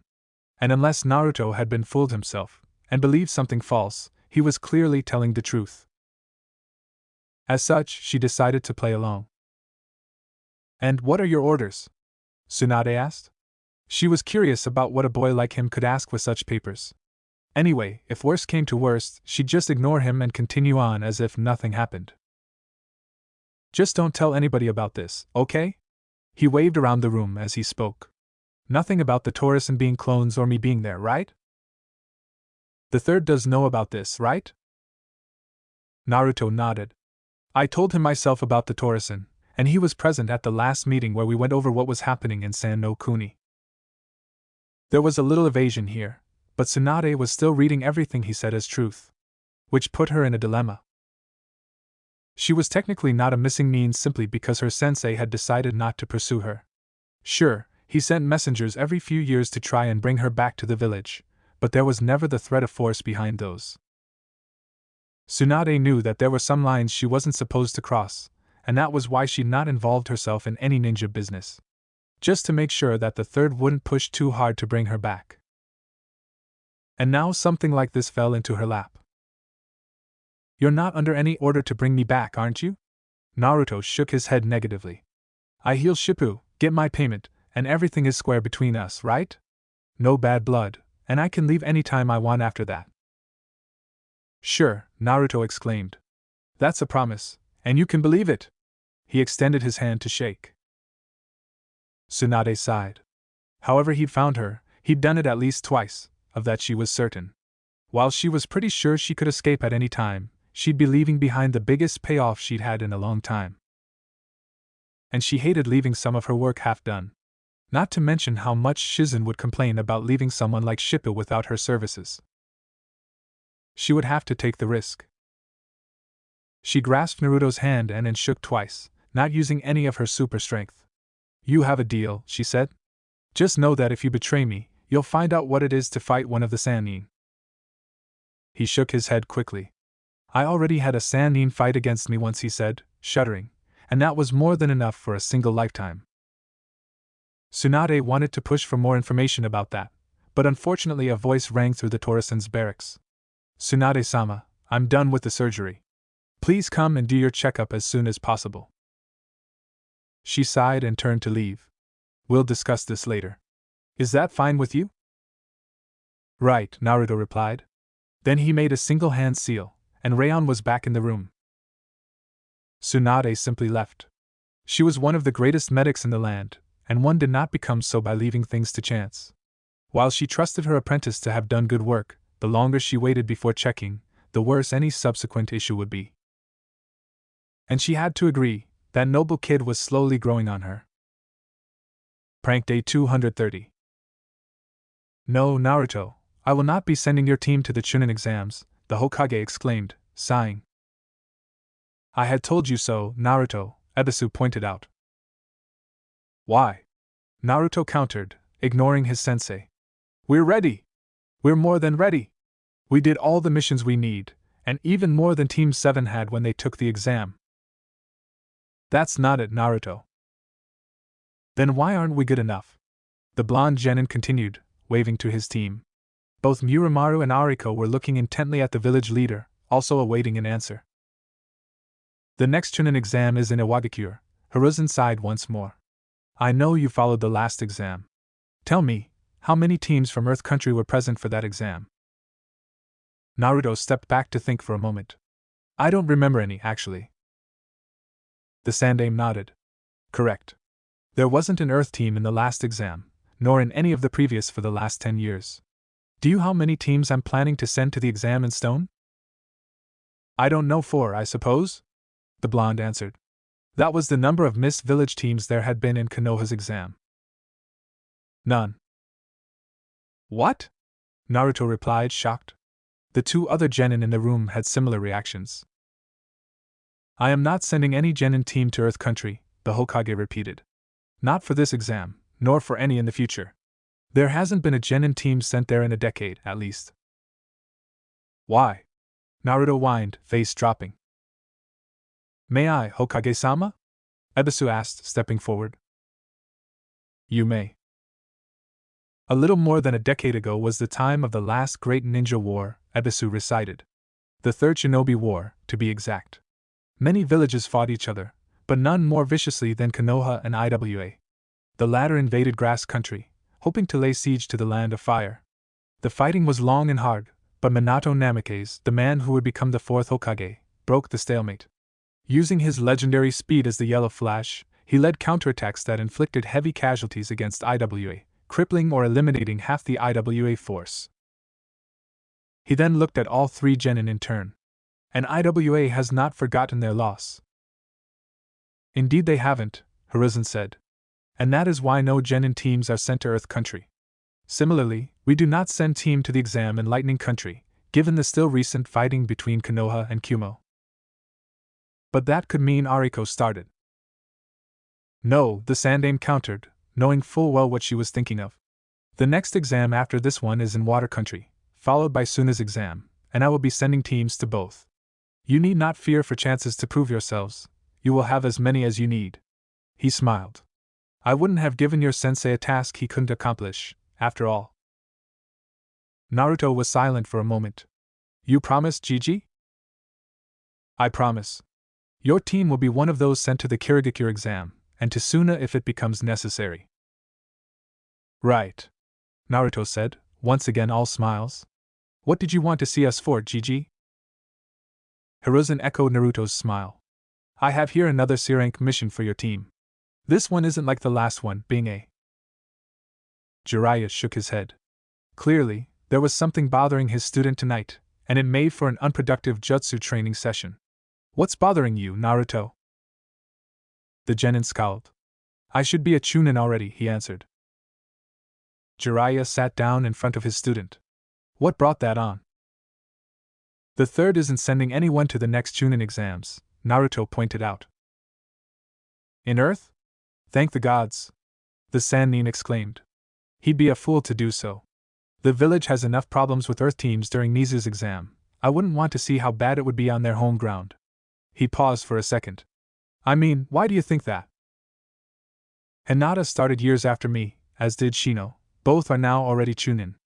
That's not counting those of the previous class, or the one before, the blonde explained. There's people I went to class with that are now at their fourth exam, while I have to wait another 6 months for a chance? That's not fair. Unfortunately, life is rarely about fair, Jiraiya countered. And while the fact that it took you years to get where you are is sad, it is better than the alternative. How? Well, let's say you passed on your first attempt. Let's even say you passed your Jonin's test, the Sannin said. Test? Normally, Jonin have the right to refuse the team they've been given, Jiraiya continued, and they test the genin that fall under their umbrella for the values they find important in a ninja, and fail them if they don't make the cut. I understand Kakashi was famous for doing just that before he passed Team 7. You were a special case, given that you were promoted outside the exams directly by the Hokage. But no matter. You passed that test too. How good a shinobi would you be? The Toad Hermit asked. Would you be as good as you are now? Naruto had to admit he couldn't be sure. Sure, having a couple more years under a good Jonin sensei might have made him good enough to be chunin, but he wouldn't be the same person. He wouldn't know the Kagebunshin, that was certain, and that was such an important part of everything he did that he had no clue what he would be without it. What do you think? He asked his teacher. Jiraiya shook his head. No chance. You're a one-of-a-kind shinobi right now, and there's no way you could have ended up the same. Sure, it took you a while to get there, but do you regret what happened? Meeting Iruka, the rabbits, all the people your clones got close to. He was silent for a moment. Not to mention Konoha might not be standing now if it wasn't for your clone army. Naruto cringed at that. He had to agree with Jiraiya that Konoha's fall might have been a possibility. Nobody but he managed to take that barrier down, and his clones had eliminated dozens if not hundreds of opponents. Even if Konoha had still stood without him, the damage would have been extensive. On average, Jiraiya continued, a genin is promoted during his third or fourth exam. Most that break this pattern are promoted at home, which is where they have the most advantage. Fourth? Jiraiya nodded. Yup. Those that do it in less usually skipped an exam or two. Think about it. How many of the Konoha teams even reached the third exam last time? 3. Hinata's team, Rock Lee's team, and Shikamaru's team. Out of how many? A lot. More genin teams than Naruto had known Konoha had, actually. The genin didn't have to say anything. His face was more than enough. Think about it this way, it's another 6 months to get ready to pass. Are you a better ninja than you were 6 months ago? Definitely. Then I don't doubt at least one of your identities will pass unmissed. And that's if you're unlucky and end up fighting yourselves early, Jiraiya exclaimed, sure of himself. Naruto shook himself and rose. He wasn't someone who liked focusing on the sad side of events. Not when there was something he could do about it. He rose. So, what's the best way to ensure I pass? Jiraiya had been a Jonin sensei once, and a genin himself at one point. He had to know what a genin faced. Well, I can't say much about the first 2 exams, since they change every time, but the last is always a one-on-one fighting tournament, the Sannin explained. Winning isn't necessary, though it sure helps. Any tips? Pulling out new techniques seems to help the most, as well as effective strategy and tactics. He paused. Which actually brings me to a subject I was planning to talk to you about. Yes? New techniques. From what I heard, you haven't had much luck with the Scroll of Forbidden Seals and finding new things to train in, correct? Jiraiya asked. Naruto nodded. Most of the jutsu that could be found in the scroll were there for a good reason, and those that were safe weren't any real improvement over what they already had. Right. So I had 2 things in mind. First, the Sannin raised his hand, and a spiraling sphere of chakra appeared there. The Rasengan. That's the technique you used to defeat Shikuin, Naruto replied. I'm not about to forget it. Exactly. It's a powerful piercing technique, and always a crowd pleaser, Jiraiya explained. You'd have to only use it as Naruto, since I'm pretty much the last person who knows it, but it would be a big help if you're ever stuck in a situation like before. Naruto smiled widely at the idea. And the other point? He asked after a moment of silence. Creating your own jutsu, the Toad Sage said. Every great ninja ends up doing that, and is pretty much a given at higher ranks. Most don't start this early, but with the numbers you have it'd be a waste not to. By that point, Naruto was nearly salivating. His own techniques. He knew the previous Hokages had created many of them, and it was a great step on that path. How does that go? He exclaimed, creating a clone the very next instant. Said clone disappeared, then reappeared with pen and paper in hand, sitting down right beside its creator. I see you're interested, Jiraiya pointed out with a smile. Well, first you have to start with Prank Day 232. To most, Kusako was a newly arrived merchant, who'd fled the big city to make money in the very deepest parts of grass. Some said that she was escaping an unwanted marriage, others thought that her beau had spurned her, and she had left the capital in tears only to make the best of her situation in the deep prairies. Of course, none of them had it right. Kusako was a Naruto clone, one that was part of the merchant network. She was the only clone in this particular city, trading mainly in Kusa tobacco and a few medicinal herbs that could be found close to her place of residence. However, she had also a second, very important role. That role was why, every Friday of the year, rain or shine, she went for a walk through the city's park. She took her time doing so, and often took her lunch at the foot of the statue there, an ancient carving of a former daimyo of the country. Only those who knew the Naruto clones well would have noticed Kusako's reaction that day. Still, she acted as she did usually, eating her sandwich with her back to the stone. Then she went back to work, and nobody saw anything abnormal about what had happened. But that night at midnight, when everyone was asleep in the town, she was back in the park and in front of the statue. That was her second role. Here in Kusucho, deep within grass, was the spot given by Zabuza as a contact point. The sign indicating a waiting message was very simple and very easy to ignore, a single blade of grass stuck between the stone fingers of the statue. On one side to give a message, on another if an answer was awaiting. And a message was waiting. She snuck to the back of the statue, easily finding the slit in the stone that had been carved there. She slid out the piece of paper therein, slipping it into the pockets of her suit. And then she rushed back home, closed the door behind her, and lit a single candle to read the message. Only, there was someone with her in the room. I was starting to wonder if I would have to wait another day, the voice said. Kusako had no clue how this person had managed to slip inside unnoticed, especially in the subdued floral kimono they were wearing.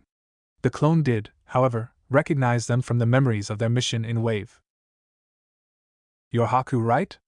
the Kage Bunshin asked, just to confirm. The androgynous figure nodded. "And based on the fact that you are a clone, I suppose you're another member of the so-called Hidden Spirit Village, as rumor would call it?" Kusako nodded. The network was well aware of the name they'd been given by the few survivors who escaped, and had seen no reason to quash it. It was another layer of misdirection that kept people from looking for them in Konoha, and that was fine. Haku seated themselves at the table. "You may read the message now." The clone had nearly forgotten about that. Kusako snuck the message out of the pocket it was in, and quickly read it. It had all the necessary code words, but outside of that it had very little content. "Haku will have your message," it said. It also gave an encrypted password to recite to the contact. The Kage Bunshin turned back to her visitor and did so. "You're my message, then?" "Indeed," they said. "I have a request from my master, and from my master's master.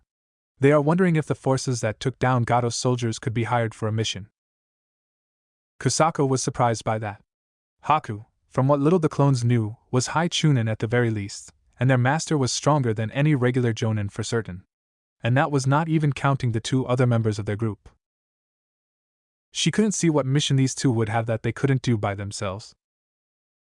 Still, protocol had to be followed. This was way above Kusako's mandate, and as such was a question for a meeting of those in the know. "I'll need more information than that if you want to get a positive answer," she explained, "because I'm pretty sure that, as it is, you're gonna get a simple no."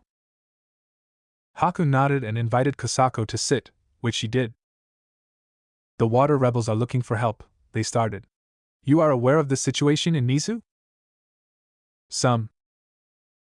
Well, ever since the last Mizukage has been. Prank Day 234. While the meetings of those in the know weren't always fully attended, this one was short on more people than usual. This was unsurprising, given that this meeting had been called in a hurry and Team 1 was on a C-ranked mission at the borders of the Land of Fire. Still, Naruto had once more made the journey from San no Kuni to Konoha to preside over this meeting, even if the council was already missing 5 members. The message they had was that important. "Welcome to the latest meeting of those in the know," Naruto said from his spot at the end of the council table. "There's only one subject today, and that is the request we received from Grass Country's merchant network," he continued, "mostly for the non-clone members of the council." "Which is?" Iruka asked. Naruto turned to the clone in charge of the western part of the merchant network, who rose. "The Mizu rebels are looking to hire a number of members of the Hidden Spirit Village to support their operations in preparation for and leading up to an attempt at taking down the 4th Mizukage," the clone explained, reading from a scroll that had traveled straight to Konoha from Kusucho by jumper. "The Hidden Spirit Village?" the Chunin replied, curious. "That was the nickname given to the forces who took down Gato in Wave, of which I was part," Nico answered proudly. "We could easily create a large enough force to help, that's for certain," he added. "Creating more clones isn't an issue here," Jiraiya continued. "The main question is, do you want to get involved in something like that? This is a civil war you're talking about, and those are never any good even when they are necessary.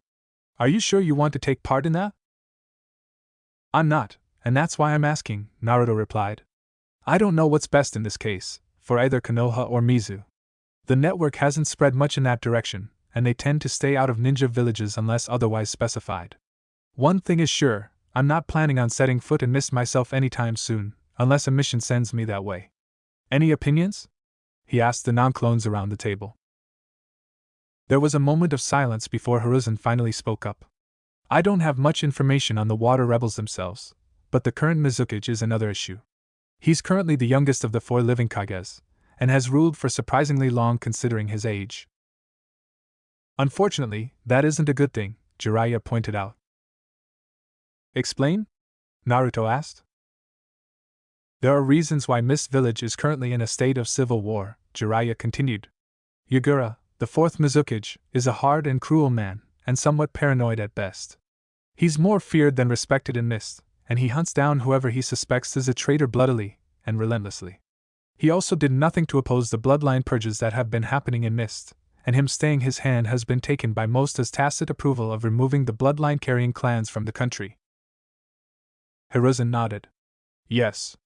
3 bloodline clans are already known to have defected from Mist, 2 of them to Kumo and 1 to IWA. 4. Jiraiya corrected. The few remaining Ryugawa have left Kiri last month. They haven't resettled anywhere, which is why the news hasn't spread yet. 4. Then, the Hokage amended. There are those who fear that, once Kiri has finally pushed away or eliminated all of the bloodline clans inside their own borders, they'll turn to the other villages with theirs and start the next great ninja war. A war could start that easily? Naruto asked.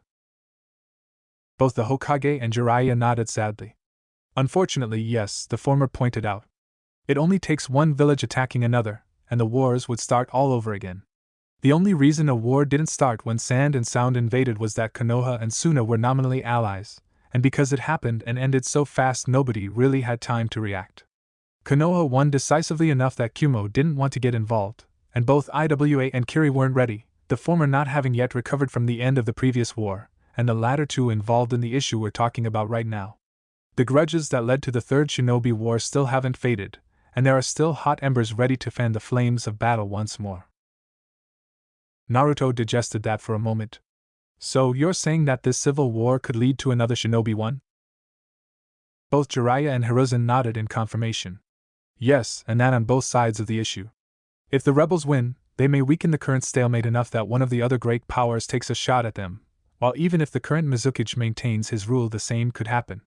That is not to speak of the lesser powers that could see the current turbulences as an opportunity to steal the seat of one of the 5 powers. There was another moment of silence. So, what you're saying is that the best-case scenario for maintaining the current peace is for the rebels to end this war as decisively as possible, and with the least amount of losses, correct? Naruto asked. Pretty much, the Sannin admitted. It may be that nothing can stop the beginning of a 4th shinobi war, but that's the scenario where peace has the most chance. There was a moment of silence. I'm going, then, Naruto concluded. I at least want to see what these water rebels are like. Maybe they're no better than the current Kiri leadership, or even worse, but I don't lose anything by listening to them. You're not thinking of you going, right? Iruka asked, and the emphasis on the you was clear. I have to agree with that opinion, the Hokage added, and the Sannin nodded beside him. Naruto shook his head. No worries, he replied. I wasn't planning to. The Hidden Spirit Village is well known to field clones only, and I'm not going to take the risk. Not to mention that he was going back to San no Kuni as soon as the meeting was done. After what had happened to Shippa on his watch, he wasn't willing to take the risk of something else harming her. Iruka sighed in relief. Thank God for that. That broke whatever tension was there.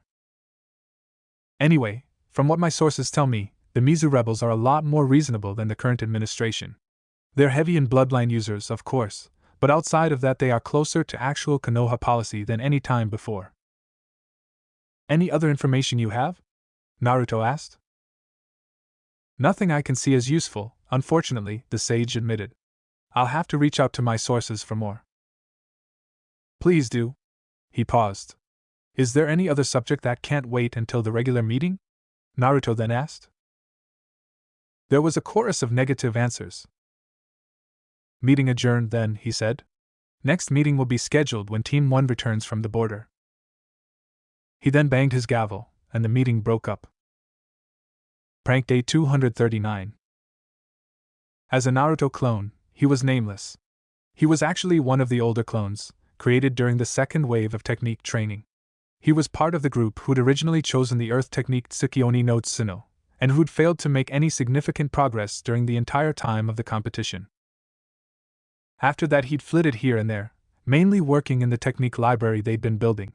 He'd ended up as part of the wave of new technique training, and was actually still training in the specific jutsu he'd chosen. But now, for the first time since the invasion, it seemed a mission called. The original isn't available, Nico said, standing before the assembled clones in the Irohara basement. So we need for clones to step up. For those who don't know, my team and I have been working on finding out who burnt down Ichiraku Ramen. There was a growl at that, and who has been going after our suppliers. We don't have exact details on the who yet. From what the information we have points to the fact that they are linked to the Konoha Merchant Council, who has at least been funding said group, paying for such attacks. The Naruto council member looked around to make sure he had everyone's attention. And a new payment has just been filed for said group, one greater than the one made when Ichiraku burned down. Jiraiya agrees with me that this is probably the precursor to another wave of attacks on our suppliers. As such, we need reinforcements helping the network make sure we don't lose more of our sources.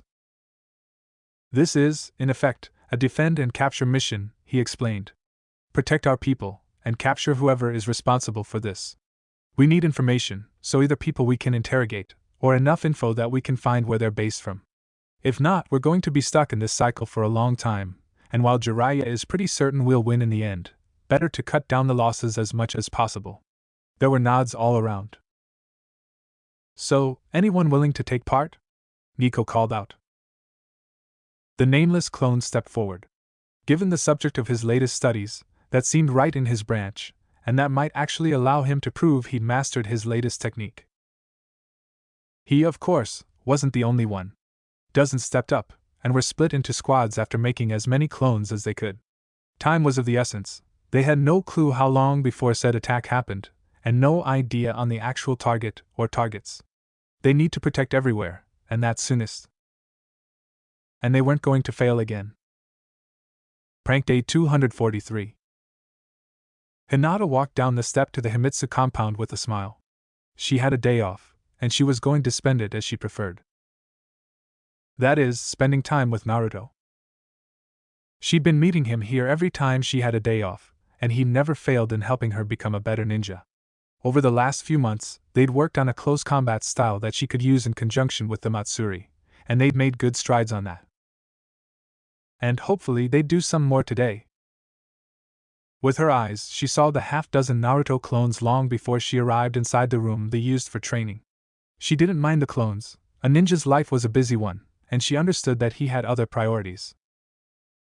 That just made the few times the real Naruto was there more special. Good day, Naruto-san, she called out as she entered the training room. Ohio, Hinata. The group called back. Here for more training? Hi, she said with a bow. I have the day off, and continuing work on the Mastery no Odori seems the best use of my time. She paused. Is the real Naruto available? The clone before her shook his head. Team 1 has a border patrol mission, he explained, to which she nodded. Then the clone paused, clearly thinking. She waited until he'd finished his thought. Did you know we were all clones? Hi, she confirmed with a nod. How could you tell? She was the one who paused this time. Trying to explain the details of what she saw with her Byakugan had never been easy, and even now the teams she worked at had issues with that. It's about how your chakra moves? Fluctuates? Flows? She tried explaining. Living people have a pattern to them, an order in which their energy circulates. For clones it's different, and if you know what you're looking for it's reasonably easy to notice. It still took me a while to get it, but by now it's second nature. The clone thought some more. Do you think it could be faked? She now saw what the clone was working toward. Unfortunately, she couldn't say much about the idea. I don't know, she admitted. Maybe different sensors see it differently anyway. It would probably take quite strong chakra control, though. She thought about it for a second. It might make a good training exercise, actually. I'd be happy to help if you want to try. Might be something to think about in the future, the clone before her replied, but that's not why you're here today. How many clones do you think you can manage today, Hinata? She smiled brightly. I'm fully rested, so as many as you need, sensei. It did help that all this training had pushed her reserves far beyond what they'd been before she became a Chunin. He smiled back. Give me 5, and we'll work in parallel. He turned to the rest of the clones. 2 swords, 2 fists, 2 kunai? He asked them. Seems fine, one of the clones answered while the rest nodded in approval. He turned to her. Your show, then. Her hands flashed into a cross. Kage Bunshin no Jutsu, she called out. And the battle was joined. Prank Day 247. Tucci didn't know what to think of the network, as they called themselves. It wasn't that they didn't follow through on what they promised. No, it was the very opposite. The very day after he'd signed on with them, He had the money to rebuild Ichiraku Ramen in hand. And not just to rebuild. He had enough to expand, and the funds necessary to rent a better spot. He had all he wanted, and better even. And that was the issue.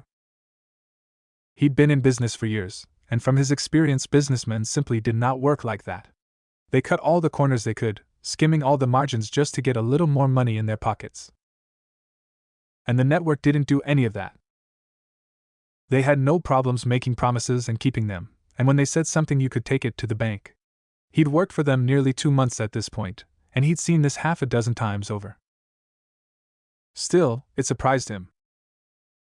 When he'd signed on, he'd expected to be a figurehead, a member in name only, existing just for his contacts, and no other reason. If that allowed him to bring Ichiraku Ramen back, he was fine with that. The shop had been his life, and he'd always expected to leave it to his daughter. Being a figurehead was a sacrifice he was willing to make. But it hadn't been the case. No, he was clearly an equal member here, and he had no clue why. Whenever there was a meeting, his voice carried as much weight as anyone else, and he could tell that everyone was listening intently. They'd said it was personal. Now, he was starting to believe it. Either that or the network was planning things at the very long term, in decades or more. He couldn't see the network making profits before then. That, however, didn't seem to stop them. In weeks they spent millions of ryo arranging that the last few banking and insurance companies in Konoha didn't fall under the umbrella of the Merchant Council, and also buying up transportation infrastructure in the villages closest to Konoha. Lastly, he'd been questioned on the various businesses the members of the Merchant Council owned, and Tucci was pretty sure they were planning something big there. He bet his hand on it. Still, for the moment, he was fine with the work he was doing. He was the face of the group in Konoha, as they'd said, and had recruited others tired of the machinations of the council. It wasn't nearly enough yet, but the more businessmen joined, the better it looked for the rest. He was even in talks with one of the less active members of the council over joining the network. And if one did, there might be others who'd see the way the wind was blowing. He'd been in Konoha for decades, and had seen the rise of the Merchant Council from the advisory group it was in his youth to the economic powerhouse that it was now. And right now, it seemed like he'd get to see them fall. From what he'd seen on how they did business, and what proof he'd been shown of their actions, he couldn't wait for it to happen. Prank Day 252. Haku was glad to be back in Kiri. He'd been traveling in that direction for more than 2 weeks at this point, and even he was starting to get tired. And that was not to mention the hidden spirit village members accompanying him. Kosako, the informant he'd been tasked with contacting, had passed the message up the chain just as he'd expected. He'd been prepared to wait days or even possibly weeks until a reply came, as per his orders. 2 days later, there was another clone with Kosako, and he was leaving Kusucho, accompanying the new hidden spirit village ninja directly to the water rebels. This journey was the first time he was in the presence of spirit ninjas for long periods of time, and given his senses he couldn't help but pick up details. And they didn't make sense. These ghost ninjas, as he was starting to call them in his mind, didn't make sense. Their chakra fluctuated abnormally for both what types of clones he knew and for normal ninjas, sometimes diminishing rapidly, sometimes doing the very opposite. And it didn't help when other such ghosts joined the group. They joined while on the run, coming up as if expected. There was no stopping, no salutations, no nothing. They just fell in line as if they'd long been anticipated, and kept pace as if they belonged. It was eerie. Still, he thought as he saw the hill in the distance, his part was finally over. He slowed down as the group approached the caverns he'd been told would be used as a meeting point, and the clones he was accompanying did the same a second later. Then he guided them in. This place wasn't a rendezvous point in common use, but he'd made sure to be familiar with it before leaving with May's message. As such, he let the 12 ghosts into the earth, navigating through both the natural maze and the illusions embedded in the very walls. Still, he kept ready. He didn't think May would be in danger from this group, based on their reactions, but one could never be too certain in such a case. In the end, they arrived in a room that, unlike the rest of the place, had clearly been shaped by human hands. 3 people were waiting there, and Haku was glad to see that his master was one of them. Masama, Zabuza-sama, Chojuro-san, may I present you the members of the Hidden Spirit Village, he intoned. Shinobi of the Hidden Spirit Village, the leader of the Water Rebels, Mei Tarimi, her bodyguard, Chojuro, and my master Zabuza, who you've already met. Greetings, Mei stated, while Zabuza grunted and Chojuro stood silent.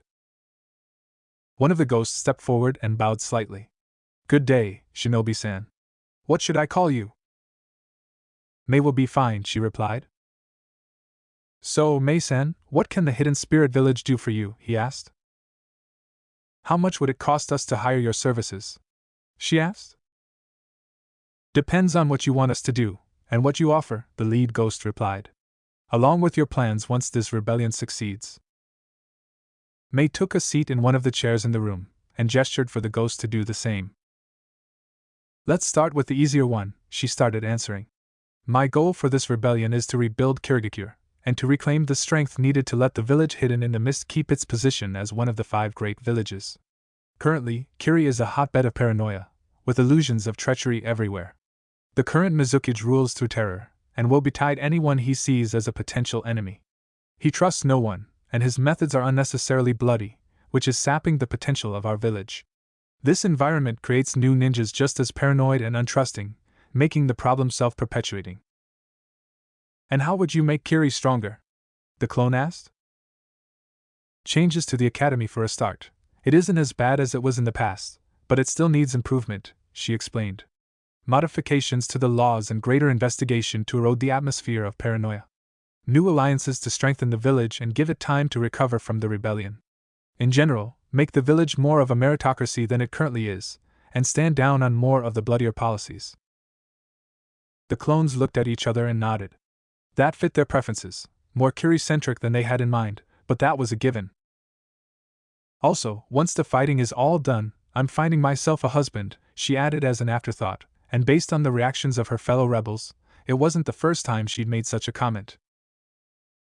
What the rebels need Spirit Village for is actually simple, numbers and infiltration, she continued. The water rebels are skewed toward the higher ranks, mostly jonins, special jonins, and high chunins.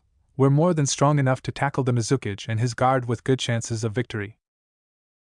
The lower ranks read the problem, Zabuza interjected with a scowl, to which Mei nodded. If fighting starts in the village, and it quite probably will, she continued, the genin and chunin will take a disproportionate amount of casualties compared to the higher ranks. This could set back Kiri years if not a full decade in a worst-case scenario. Every rank-and-file ninja we remove from the fighting bloodlessly is another possible future jonin. Every casualty we prevent makes the village a better place to survive after the coup. So you're not planning on having Rainin fighting against the Mizukage himself? The lead clone asked. Not particularly, Mei admitted. I'm planning on taking on Yagura myself, possibly with some of the other rebels. Sure, we wouldn't stop the Rainins from joining in, but I'd actually prefer you saving as many of the genin and chunin as possible. Depending on spirit ninjas for the meat of the fighting make us look weak, Zabuza added with a growl. Mei nodded at that. As for price, I doubt we can offer you enough money to make it worth your while. While we're not poor, we have nothing close to the resources that someone like Gato had. However, we can put other things on the table: access to the Mizu archives, training in various techniques, a set number of A or S ranked missions, even some of the Kiri treasures that the village has accumulated over the past decades. Discussing the details and specifics will probably take a while, but do you think we can agree in principle? The Naruto clone in charge nodded. To be fair, the main things they wanted was to prevent another shinobi war, the rest was icing on the cake. Still, he planned to negotiate as best he could. Appearing cheap would weaken the reputation of the group and they just end up with other people trying to abuse of their generosity. We can. Mei smiled and extended her hand. It may be a little early, but welcome to the Mizu rebels. We're glad to have you. They shook. Prank Day 262. Given Naruto's skill at the Shadow Clone, a border patrol mission was an easy task. Still, that didn't mean he hadn't taken things seriously. Between the various checks and surveys he had his team do on their length of the border, Ebisu taught the classics of such a mission: how to patrol efficiently, how to identify important areas, how to check for passers-by, the usual lessons a team got on their first border mission. Still, such a mission along with Naruto's Army on Demand meant that it was easy to arrange for extra training, like the sparring his 3 students were doing right at this moment. And he was paying close attention to said spar from his perch. He had a persistent itch that needed scratching. He was still stuck over the fact that his team either had an infiltrator or a guardian angel. He'd been paying extra attention to everyone since they'd arrived on the grass border, hoping to catch this A and B member unaware, but nothing on that front. No unexplained tracks, no bizarre shadows, no eyes in the distance. So, he was currently leaning more towards infiltrator than anything else. He looked toward Ariko at first, given her lightning affinity, but if she was a fake genin, she was a better actress than anyone he'd ever seen. She made mistakes understandable of a genin, but ones that a better trained ninja would have difficulty performing, even on purpose. Instincts were what they were, and managing the illusion in the middle of combat was difficult. Still, there were other details he noticed, which amounted to a massive number of puzzle pieces that didn't fit together. He had an example right before him. Below, in the clearing the team had claimed as a base, Team 1 was fighting a trio of his shadow clones. To make things more challenging, Naruto had been forbidden from using the Kage Bunshin, so it was 3-on-3. And, as the fake ninjutsu specialist of the opposing team sent forth a wave of flame-hiding blunted shurikens, all 3 dodged. And did so the exact same way. It wasn't the first time that Ebisu had noted something like this. Yes, it was common for teammates to have some moves in common, as they picked up on each other's styles, but Team 1 pushed it farther. A lot farther. They had similar stances, similar evasion patterns, even similar tics and reactions sometimes. And they hadn't been a team for a year yet. That attracted his attention, but that was the opposite of what an infiltrator would do. Sure, keeping to the level of the team was necessary, but imitating them to that point would be counter to their plans. Again, Ariko doing a parry on a kunai, a picture-perfect sharp fist block. Normally, he'd take that as a fluke, but after more than a dozen times that excuse felt weak. But he'd verified, and there wasn't any other sharp fist user left in the village, so it couldn't be her being an infiltrator. Then Miramara was twisted aside by the man who'd grappled with him, and he took a fireball to the side. "Stop!" he called out, and shushened right beside his wounded student. Everyone had frozen in place, and Ebisu ordered one of his clones to go grab the first aid kit without even looking at him. He was too busy with Miramara. Taking out a kunai, he quickly removed the boy's smoldering shirt off of him. Leaving it there would only make the burns under it. There were no burns. He froze at the sight. Under his shirt, Miramaro had pristine skin, without any trace of damage. In fact, his skin wasn't even hot, just the warmth of someone doing physical exercise, not that of chakra-fueled flames. That was impossible. His eyes rose, and Ebisu noticed the boy's hair. There wasn't even a burned end in sight, which made no sense. Hair burned so easily there were dozens of fire users, such as he had when much younger, who'd burned their own locks by mistake. There wasn't even the quite recognizable smell that burning hair had. "Kai!" Ebisu called out, sending a surge of chakra Miramara's way. There was no change, so it wasn't an illusion. Now that he thought about it, he'd never seen his team wounded save superficial scratches. He racked his head for anything like that, and finally remembered Naruto bleeding from a few slices that quickly closed, but nothing from his other 2 students. And that was the last drop. "Sit down!" he called out, and he was happy that his team obeyed without hesitation. "Explain this." "What?" Muramaru replied, clearly trying to pretend nothing was wrong. Ebisu didn't fall for it. "You took a fireball to the shoulder, and there's no hint of anything on you." "Is it my fault that fireball was weak?" he retorted. "It was strong enough to burn your shirt, so your hair should be a mess," the teacher continued. "And that's not all." He chucked the kunai he was still holding straight at the side of Ariko's head, who slapped it aside instinctively. "That's a perfect sharp fist block," Ebisu added, "and you're not even bleeding, regardless of the fact this wasn't a blunted kunai that you blocked with your bare arm." He glared down at his 3 students. "Outside Naruto, I've never seen a drop of blood or wound on any of you," he ranted. "No one manages to get out unscathed from training that way. No one! Only Naruto's clones. He froze. Only clones would be that undamaged, as clones would vanish before taking wounds like that. And Naruto was probably the most talented person in the village at the Kagebunshin. Still, that made no sense. He'd have noticed if his students had been replaced by clones one day. There wasn't a town in miles, so there was no real reason for some of his students to play hooky. What was going on here? Are you all clones? He asked, and saw all three of his students flinch, then look at each other. That set his mind up. I'm not moving from this until you all explain to me what's going on. This has gone long enough, and either I'm getting an explanation from you, or from the Hokage in 3 days when we arrive back in Konoha. Ebisu glared at them again. So, what's it going to be? Thanks for watching. I hope you had as much fun as I did putting this epic what if together. Make sure to smash that like button, subscribe, and hit the bell icon so you never miss a single twist in the story. Drop your thoughts, theories, or even wild ideas in the comments. I read every single one. And hey, if you're craving more awesome Naruto content, go check out the other videos on the channel. I've got plenty of heat waiting for you. Until next time, stay sharp, stay awesome, and remember, even a shadow clone needs love.